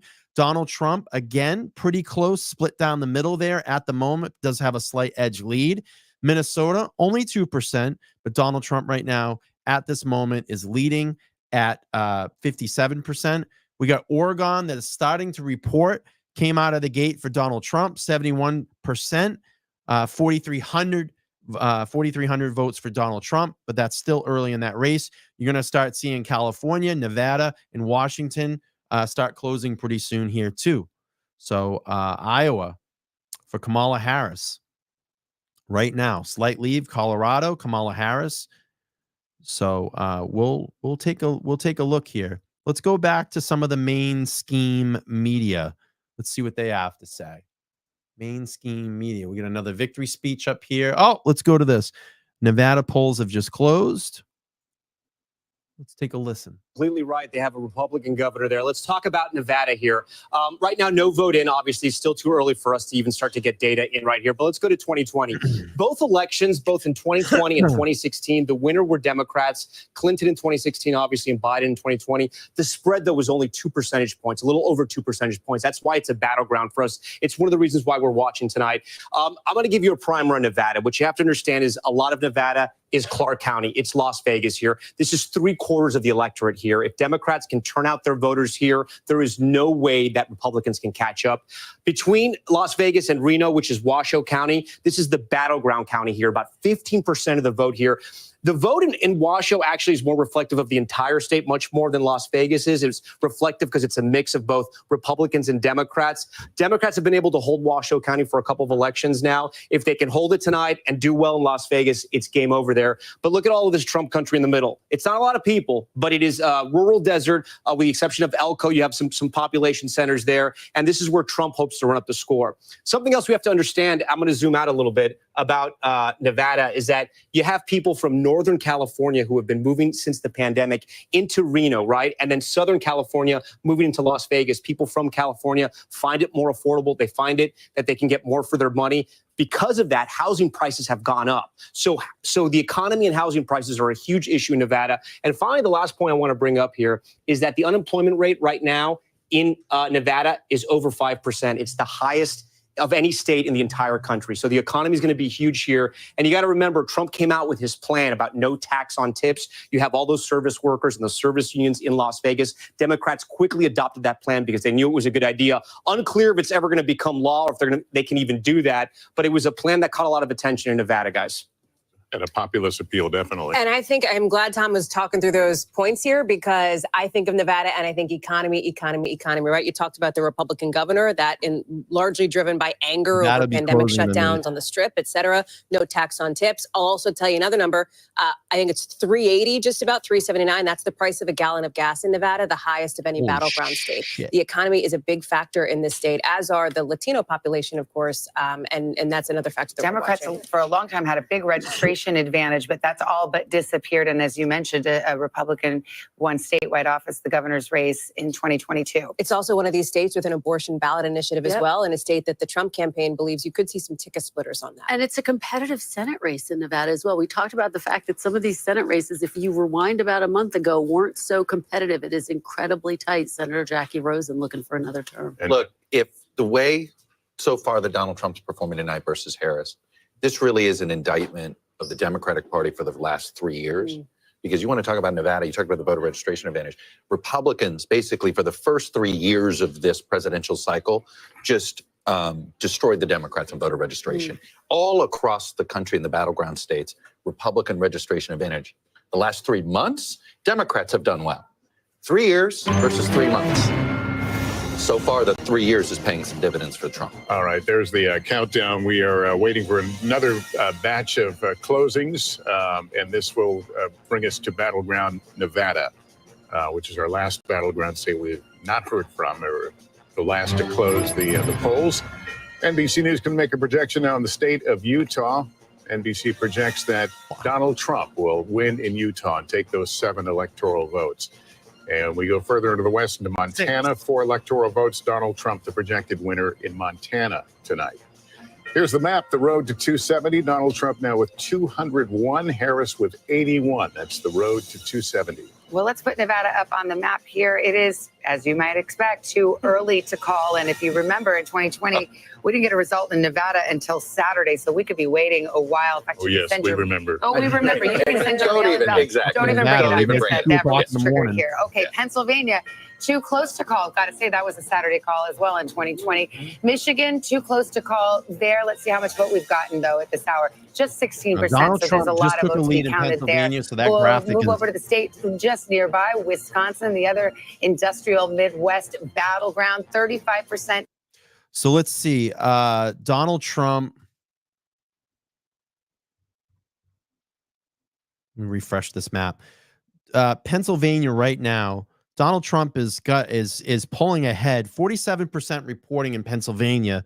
You got Donald Trump at 51.1% and Kamala Harris at 48.9%. It's still very close, but he is pulling away in Pennsylvania. So again, we came in with that blue, maybe the blue mirage, and Trump is going to pull out in Pennsylvania. We'll have to see.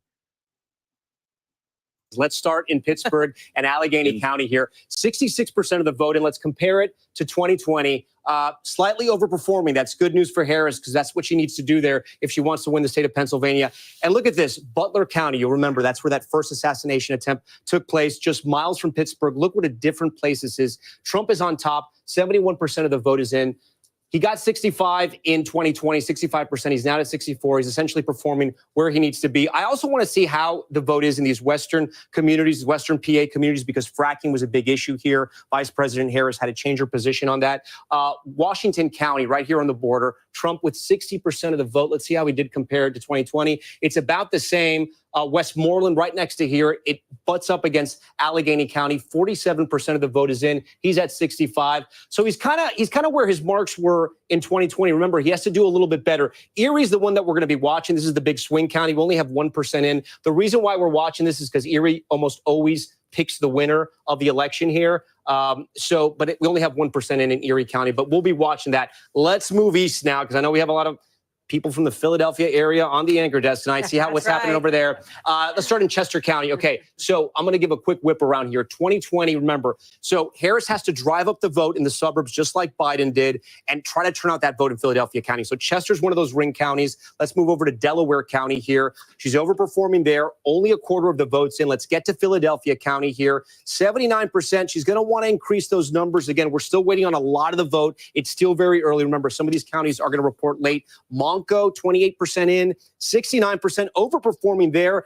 This is where Governor Shapiro is. You may remember that. She closed out her final ad sitting right next to Governor Shapiro, making sure the people of Pennsylvania saw that. And then I want to park on Bucks for a while, and then I want you guys to talk a little bit about Bucks. 24% in, but this is the county, the ring county around Philadelphia, one of those collar counties that Republicans thought they could make some inroads here. More working class than some of those neighboring suburb areas, counties.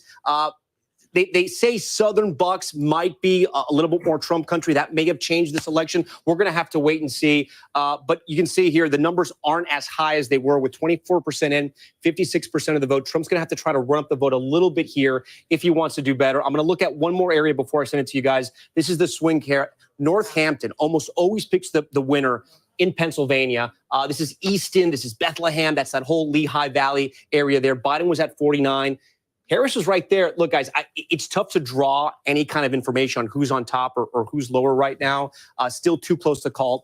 Trump's on top at only about 17,000 votes. You remember the spread in 2020 was about 80,000 votes. So a lot of votes still out here. One thing I do want to mention, there was an exit poll out of Pennsylvania on Latino voters, and they broke for Trump in a major way. That could possibly be a deciding effect here in Pennsylvania, because you're talking about 600,000 Latinos that are registered to vote. Guys, back to you. Can we talk a minute about the amount of money that has been spent in some of these races? Pennsylvania, I'm just looking here, Pennsylvania, Biden, Harris, plus the DNC, $131.7 million. Yeah, 314 million, I think, overall, when you add both campaigns together. $1 billion if you throw in the Senate race. That's right. That's right. No, on one state. I remember making a big deal like 12 years ago. We had $1 billion presidential campaign. One state. Isn't that so funny? Because it started out as a tie, and now tonight we're ending up, and it's a tie right now. But we'll see what happens. Yeah, we're going to be living and breathing Pennsylvania. That's interesting, though, what Tom just mentioned about the exit poll. And again, do your caveats, but for Trump to win the Hispanic vote in Pennsylvania would be pretty huge, because there's a big Hispanic population in Pennsylvania, especially in that Lehigh Valley. That's right. There's a big Puerto Rican population in Pennsylvania too, the most of any battleground. So let's talk about where that is. And I want to start with the national Latino vote here. And Savannah, love you for the grain of salt caveat. We know that these exit polls could shift a little bit, but here's what's so interesting here. It is Kamala Harris, of course, the vice president, who is winning the Latino vote over former President Trump, 53% to 45%. This is nationwide. But the number that you want to look at is this 45%. That is because of the overperformance of former President Trump nationally among the Latino vote. And you can see it here. He's 45% this year. 2020, I mean, this is a double-digit plus overperformance from where he was just 4 years ago. And if you get into some of these key battlegrounds, Tom mentioned Pennsylvania. We were just talking about Nevada. Looking at my clock where the polls closed like 7 minutes ago. It is a similar story here. If we can pull up Nevada, you can see Latino voters, about 17% of the electorate there, broke for Kamala Harris, 48% to Donald Trump, 46%. But again, it's about the overperformance. He is doing better with this group than he did 4 years ago, again, by a double-digit margin over the course of 4 years. So as I walk back to the desk, I will tell you, this is something, and Chris and I know will back me up on this, as we've been talking to our sources around the Trump campaign. What did we hear again and again? That they thought they were going to overperform with Black and Latino voters, Latino men. An interesting and important story here tonight, guys. I want to bring in someone from our insider's desk right now. Jim Messina was campaign manager for President Obama's reelection in 2012. Jim, what are you seeing here right now? And what are each of the sides telling themselves based on this data? Yeah, it's a great question. So Tom just showed the most important two counties that I'm following in Pennsylvania. Early vote in Allegheny County, Pittsburgh, better for Harris than expected. Then you look at Bucks County. When I was Obama's campaign manager, I was obsessed with Bucks County.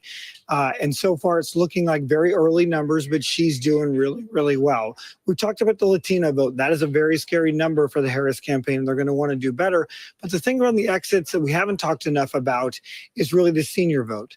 Kamala Harris is doing better with white seniors in the exit polls and some of the early results than expected, than a little bit better than even Joe Biden. You'd rather have those much more high propensity voters and a lot of a bigger overall number with those seniors. So those are three things that I'm seeing very early that make her campaign pretty happy. But in general, Trump is running up numbers in rural better than he did in 2020, which has to concern the Harris campaign. And we talked a lot about young men who were breaking for Trump. We saw the MAGA hats and some of the long lines at the universities. Yep. Is that unexpected at the level of the lines you're seeing?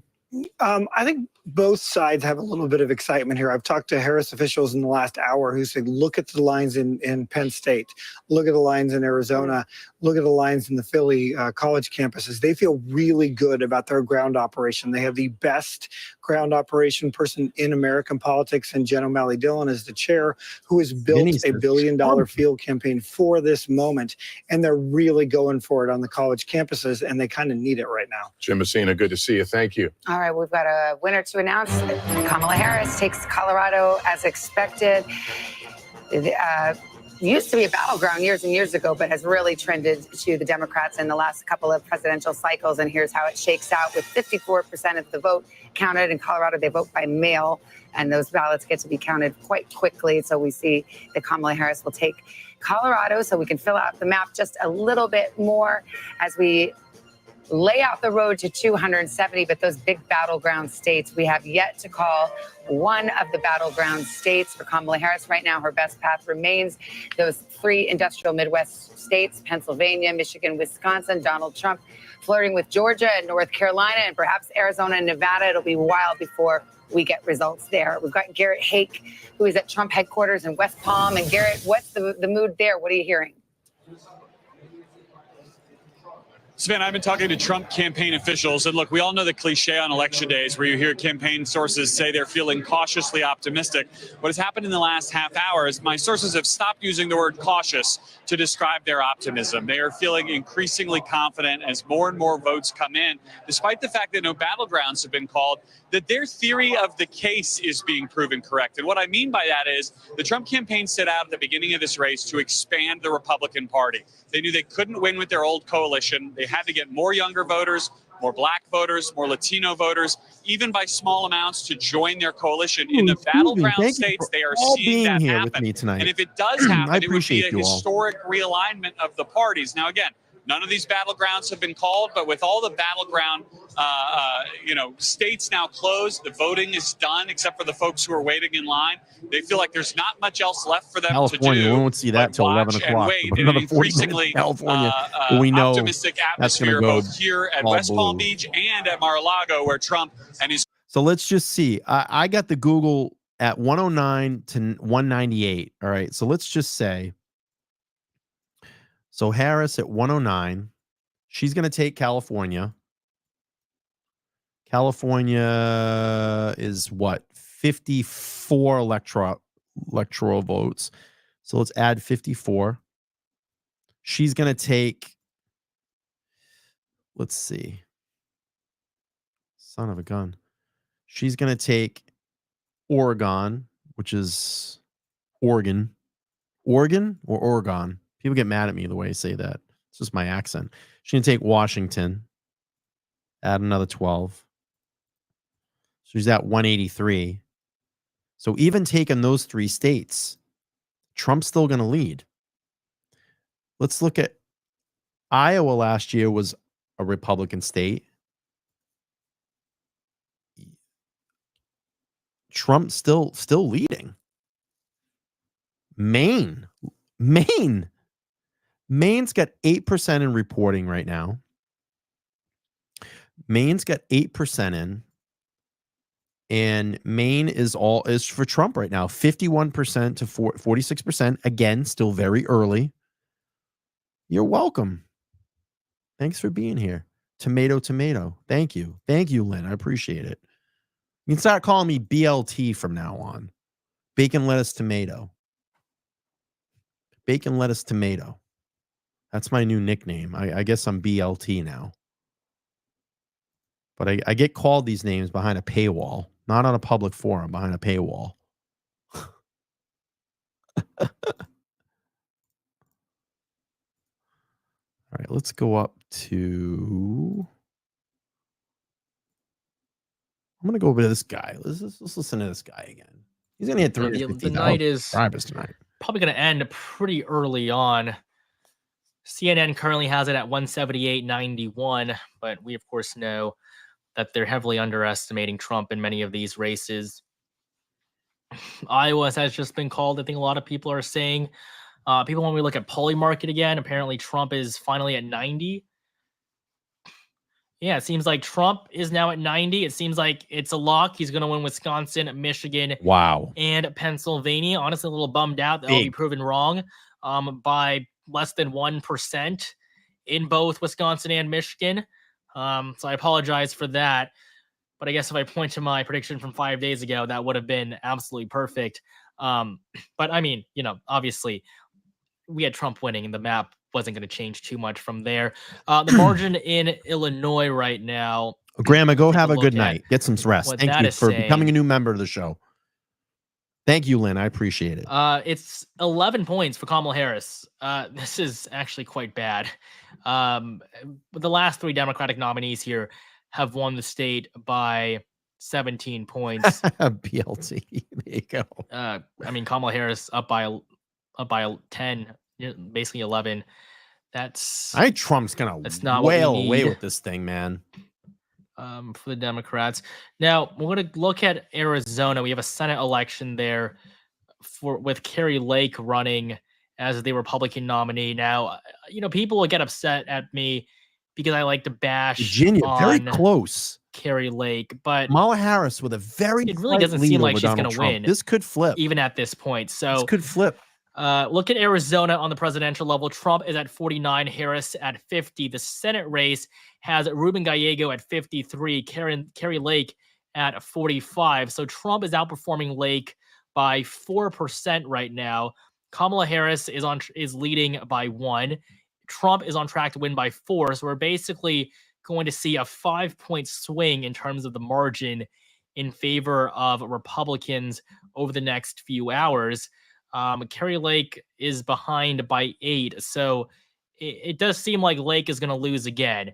And this was a winnable race for Republicans. It's just that they shouldn't have chosen the person looking that like lost Trump is the going to pull out governorship in Pennsylvania. to Katie Hobbs, who is look at Wisconsin, a pretty uninspirational candidate for governor back in 2022. If Republicans put up anyone else, literally anybody else, if it was Blake Masters even, they would have been able to win. But Carrie Lake was never the person. That's and crazy, I've been saying right? that the entirety of the election cycle.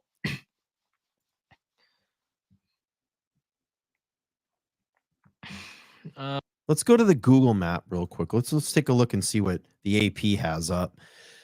Here's your Google map. Pennsylvania, 54% reporting in Pennsylvania. Trump has a slight lead in Pennsylvania, about 100,000 votes in Pennsylvania. Look at Wisconsin, 48% vote. Look how close it is in Wisconsin right now. 48%. That's the state you're going to want to watch. Minnesota is starting to come in, 3% of the vote, still very, very early. 58% for Trump. Iowa coming in, 40% being reported at 52%. Trump may take Iowa. You have Arizona with a slight lead for Kamala Harris. You're at 48%. 48%. New Mexico, 29%. Kamala Harris, pretty much with a pretty good sizable lead right now in New Mexico. Let's see, 4 years ago, New Mexico was blue. Trump takes Arizona. That'll be good. Georgia now, looking like Donald Trump is going to win Georgia with 88% of the vote. North Carolina, you can probably call North Carolina for Trump. North Carolina was red in 2020, but Georgia was blue. Trump could take Georgia. We're very close to calling Georgia.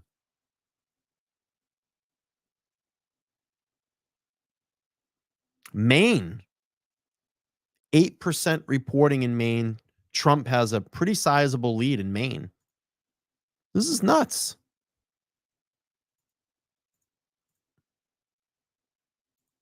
But again, we know what happened in 2020 with the 2 o'clock. All these votes came in. Wow, how did that happen?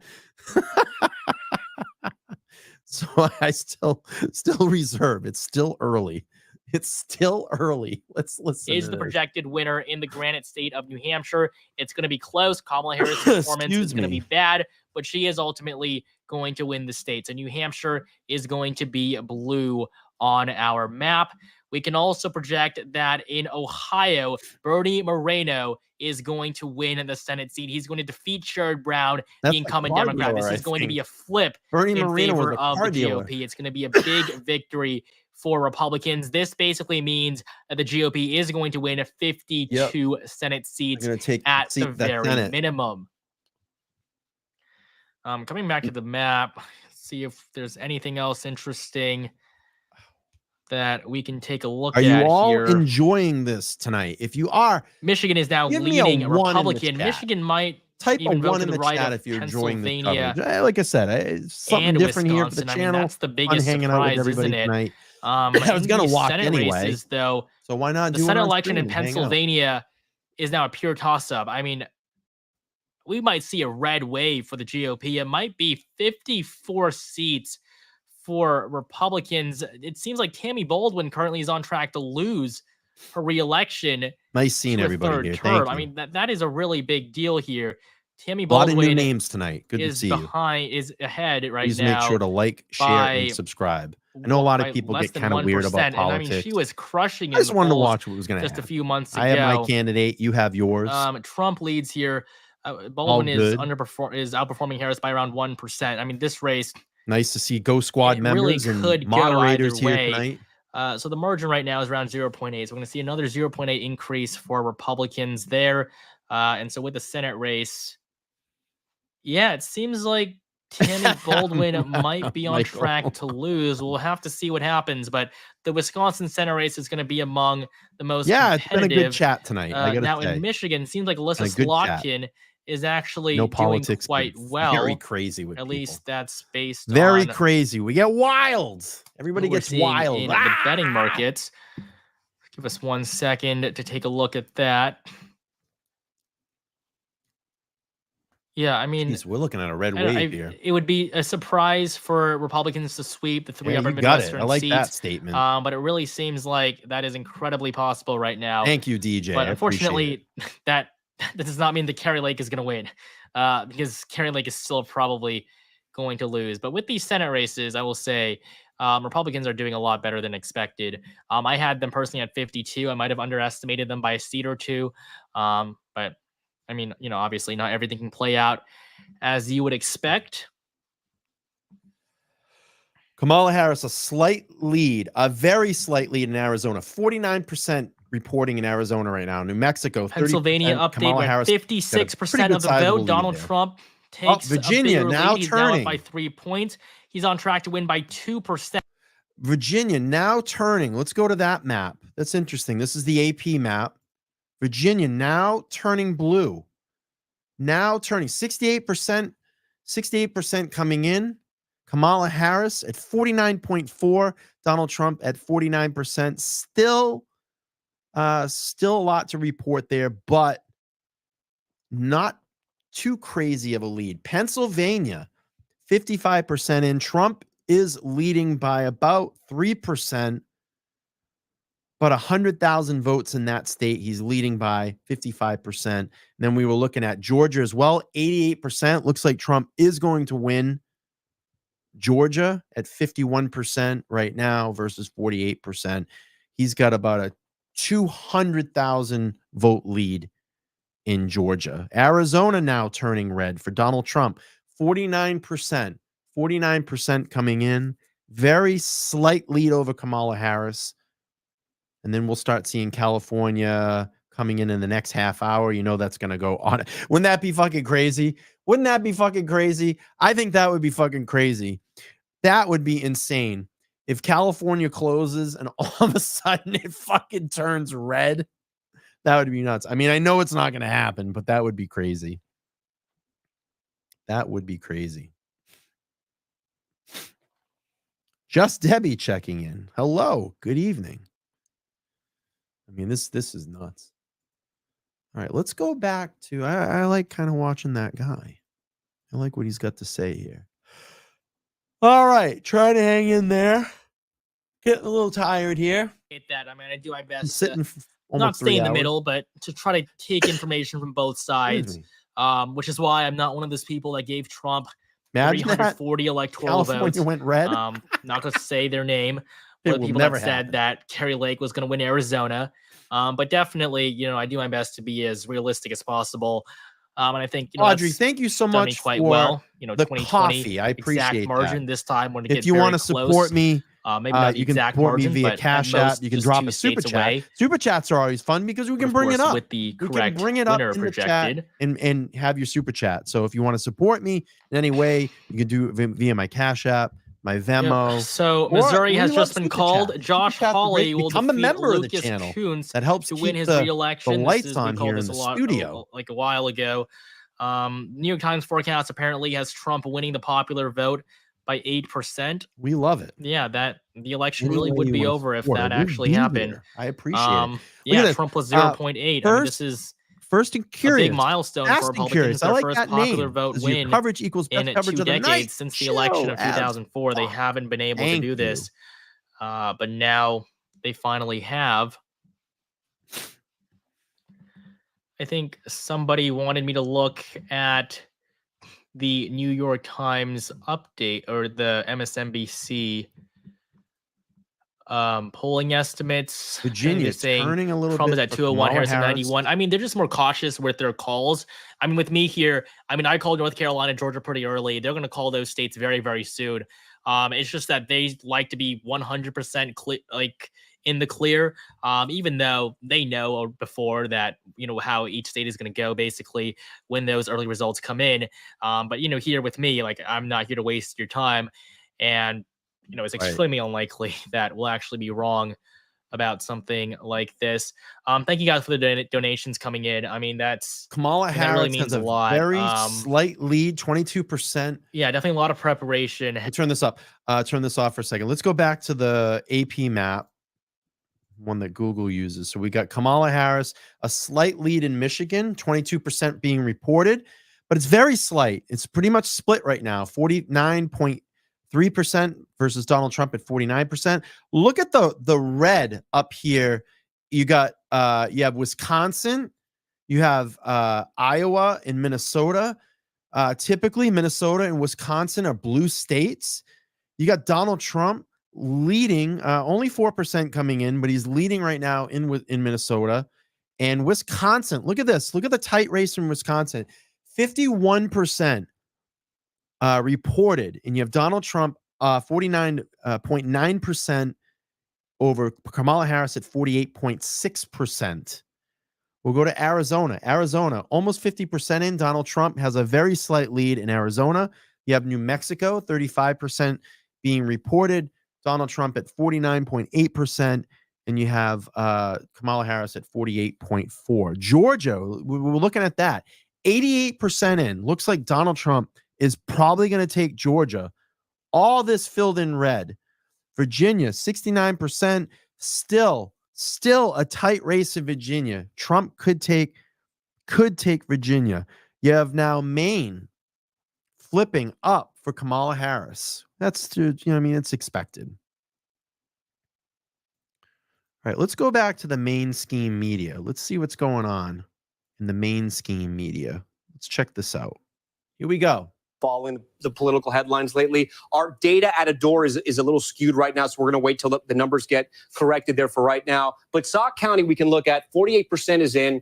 Biden won this in 2020. Trump won it in 2016. 47-50. You can see Trump's overperforming there. But again, still a lot of the vote is out. We're going to have to wait and see and what happens. And in case you're wondering, Sauk County, home of the International Clown Hall of Fame. So if you ever want to go down there and you're near Madison, drive over to Sauk. We're Fun getting to the fact witching alert, hour. We Savannah. got the Fun fun fact alert. That's fun right. fact alert from Tom. Welcome to the And fun we haven't even hit facts. midnight yet. Yes, exactly. Let's go to Stephanie. Gosh, she's in Philadelphia and Pennsylvania. A lot of hopes riding on Pennsylvania for the Harris campaign. What do you know?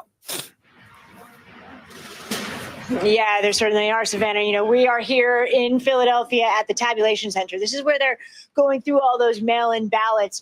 And, you know, we've been noticing in recent weeks and months kind of a lessons learned category from 4 years ago. And this place is a perfect example of some of those lessons that have been learned. You may remember in 2020, the tabulation of the mail-in ballots in Philadelphia took place in downtown Philadelphia, and it was basically chaos. Now they're in this entirely new building. It is secured by a fence with barbed wire, and they are doing tabulation inside here. We're actually not allowed inside, but it's going on as we speak right now.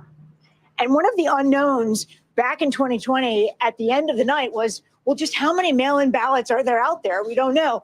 Well, tonight, right before midnight, we're going to get a briefing here from the city commissioner, from Seth Bluestein. He's going to tell us how many of those mail-in ballots from Philadelphia have been processed and how many they have yet to process, to give an idea of how much more time it is going to take. All of that, more transparency, this more security, so things go much more smoothly. Savannah? All right. Thank you, Stephanie. Back with our panel and guests, former Missouri Democratic Senator Claire McCaskill and Mark Lauder, former Director of Strategic Communications for the Trump 2020 campaign. Good to have you both back.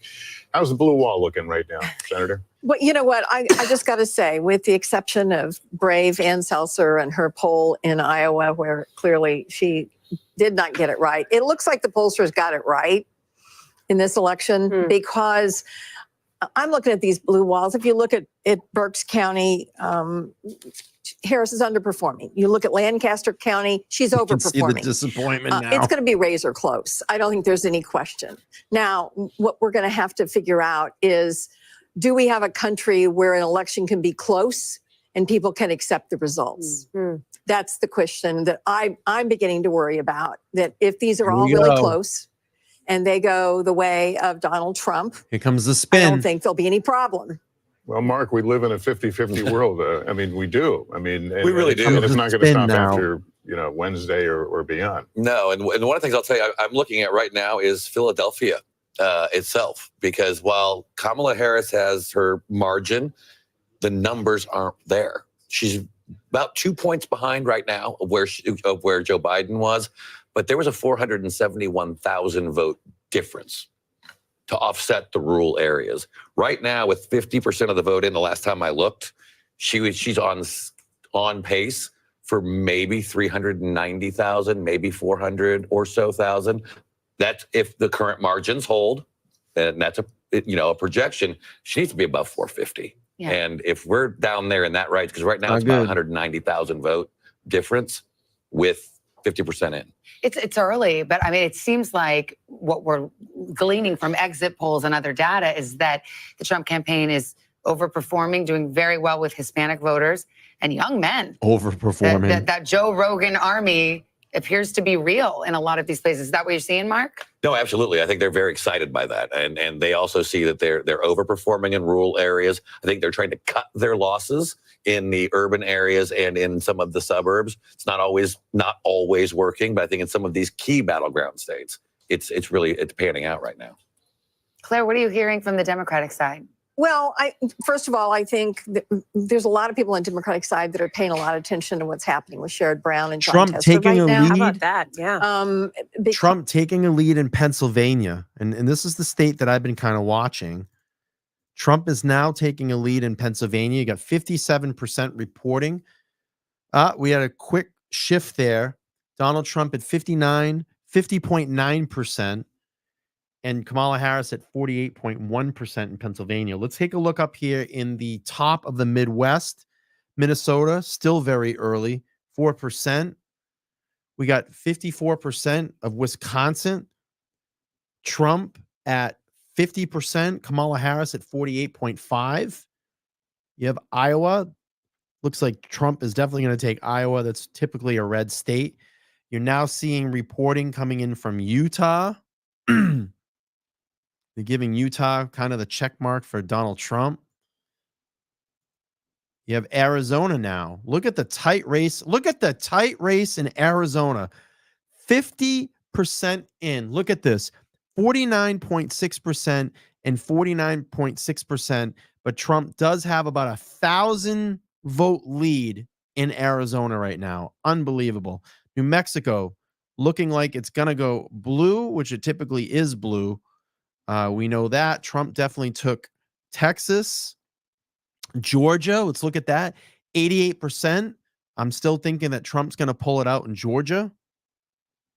North Carolina, 84%. Looks like Trump is going to probably most likely take North Carolina, typically a red state. Virginia is flipping a little bit towards Kamala Harris right now. Kansas just got, looks like it just got called here on the map for Trump.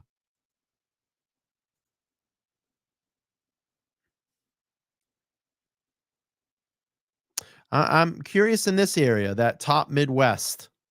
Michigan, 24%. You have Trump in a slight lead there. This is going to be, you're going to want to watch up through here again. Pennsylvania as well. Georgia is important. This is, it's crazy. Yeah, it does typically flip around midnight. So we'll have to see. And then we'll see what happens at 2 o'clock in the morning. I love it. All right, let's go up to the main scheme media. Let's see what's going on. Let's see what they got to say here. Let's go to this guy again. I gotta listen to this guy. The New York Times says this, it's pretty clear that he's going to win.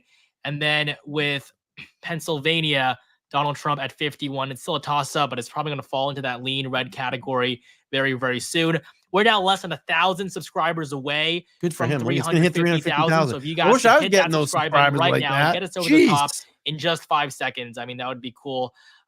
Really appreciate you guys,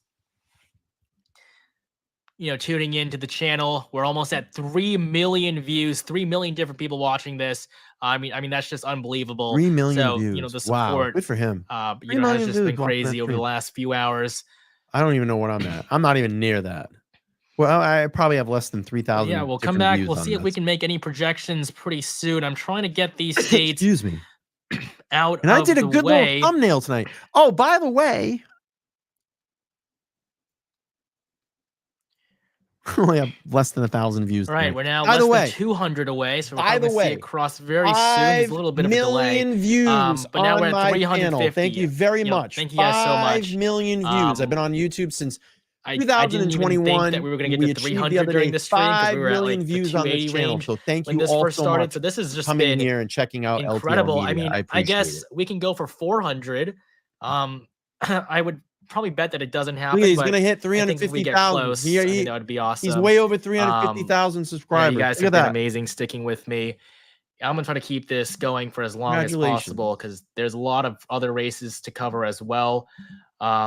And of course, I think with the mainstream media, the problem is that they're just so slow with it because we actually have some more projections to make right now, ones that, CNN, MSNBC, they're simply not going to make at this point, even though they're pretty certain that the race is going to go one way or the other. So we're actually going to replace the goal now for the 3rd time. Do it in this video. I mean, thanks to your guys' 5 support. million views. We're now going to 5 up million the goal views, baby. Let's to a go. whopping 400,000. So again, thank you guys so Man, I much. wish I could this hit really means a lot 400,000 to me. subscribers someday. That'd be great. That you It'd be guys are great enjoying just the even content. hit 50. 50 would be something to be proud of. All right, so we're now just 16 minutes away from the next poll closing. The next poll closing will be at 11 p.m. Eastern time. California. Voting will end in these 4 states: Yep. Washington, Oregon, California, All and blue. Idaho. They're going to be quite consequential. Actually, they're not. I really don't know why I said that. But Kamala Harris is going to win them, and they're going to be consequential in the way that we'll get the map filled in a lot more after this. Idaho, going to go to Trump, of course. But we do have some projections to make right now.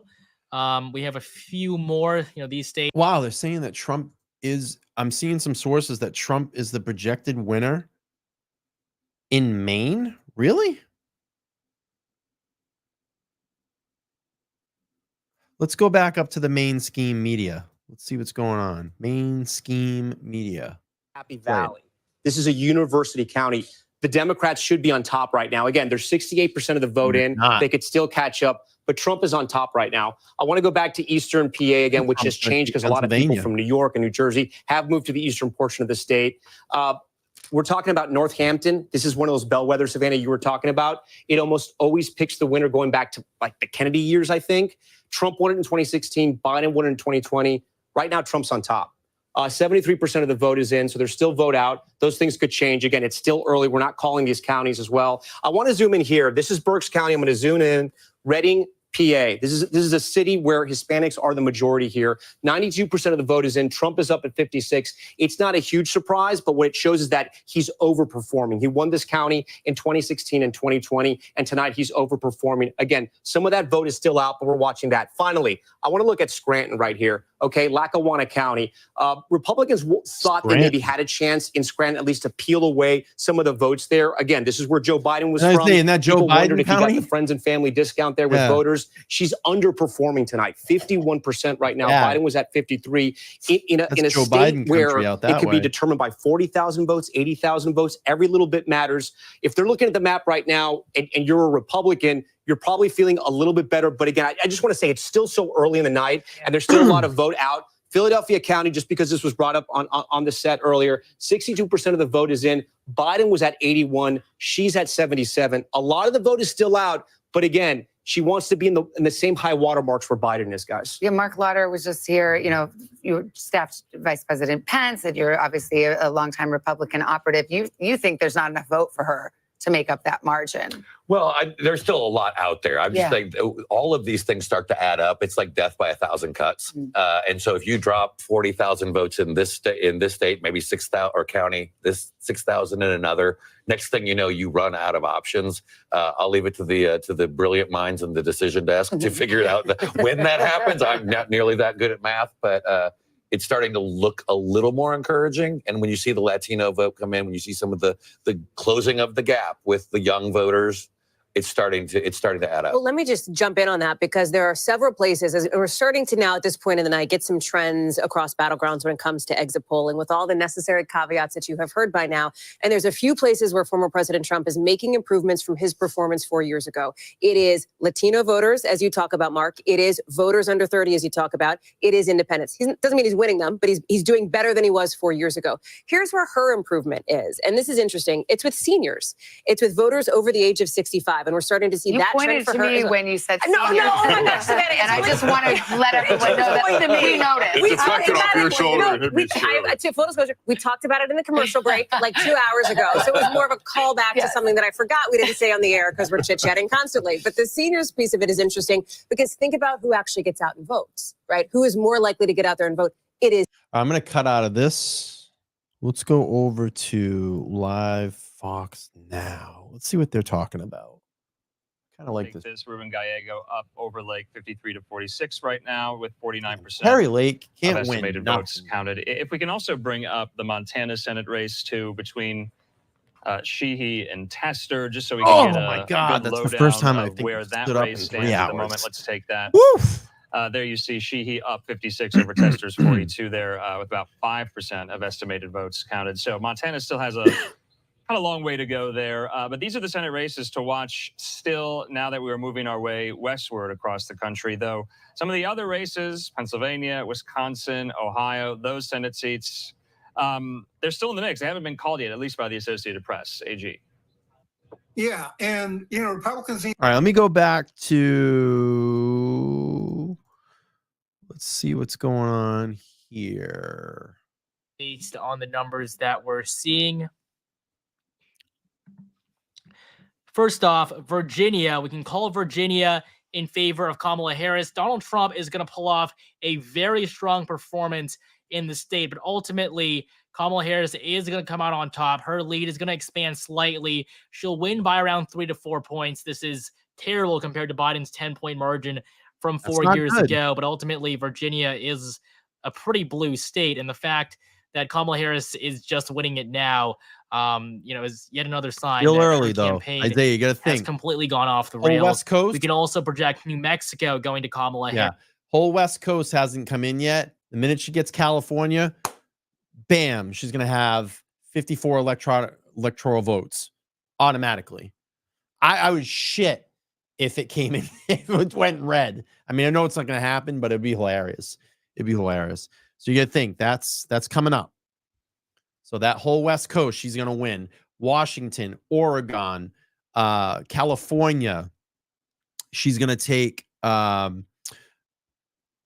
Washington, Oregon, California. Nevada is still up in the air. Let's see. Nevada was blue in 2020. So she's going to add 12 plus 8, 54 and 6. Arizona is still up in the air. But I don't know. I think Trump might take this. He's leading in Pennsylvania. Virginia's probably going to flip for Kamala Harris. Let's see.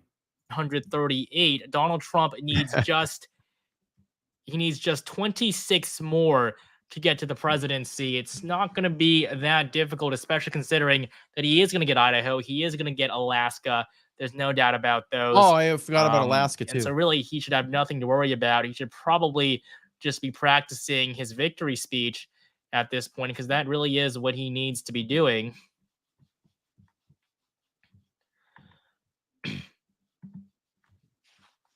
But, again, we're now just 9 minutes away from the next poll closing. This is at 11 p.m. California came in red Eastern time. Oh my God, people would have a heart attack. New Mexico likely blue, right? Virginia very likely. So basically, the way we've been calling this is once the needles fall into the likely or very likely category, we are very likely to make a call for these races, because ultimately the New York Times is going to be right if they put a race in the likely or very likely category. I guess people want me to drink I don't know. water. Right now, Harris is getting slaughtered. I will try to do that. But we do also have new numbers coming out of Arizona, a couple more percentage points here and there. Donald Trump at 49.7. It still doesn't seem like Carrie Lake is going to win, though. That's still a bit of a stretch. And then New Mexico, Kamala Harris, 53%. Donald Imagine Trump, 45. that, though, Mary. I mean, I'm watching CNN right see it now. They're happening. at Kamala Harris headquarters. Doesn't seem like they're having too fun of a time there. They are waving their flags. Not really sure why, considering that this couldn't have gone any worse for them. Tim Kaine. But yeah, we're just 7 minutes away now from the California last coming large in. poll closing. So after this, All the the only polls. states that will be outstanding are going to be Alaska and Hawaii. So this basically will basically get results from states all across the map now. And if we come to the electoral map, I mean, I can show you guys where the map is right now based on where candidates are leading. So we've already called Georgia and North Carolina in favor of Trump. And when it comes to the swing states, Trump leads in Pennsylvania, Michigan, Wisconsin, and Arizona. We don't have numbers from Nevada yet. But at this point, if all voting were to stop, Donald Trump would win 306 electoral votes. Kamala Harris would win 226. So, this is going to be, Donald Trump is going to do better than he did in 2016 at this point. And Kamala Harris is going to be the worst performing Democrat since Michael Dukakis in 1988. Wow, that's big. Wow. Right, but for now, North Carolina, Georgia, those are the two swing states we've called so far. I do think we will be able to call Arizona relatively soon. Wow. People want me to look at Poly Market again, so just give me 1 second there. Donald Trump is at 92%. Wow. I mean, this is pretty much a landslide now. Kamala Harris at 8.2. Look Wisconsin at the map. is dark red. Pennsylvania is dark red. Michigan is dark red. Only Nevada isn't as red. Trump's odds went up 31% today, as he is now just on track to win the This election. is big. Thank you, Sean, for the super chat. Thank you for all your unbiased coverage, as well as the speed of data presented. Well done from the Finger Lakes in upstate New York. I'm glad you're enjoying the content. Polls are about to close in California, thank which you all is, for of being course, here. my This home is state. fun. I mean, nice Dropped little off my chat. ballot Everybody's just a being few great. days ago. Listen, I have my candidate. You have yours. A lot of people in the chat have been very expressive of who they follow, and I admire that. I think it's cool. I wanted to keep this kind of civil and neutral tonight. Everybody's being really respectful. We're having a good time here, just hanging out. It's a very important day in America. Every 4 years, we get the opportunity to come out and do this. I was thinking about the other day, we probably will never see an 8-year president ever again. It's probably going to be 4 and flip-flop and flip-flop and flip-flop. And whatever your thoughts are on either candidate, hopefully your candidate will get in and, your candidate will do something great for this country and really get it back on track, because the last 4 years, in my opinion, we had a very, very lazy president, and we need someone to step up, take control, get this country back under control, get money in the pockets of the people, stop the wars overseas. We need to do better at our borders. We need to do better with, our healthcare, make sure that our education, again, is in the top of the world. And we need to create jobs. People are really starving for jobs right now. And whatever that may be, let's bring things back here to America. Let's make things in America again and be proud of our country. And not only do we have the national election here, but you all need to pay attention to your local elections. Those are the most important aspects of any election in our country. Your local elections are the people that serve in your communities. If you have issues, if you don't like the way that things are going in your local election, get out there and vote. It means a lot. It makes a difference. And, you have to live in that community. Classic example, look what's going on in Canton. Things are bad, terrible there in Canton. So, listen, I appreciate everybody being here. I know this is not everybody's cup of tea. I was going to watch anyway. So, well, let's stretch the studio wings today. We'll put on the long seat and sit through this and see if we can come with a conclusion. But I really do appreciate y'all being here. We need to strengthen our military as well. We need to not forget our veterans. They do not get enough for what they do and serve in this great country. We live in the best country in the world. I don't like these people that shit on our country. You live here, but you shit on what we do. I just don't like that. It's kind of the love it or leave it here. I love America. It gives me the opportunity to be here on this platform and do the things that I do and have the voice and the expression that I can put out here to the masses. And, some people will agree with me, some people won't. But we live in the greatest fucking country in the world. We have so much freedom to do what we want. Look at just some of the countries that are fighting right now and the wars that they go through, and people are dying.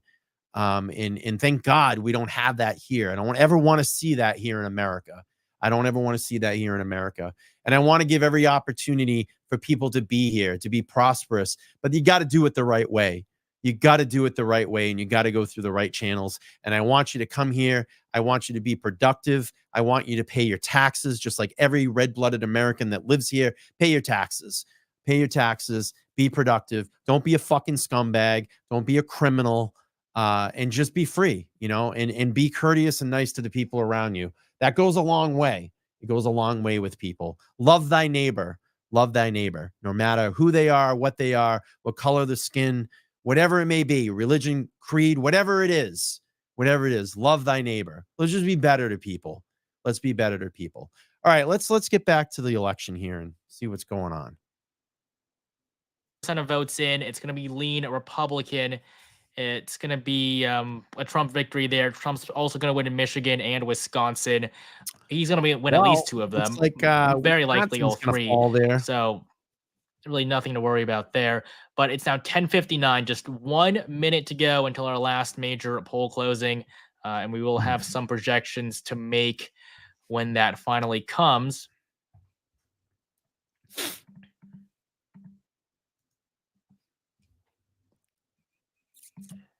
How is California Prop 36? We're not going to be able to see any of the California stuff until basically the next minute here. Basically right now, we'll start to be able to see some of the more specific. All right, let's go to Main Scheme Media. Let's just check out what they got. Main Scheme Media. Let's see. I want to hear what they're going on. What are they saying? Fox Close with Adam Live Schiff now. The Democrat there going up against Republican Steve Garvey. What do we make of this, and what is kind of the outlook on this in the Senate, and how does it the balance of power factor? Excuse me. in all I of can't this believe in it's California? 61 degrees out here in Ultimately, Massachusetts as far as right the question now. of balance of power goes, we don't expect California to make any seismic shifts with the balance of power. We don't consider this race to be a toss-up like we do in Pennsylvania, Michigan, Wisconsin, states of that nature. California is an interesting one, as you can see. That might be a familiar name to some people. Steve Garvey, he was a first baseman. He played for the Dodgers. He played for the Padres and mostly the 70s and the 80s. He is running as a Republican against Adam Schiff. Adam Schiff led the charge on the impeachment process during Trump's first impeachment. As soon as polls close, we may get an early call in this race. Of course, any statewide race in California would be expected to fall blue, but no results from the Associated Press as of right now, and it looks like the clock just hit 8 p.m. on the West Coast. So polls closing, we should start to see some color, Andy Mack, in some of these states here shortly. Yeah, and the colors will start lighting up any minute now, as you mentioned, just the 8 o'clock hour there, as we're continuing to follow it on the West Coast as we're moving east to west. And I'll mention, it just happened right now, just as we were speaking. So Washington, and there we go. So we're seeing some of these Senate races. Washington, as soon as the polls close, and this is just how reliably blue these states are. I'm going to just guess zero. Yes, there's zeros on these. There's probably zeros on California. Look at, they already as put well. California. That's because the AP has Look such at confidence Adam in these Schiff. states. As soon as results start coming in, they're Look going at to be this. so overwhelmingly blue that they feel comfortable calling these races as soon as the results start coming through. Look at this. They already have the Adam check Schiff mark for going Adam to be the Schiff. senator That in piece of shit. California for 6 years, and it appears there as Washington as well.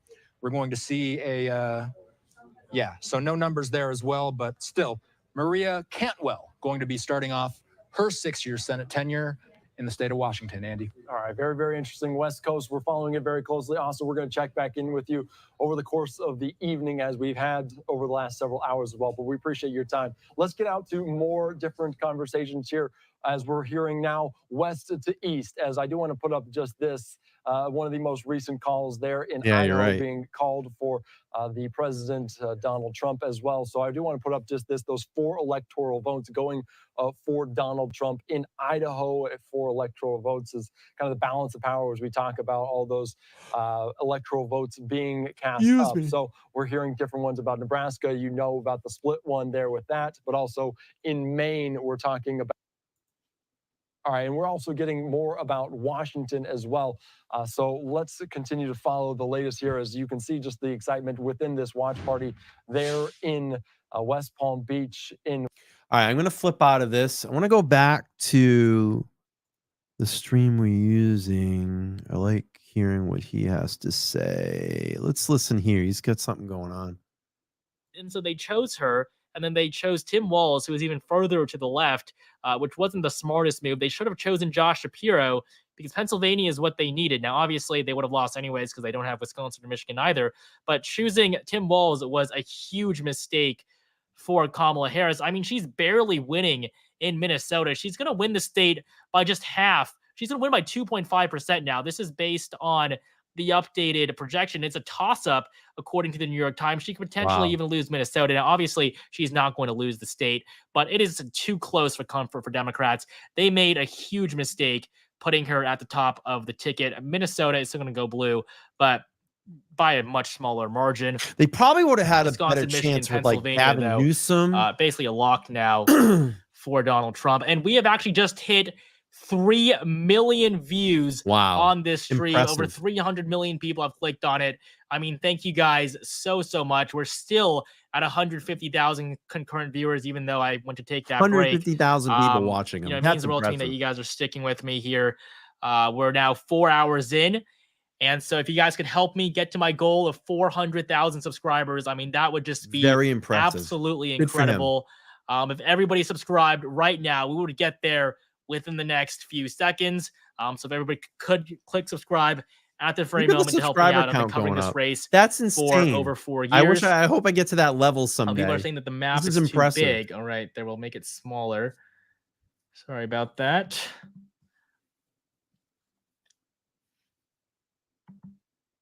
Very All right. impressive. Anyways, continuing on here.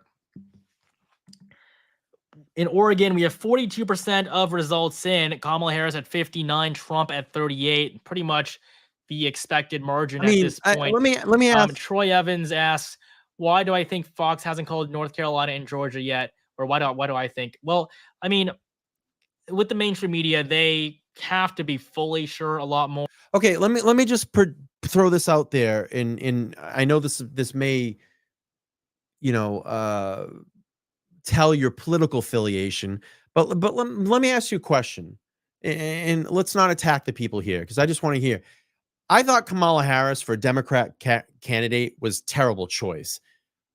I know the name. I know Gavin Newsom's name had been thrown around for quite a while. As a Democrat in this chat, who would you have want to see at the top of this ticket? I don't think that you clearly believe in Kamala Harris. I don't think that as a candidate that stuck with you. I'd just be curious to see what name you would have thrown out there. I don't think Hillary Clinton would have been a good choice either. Michelle Obama, no. But I'm just curious, within the political spectrum, who would you have want to see out there as a candidate?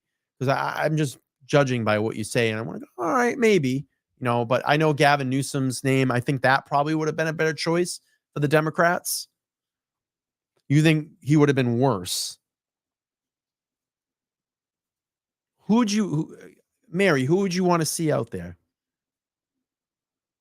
I mean, did they have that anybody? I've made pretty clear over the last few months. And yes, some people are upset that I like to just dog on Carrie Lake, but she was not the right candidate, and she is not the person that Republicans should have chosen if they want to win. Now, if they want a candidate that they want the most, sure, Carrie Lake appeals to Republicans the most, but not to the people in the center. And that is why she is running behind Trump by 4 to 5 points. Somebody asked me opinions on Alan Lichtman's claims as of current results. I mean, I knew he was going to be wrong this whole time. I mean, his whole scientific method, quote unquote, it was never scientific. Thanks for being honest. I mean, it's just a random list. This is fine. Ashley says, I think Kamala was a good choice, but Waltz, I think, ruined it. But here's the thing. I think, and this is just my opinion, you have to look at the negative stigma that kind of threw on Kamala. Yeah, she's a fresh face. She's up there. She's at a much younger age than Joe Biden. But you got to look at, she sat under 4 years of Joe Biden. And let's be honest here. Joe Biden's presidency wasn't really much to run about. Wasn't really much going on there. We got into a lot of war, a lot of things at the border that had issues. The economy, we had high inflation. So she kind of was in his back seat. Now, I understand it's a fresh face. It's a woman. Believe me, I want a woman to run this country someday, just not Kamala Harris and not Hillary Clinton. But I definitely want to see a woman's take on how to run this country someday. I think it'd be great. But, I just look at it. Maybe is she, have a lot of that stigma of the Joe Biden presidency. I think one of her biggest slip ups that she made, she said, I'm going to fix everything that we didn't do in 4 years. Go! Like, what are you saying? Why would you say that? You had 4 years of that. And now you're going to say, I'm going to go back and fix all those things. But you were part of the 4 years of the things that couldn't be fixed. So I don't know. I think that they could have had a definite better candidate. Who that is, I don't know. I don't know. But I don't know. Let's listen. Political career of Governor Tim Walz. I think he is never going to get chosen for something like this again. Maybe he'll be chosen to succeed Klobuchar if she ever retires in the Senate. But I mean, his career is over. Minnesota was something he was supposed to deliver by a 10-point margin. He won his reelection by 15 points in 2022. Today, I mean, today Minnesota is among the closest states in the country. Brad says your channel has even gotten my 77-year-old mother to follow the entire race. Thank you so much. She used to be a Democrat, by the way. Good point, alleged to Well, yeah, be. I'm glad people Just are gotta getting thrust it in interested there. in this. I try to present things in an interesting and digestible way. Hello, welcome in. Which was what I'm Long trying time. to do. Which is what I've Long tried to time do no see. basically this entire time. Now, we do have more results from Maine. It's now likely Democratic. Kamala Harris at 53, New Hampshire as well. I will say that Minnesota, we probably will be able to call soon, but it is looking good for Trump. I think if you are in the Trump camp, you should be feeling extremely happy about where this is headed.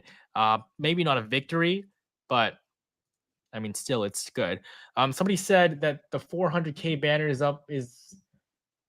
off by 1 pixel. Is it to the right or to the left? Because I personally cannot see it, but I will adjust that for you guys here.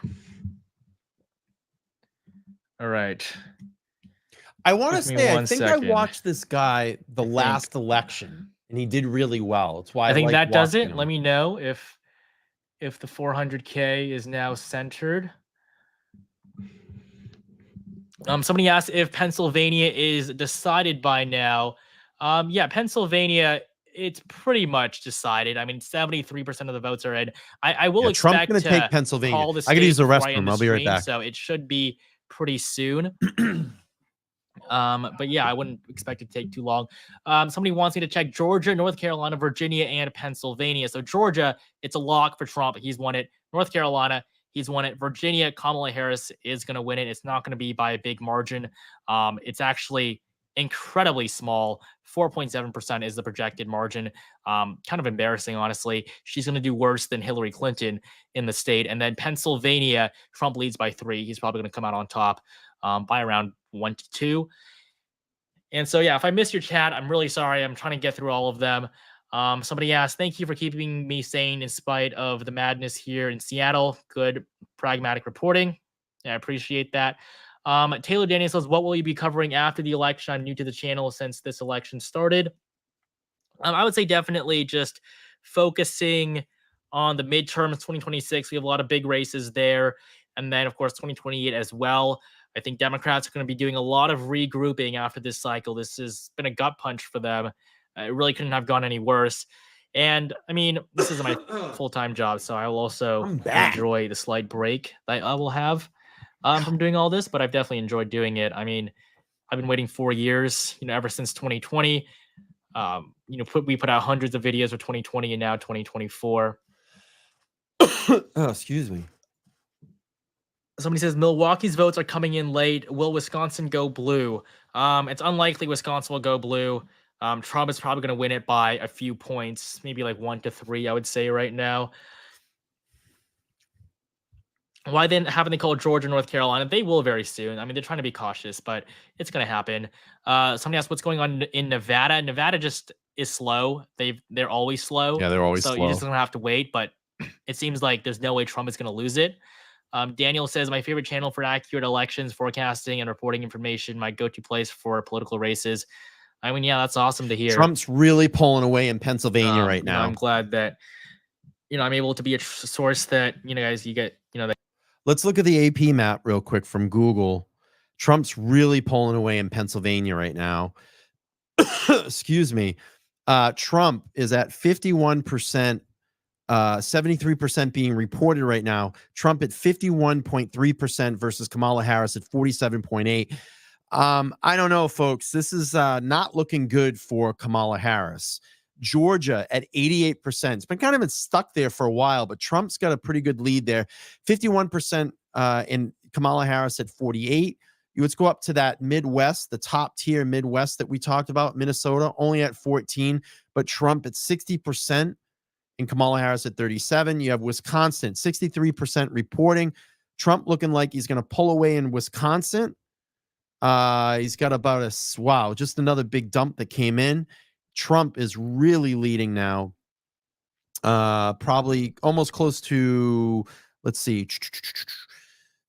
let's see, 50,000 vote lead in Wisconsin. Minnesota only at 30%, but Trump is up 51 to 46%. We looked at Maine earlier. Kamala Harris leading in Maine. Very slow reporting, 21%. Nevada is soon to start posting. You have Arizona at 50%. Still a super tight race in Arizona. I don't know, folks. It's not looking good in my prediction here for Kamala Harris. I don't know, but anything could happen. We saw 2 o'clock in the morning a couple of years ago, so we'll have to see. Let's go back to this. Thank you for being here. State. Smash She would the have to win an like overwhelming button. majority. Subscribe and if that you're just isn't going to new. happen. Become a member. It's going to any come in way basically you the same wanna. rate as they have. North Carolina, same thing, 88% in. What's my full-time job? I'm actually a student, so I don't have a job, I guess.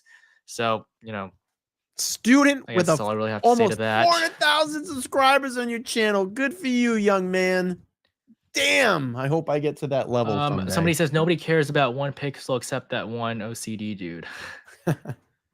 Yeah, I mean, I guess just on my other monitor I couldn't notice, but we're now approaching 359. We're 41,000 subscribers away from our goal of 400,000. So Smash if you guys could all hit that subscribe button right now, that would mean the absolute world to me.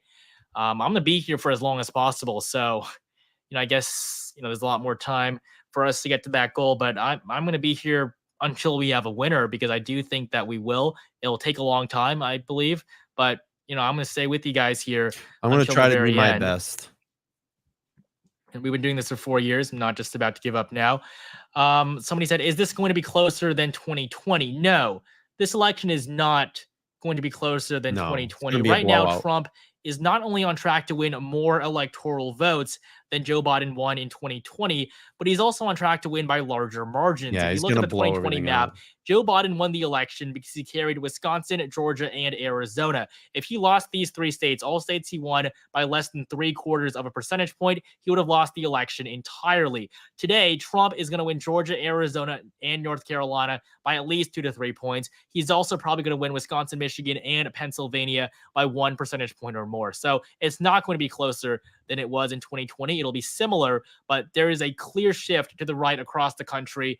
Donald Trump is performing much better than he did last time in every single state. There's really no state so far that Kamala Harris has outperformed the incumbent president in.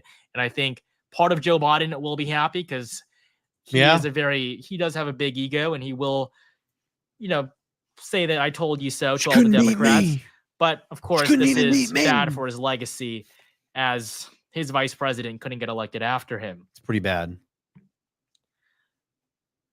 Somebody said, you're much more reasonable than Let's Talk Elections. I mean, yeah, I think it's pretty clear that he's been catering to the Democrats.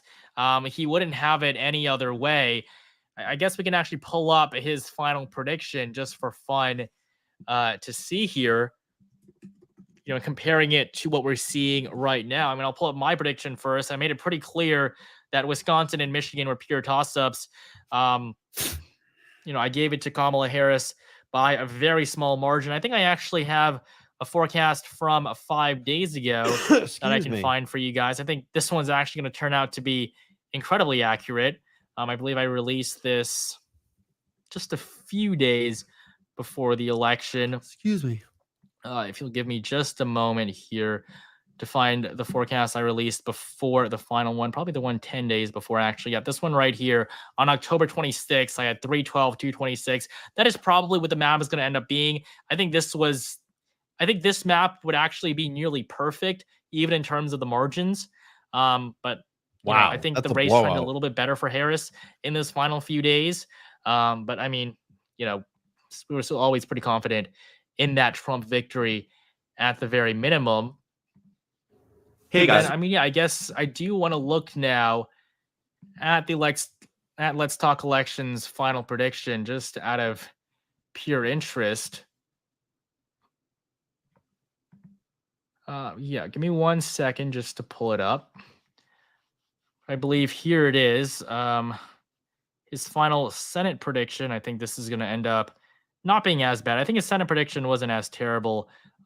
He had basically Republicans at 52. He did have the GOP winning North Carolina or winning Ohio along with Montana. And then for the presidency, yeah, this was his map, 292, 246. He's just going to be totally wrong here. Somebody said, how many subs did you have at the start of the night? Your channel is great. Say Ethan Smells, my watch party. I mean, Ethan Smells. And I guess his prediction stinks as well. But at the start of the stream, we were at 286 or 287, I believe was the number. 286 So, I mean, the support tonight has just been incredible. North Carolina has been called by the mainstream media, I hear. Isaac Lightning, thank you so much for your super chat. Hey, this is 2020 happened until a state has been called. Anything can happen. You know, I definitely. This is what I mean. It's very, very important for you all to come here and check out these streams, because when you get activity on it, YouTube pushes this. But he's been a chosen channel tonight. Good for him. I think this is great. This guy's going to hit 400 subs by the end. It's a student. It's a fucking student. That's crazy. Good for him. That's really good. I'm really proud. Explain to That's you good. why there is this slight stall.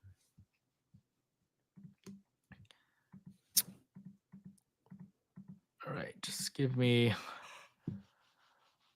1 second to adjust here. Let me know if the stream is lagging in any way. Let me know if it's okay. What's going on with the main scheme media? But Bro? Let's all check right, out the so main scheme just looking media. at the map here. Let's go up here. Let's see what they got to say. Kind of performing at the same level as Biden. That's good news for her. She wants to keep it there. We don't have any data there. What else we have? I think here in La Crosse, this is another Democratic stronghold, 92% in. Biden was at 53. She's 55, I should say. She's slightly underperforming.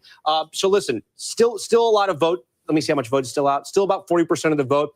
But here's what's tough for Democrats in Wisconsin. Of the battleground states, each of those blue wall states is different. But of all the battleground states, Wisconsin is the widest. Trump so really they can drive pulling up away the in margins with at least Wisconsin now. African-American voters and some Latino voters that are going to stay Trump loyal to the looking like he's Democrats gonna in this take election. Pennsylvania What as they well. can do, there's about 100,000 Georgia. college students in the state of Wisconsin. Georgia has 90% of the vote in, and Donald Trump right now is winning over Kamala Harris, 51% over 48.3. He's got about a 300,000 vote lead. I'm sorry, 150,000 vote lead in Georgia right now. Arizona, 50% reporting, always a slow state to come in. Donald Trump is on top, 49.7 versus 49.5. Nevada, not even reason. Hasn't even At that moment, but if things happen as expected, it would look like a two-seat gain here in the Senate. And so this is a hugely consequential vote here. Sherrod Brown, in a red state, was fighting for his political life. He's pulled that rabbit out of the hat a few times, but not here tonight. 3 times, Savannah. And he has been someone who's been very adept at straddling that line, reaching out to working class voters throughout his state. His father was a doctor, grew up in Mansfield, really had that working class. All right, I'm going to get out of this. Let's go back here. Let's see. Still behind, but she will come out with a victory. But we do, of course, have these Senate races out west. Washington, California, solid blue. Utah, solid red. And then in Montana, with 6% of the votes in, Tim Sheehy, it does look like he is on track to defeat incumbent Senator John Tester. This is another flip for Republicans. Sheehy has an 89% chance of winning. This has been a terrible night for Democrats. Looking at the latest numbers here, this is actually really surprising. We might see Republicans win at Wisconsin, Michigan, and Pennsylvania. Wow. I mean, that would be unprecedented. I don't think anyone could have predicted that. You know, I certainly had Republicans winning Montana, West Virginia, and Ohio, but these additional 3, I mean, that is a big deal. We have 2 big incumbents here, Tammy Baldwin and Bob Casey, 2 of the most prominent members of the Democrat Senate delegation. And with them losing their re-elections, yeah, this is going to be a dumpster fire of a night for Democrats. And so we only have a few races left to call in the Senate level. Hawaii, we will be able to call for Democrats at midnight. But with the rest of the map on the presidential level here, we're just waiting for some more results to come in before we can be sure and make these projections. Carl Phillips, you're doing great. Keep up the good work. Drink water. Is the Yeah, name I'm of this definitely channel. doing I'm my gonna give him best a to do that. subscribe. Stevie says, can you check the House? It's not looking good. I mean, the House was always going to be difficult, but I will say that considering just how well Trump is doing right now, I think Republicans will take back or will hold on to the House. I think Mike Johnson's going to get another term as the speaker. Excuse me. But I'm sure imagine I'll be able to look at the we have House an numbers here. all Republicans at Republican- 164, Democrats at 109. I don't believe all any flips Republican have government. been called yet. So we're basically at where we were just where we were before the election. But in terms of the most competitive districts, Democrats are at 4, Republicans are at 2. I mean, this doesn't really say too much, but we can look at Polymarket and see the odds here. Republicans have a 78% chance of winning the House. They have a 97% chance of winning the Senate. Wow. And they have an 85% chance of winning the Wow. presidency. I mean, you really couldn't Wow. be any more sure than this. Republicans are on track for a trifecta. It's going to be a huge victory for the GOP. I think a lot bigger than what anyone could have expected.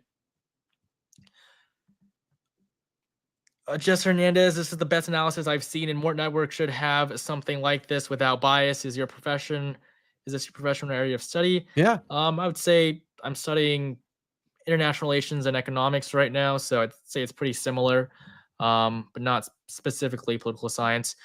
Thank you, James Reed, for the super chat. Thanks for such outstanding work. I followed you as much as I could, and I have to say I learned a lot. You're the best. I'm really glad you're enjoying the stream. We still have a little bit to go, but stick with me here. We are going to get a winner tonight. I do wholeheartedly believe that we're going to be able to project tonight. Thank you Donald so Trump much. as Tomorrow the night, I'll come 47th back. president. We're I'm gonna probably do going to be part able to 2 watch of the Kamala Vanity Harris's Fair, concession speech Karen Reed as well. Vanity Fair breakdown. I'm gonna But I work do on just that want to remind you religion guys, we are at tomorrow. Get that ready 361,000 for all of subscribers, you. just 39 Thank you for being away here. from our I goal of love you all. Thank 400,000. you. I mean, there's 150,000 people in here. If all of you guys subscribed at the same time, we would 150,000 instantly people hit watching. 400,000. That's insane. So I'd really So appreciate good it for him. if all of you guys could go So down good for there, him. hit that subscribe button. You can unsubscribe after, honestly, but just hit that subscribe button and see that number shoot up. I'd really appreciate your support there. Alex says, thanks for your coverage. It is way better than everyone else's. My friend Drew Peacock just joined the stream and wanted to give him a shout out. Shout out to you, Drew Peacock. Coming back to the map, we'll see if we have any updates here. Pennsylvania, 77%, Trump leads by 3. Michigan, 35%, Trump leads by 6. Wisconsin, 68%, Trump leads by 3. So it's clear Trump is going to win these 3 states. And then in the Senate, it's going to be a little bit closer. But, it's definitely going to be a big victory for the former president. Arizona, we're stuck at 53%. I'm hoping that we get a little bit more from there in the next few minutes. Georgia is going to be called very, very soon. Nevada, nothing there yet. Nevada is just the slowest counting I know. state Fucking Nevada. in world history. It really couldn't be any slower.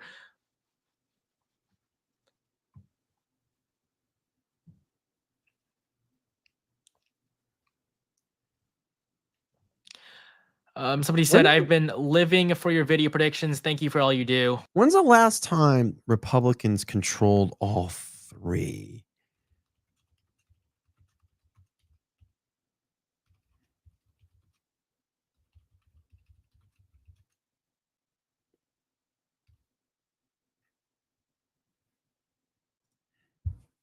Republican Party retained their majority on both the House. Oh, it was Donald Trump. The House and the Senate and the inaugural President Donald Trump on January 2017. Wow. I thought it was longer before that. And thank you for becoming a channel member. We'll come here and look at the betting markets here again. I think that, they're just going to continue to move more and more in Trump's favor. And you can download the Polymarket app yourselves with the link in the description below. You can get it for free. There's going to be more races and a lot more data to look at in the next few days. So having that in your pockets is going to be pretty useful. Tom, thank you for your support. Trump is now at a 96% chance of winning. I think the Polymarket site is, being overused right now, which is why the images aren't even loading. But 94-5. I mean, yeah, this is pretty terrible for Democrats. I would say this is the worst election defeat Oh, thank you, for the Danny. I'm Democrats. just trying to mix obviously it up, since you know? 2016. I really I mean, like that this was guy, the biggest though. Election surprise. time. He's pretty good. I mean, Lizzie Woodson says, "Do we know what time the election winner will be announced?" It really just depends. I would say it comes down to the Midwest. It really depends when projections can be made in these states, and it's clear. I think everybody knows that Trump is going to win. Yeah. Kamala Harris knows that he's not going to. Kamala Harris knows that Right now, she's lost, but it she's will take some losing. time. She They're going to knows. want to, obviously Kamala isn't going to want to upset her supporters and give up so quickly. So they're just going to wait a little bit. But I think a speech will be coming out tonight, and the phone call, of course. Edgar Medina, you want me to say your name? So big shout out to you. Thank you for the support. JA, shout out to my friend Tyler Savely. Shout out to Tyler, who put me on to you. So I appreciate that.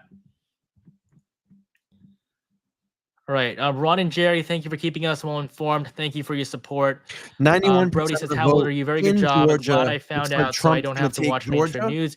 I will say this is the first time that I have voted. So that gives you a hint. Dax Zim, what will you do after the election? Just focusing on the midterms. There's still a lot of elections going on, a lot of politics to cover. 2026, we have a much more interesting Senate map than we did this time. And the Senate map for 2024 was pretty boring. And then, of course, 2028 will start to heat up a lot quicker than people expect. And, this isn't my full-time job, so I'm going to enjoy the break as well. I've been doing this every single day on top of, other things. So totally okay with, taking a step back a little bit from this. Tom Klein, thank you again for your super chat. I think I noticed this is at least your second or third one. So thank you so much. By the end of the night. Lisa says, we've only watched your coverage tonight. Thanks so much for the non-drama results. Excellent content and explanation. Easy to follow along graphs. Yeah, I'm glad you're enjoying it. Thank you to the Flying Clownfish. You want me to give a shout out to Mark Cuban? Shout out to Mark Cuban. I feel like he's really been trying to get political over the last few months. We'll see what he does with it. Thank you, John, for your support. And so I guess we'll come back to that. Pennsylvania is now at 78%, Michigan 38%, Wisconsin 68%. Going to be Trump. I do. I would expect that. I do too. Before 1 to 2 in the morning, we probably should get a full projection, or at least very close to the presidency. It. It'll be abundantly clear how this election is going to go. New Mexico, they still even haven't called this for Kamala Harris yet, just because she isn't doing that well. Virginia as well, and up in Maine and New Hampshire. Although ultimately, these races are going to go one way or the other. Mark says, been watching you for weeks. Thanks for the hard work. Buy a beer book on me. Yeah, I appreciate that, Mark. And thank you so much for your super chat. Kenneth, I'm so glad I found you tonight. Not having to watch the network filler is such a relief. Yeah, I mean, I appreciate that. If there's any other questions you guys have, just make sure you let me know in chat. I'm constantly reading through it, trying to get to everything. Obviously, it won't be perfect, but, I'm trying to give you guys what you guys want. Huffy says, thanks for the updates over the past few months. I look forward to them every day. What does the New York Times have the margin of victories for Michigan, Pennsylvania, and Wisconsin? Yeah, so I can show you those three right now. Wisconsin, currently the margin is going to be 1.8% for Donald Trump. Definitely a lot bigger than I personally would have expected. But still, this is a good victory, a good number for the former president, his largest victory in Wisconsin ever.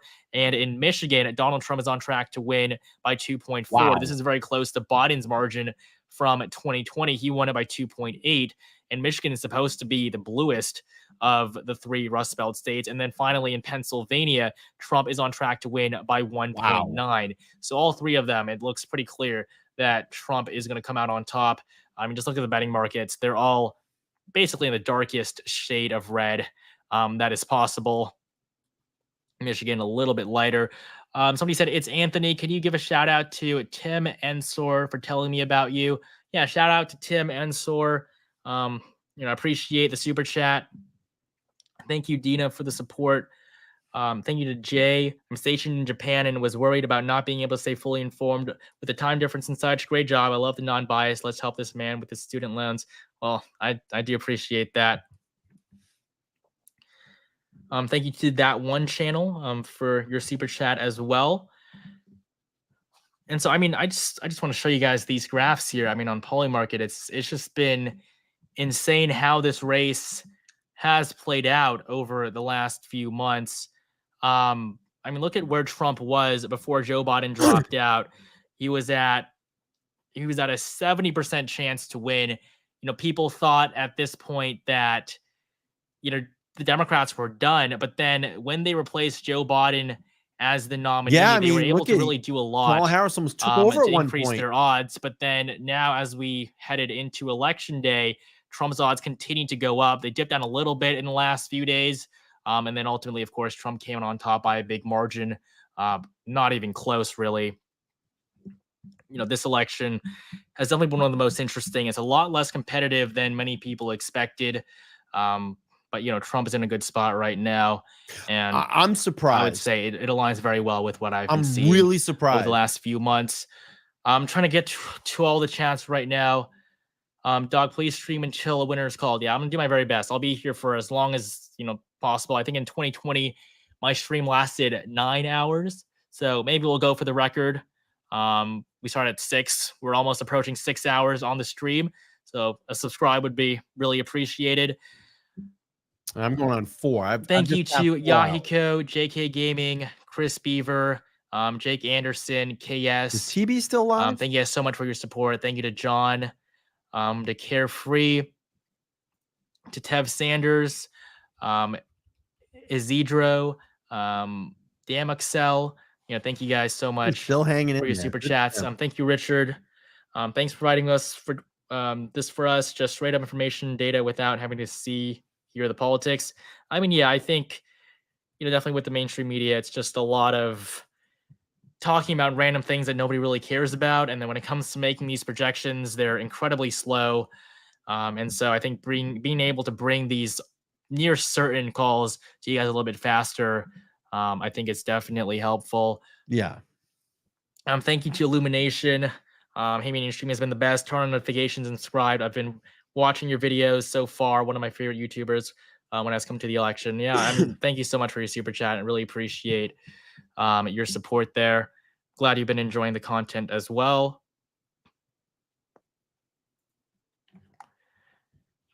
Thank you to Drew Balls Gaming for your super chat as well. We're just going to continue here. We do have a big drop now from Minnesota, actually. We haven't had too many big updates over the last hour or so, but we do have a big update in Minnesota. Kamala Harris has retaken the lead. Wow. We have a big drop from Hennepin County, which is where Minneapolis is located. So basically from this point, Kamala Harris's lead has peaked. She's only going to go down further and further from here. So Minnesota is going to be lean for Harris ultimately. She's on track to win by 3.7. It's not a good margin at all, but it does seem like we're getting close to a call there. Batman Forever, thank you so much for your support. Best coverage, no bashing or bias. Thank you for a pleasurable election night. I really appreciate that. I'm really glad that you've enjoyed the content. Minnesota, I will say Republicans have done surprisingly well in these Senate races. I did not make projections for Pennsylvania, Michigan, or Wisconsin. I did not think that Republicans were going to win these 3 races, but it does seem that I knew they were going to be close. That's why I have them as lean. But I will say they outperformed my expectations by a few percentage points. It seems that Republicans are going to win 55 seats in the Senate. I mean, that is the largest they've had since right after Obama won in 2008 in those midterms, 2014. I think that was the best Republicans have had before this. Go back to just looking at the Senate history, going back to 2014, Republicans were at 54. So Republicans are going to have a larger majority after today than they had in 2014, which was a huge blue wave midterm for the GOP. I mean, it's incredible. It's basically going to be the largest margin in the Senate for any party going all the way back to 2008 when Democrats won 59 seats. So, they're really in a good spot here. Just trying to get through with all the comments here. Your imagination gets some rest on a cough drop. Yeah, definitely will. Glenn Clinny, thank you so much for your support, or Glenn Kinney. A little while longer here. Michigan I am getting County tired. Dive. Yeah, we can I'm definitely take old. a closer look. Not young like this at guy. Michigan. Could It's probably basically all finish off red with the him if you exception want. of Detroit, Grand Rapids, Ann Arbor. Kamala Harris is not performing nearly as well as Joe Biden is in these three. She's down by around a few points in all the big cities, and that's going to have a huge impact on these overall numbers in the state, which is why she's going to lose Michigan, a state that she really cannot afford to lose. And I think at this point, we're not even talking about how she can win. It's really all the conversation is focused on what she can possibly salvage from her situation right now. Texan for life, thank you for all your updates. I watch all your updates. You've been the most informative YouTuber over the election. Keep up the great work. Yeah, I appreciate that so much. Thank you for your support. Hazen Dunnigan, thank you for the super chat as well. And the Snowman, Crush My Oreo, Richie Rowe, thank you guys so much for the super chats. Really appreciate it. Really trying to get to all of them, but it is difficult. But all of your support has just been incredible these past few hours. Somebody wants to see New Jersey compared to 2020. We can definitely look at that.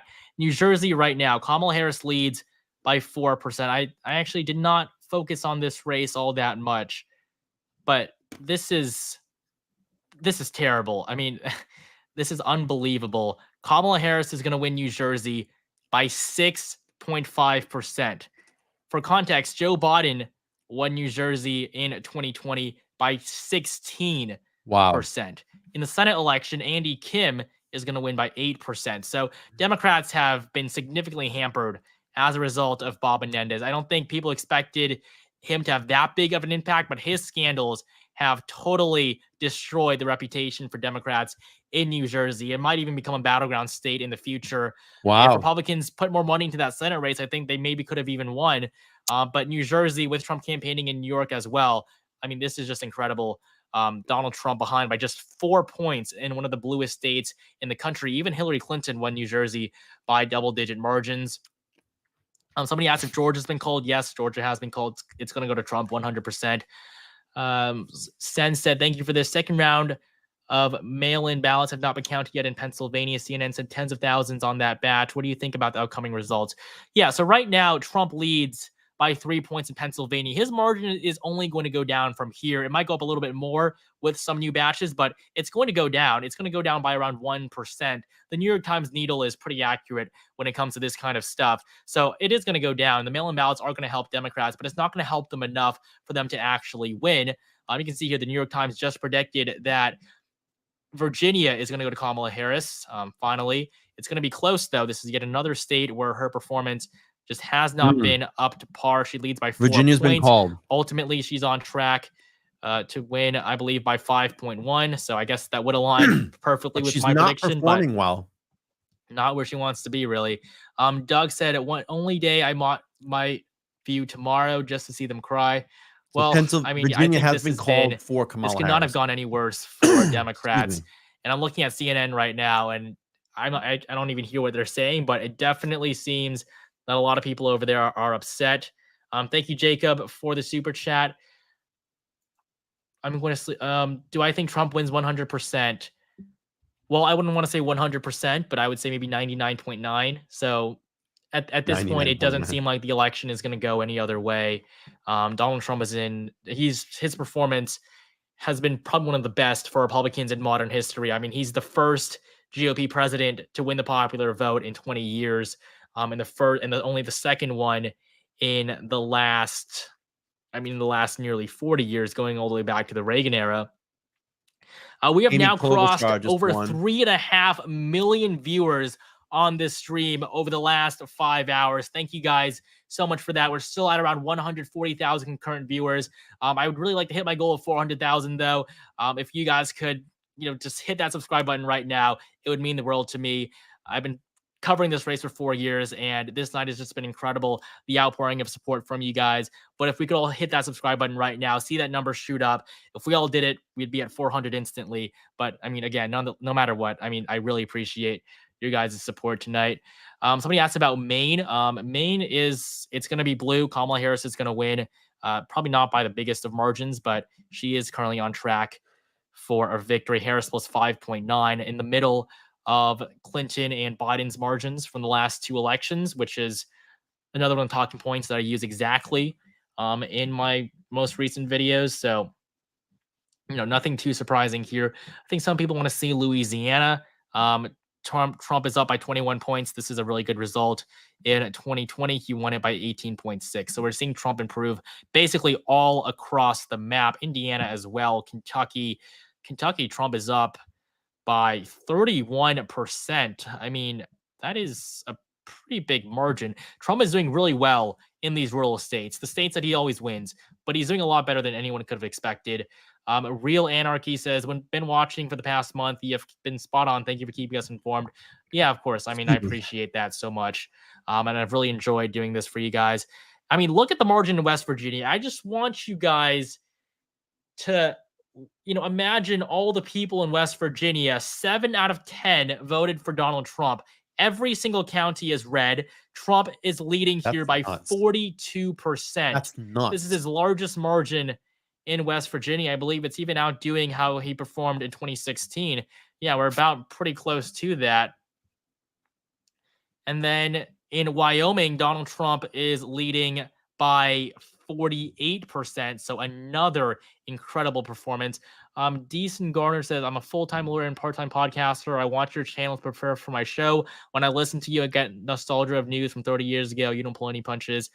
Yeah, I appreciate that. I'm glad that, maybe I could serve as inspiration or whatever before you prepare for your show. I'd love to check out your show as well. It's cool that you're a lawyer as well, because I guess, that is probably what I want to do after school. Thank you, Sham Graval, for the super chat. Appreciate that. Shark Nugget asks, what time will all polls be closed? Yeah, so basically, polls have closed in the entirety of the continental U.S. So basically, that's all 48 states up top here. And then in 13 minutes, polls will close in Hawaii. This is at 12 a.m. Eastern time on November 6th. And then it will close in basically all of Alaska at 12 a.m. as well, except for the Aleutian Islands, which isn't even on the map here. That closes at 1 a.m. So that's why technically Alaska polls close at 1. But really, it's all done. We're not going to get results from Alaska, though. They're slow, just like Nevada. It's going to take a very long time for us to see any changes there. Nevada is always so slow. Chase says, I love how important I felt living in North Carolina. Yeah, I mean, living in swing states, I think it's very different because you actually get the attention. I think Donald Trump's going to take from Georgia. The candidates. I mean, California, you'll get nothing. I think Donald Trump's going to take Pennsylvania. You only get Trump something is whenever Kamala leading Harris big time in Michigan right now at 40% nearby. Let's go to the AP map. Listen, I appreciate everybody being here. So let's look at Wisconsin, 70%. Trump is running away in Wisconsin, 51% to 46%. Michigan, Trump's really running away in Michigan at 40% right now, 51 to 46. You have Trump in Pennsylvania. I believe he's going to end up taking Pennsylvania as well. And Georgia, let's just call it for Trump at this point, 51% over 48%. Very impressive.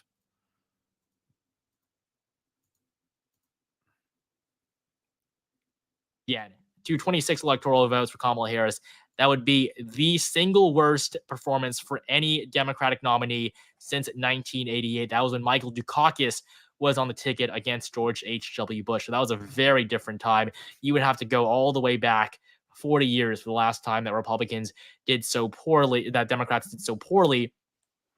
But one other thing I would say here is that for somehow the Midwest is going to keep its streak of voting for the same candidate in every single election. Since 1992, they've all gone to the same person. And somehow in 2024, they will continue that streak, but in favor of Trump. He's so far in the last 30 years, he's been the only Republican nominee to be able to win Wisconsin, Michigan, or Pennsylvania. As much as I can. How does New York look compared to the last few elections? Yeah, we can definitely take a look at New York here for you guys. 56-44. This is terrible. This is a likely margin. This is not where Democrats needed to be. Kamala Harris, this is terrible. I mean, this is half of Joe Biden's margin from 2020. And this is one of the main reasons why Trump is going to win the popular vote, because in these blue states, even in states like New York, Kamala Harris simply hasn't been doing what she needs to do. She hasn't been doing what Democrats should be expected of. And so, yeah, it's just not looking like it's a good night if you're on the left. While I think the issue for Democrats is that, they won in 2020. They won a trifecta, but they simply haven't done what people have wanted Yeah, they them didn't really to do. do much. People are not happy with what they have done. I'm not saying that Republicans are going to magically do a lot better, but Democrats simply haven't been responding to what people wanted. They forced Joe Biden down their throats when nobody really wanted him to run for re-election, and then they finally changed their minds when they realized that it would be impossible. And so, yeah, I mean, Democrats just haven't done well. They did well with Joe Biden. Joe Biden was the right nominee 4 years ago, but this time they've made huge mistakes throughout the campaign, and now, they're finally paying for it. Donald Trump is going to be reelected to a second non-consecutive term. I mean, that hasn't happened since 1892. Somebody wants me to shout out Chip Pip in Indiana, so shout out to you, Chip Pip. And thank you, Mark, for the super chat. All right, I guess we do have a projection in Minnesota, though. Amy Klobuchar is going to win her re-election. She leads by 19 points against Royce White. I mean, Amy Klobuchar won by 24 points last time. She'll probably win by a little over 10 this time, maybe even less than 10. The numbers for Republicans here are going to get better in the next few hours. But the Senate map will have Minnesota as solid red. Nebraska, it seems that Deb Fischer is going to pull off a victory, but we're going to wait a little bit on that. In Montana, Tim Sheehy is going to win. There's really no other way around it. It's going to go red. And in Arizona, Kari Lake is still on track to lose. I mean, I feel that for the people that think that Kari Lake is such an incredible candidate, or not just such an incredible candidate, but for the people that don't think that Kari Lake was a mistake, I mean, if Republicans can win in Wisconsin, Michigan, and Pennsylvania in these Senate seats against some of the most popular incumbents in the country, I mean, look at how those three elections went back in 2018. They were blowouts for Democrats. Bob Casey won his re-election by 13 points. Now he's on track to lose. Michigan, Stabenow won by 7. Now Alyssa Slotkin is on track to lose. It's not the same person, but, essence is the same. Wisconsin, Tammy Baldwin wins by 11 points. Now she is on track to lose. If in this environment where Republicans are able to win these three states, if Kari Lake cannot even win against a non-incumbent, I think that there's a problem there. And it has been Kari Lake this entire time. She just has not run a good campaign. She is not appealing to the people she needs to appeal to. And that is why I've been so against her being the Republican nominee. If I were a Republican, I think she would be the worst possible choice. S4V4 says, I absolutely love your channel. What are the odds that Trump wins Pennsylvania, Michigan, and Wisconsin? If you want a number, I would say right now that number would be around 90%. I think it would be very hard to see Trump lose any of these three states. He's just doing so well. He is outperforming the polls like he always has. I did expect the polls to be more accurate, and they have been a lot more accurate than they were in the past. But still, Trump has managed to outperform expectations. Fucking Nevada hasn't even started reporting yet. Points, basically across the country. Always so late. That's when he's been able to support. It's like 2 o'clock in the morning by the time you get data from Rosie Nevada. O'Donnell. Data from Nevada. To you, Rosie O'Donnell. Michelle King asks, are you still studying political science in school? You definitely have a future in it. We've been watching from Chicago for the past year, and you are all we trust.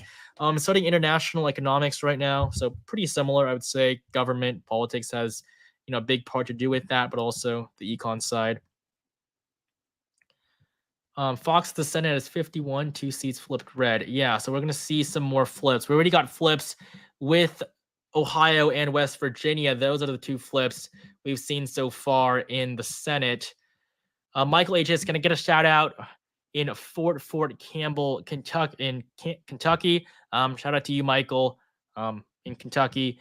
And then at Trent Smith. So why is Nebraska separated into different zones? Think we should do something similar in Georgia? Well, it's just with the state laws. So with the elections, they're all governed by state laws. And for some reason, Nebraska, Maine, they just chose to do that. And so that's simply what they're doing. And there was a petition to change it because Trump would get an extra electoral vote from that second district. That didn't end up happening. But if Trump was able to do that, just hypothetically, it would mean that he would able to get to 270 just a little bit easier if this scenario, sorry, not this scenario. I'm trying to figure out exactly which one it is, but there was a scenario where Trump could get to 270 with that second district, but wouldn't be able to without it. Then he'd just be at 269. Honestly, I don't remember exactly which one that is. But, that second district was something that Republicans tried to fight for. Ultimately, they lost that battle, but it's not going to matter because Trump is winning everywhere else. Oh my gosh. I don't know, All right. peeps. I'm getting pretty tired. What battlegrounds can Trump afford to lose? This question asked by Dylan. Yeah, so right now we already have Trump winning Georgia and North Carolina. He can afford to lose Nevada, Arizona, Wisconsin, and Michigan. So he can afford to lose all three of these. All four of these, every single one. All he needs is Pennsylvania. So all three of these states, which he is clearly on track to win, that's all he needs. He doesn't need anything else. So it's going to be a pretty easy victory for Trump. It's basically smooth sailing from here. Minnesota on the presidential level, Kamala Harris leads by 8. Amy Klobuchar is doing significantly better. That's not too surprising. Harris is on track to win by 3.6. Pretty weak margin, though. Yeah, I mean, this is not what she could have hoped for. CNN is just doing some projections. They're finally projecting Nebraska to go to Donald Trump.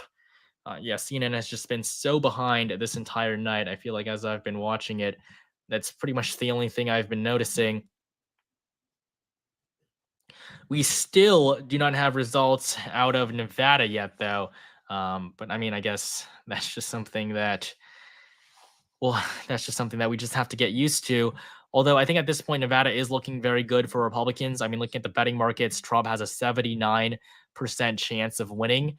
But in the end of the day, though, it's not going to matter. Nevada is not going to change the result. Robert says, your neighbor from the Great White North watching here. Thank you for keeping this election focused on the numbers and not opinions. Great content. Congratulations from the Republicans in Canada. Okay. I don't like to do this. I don't like to end things, but it's late. I have to go home. I have things that I need to do, personal stuff tomorrow. I got to prepare for my stream tomorrow night.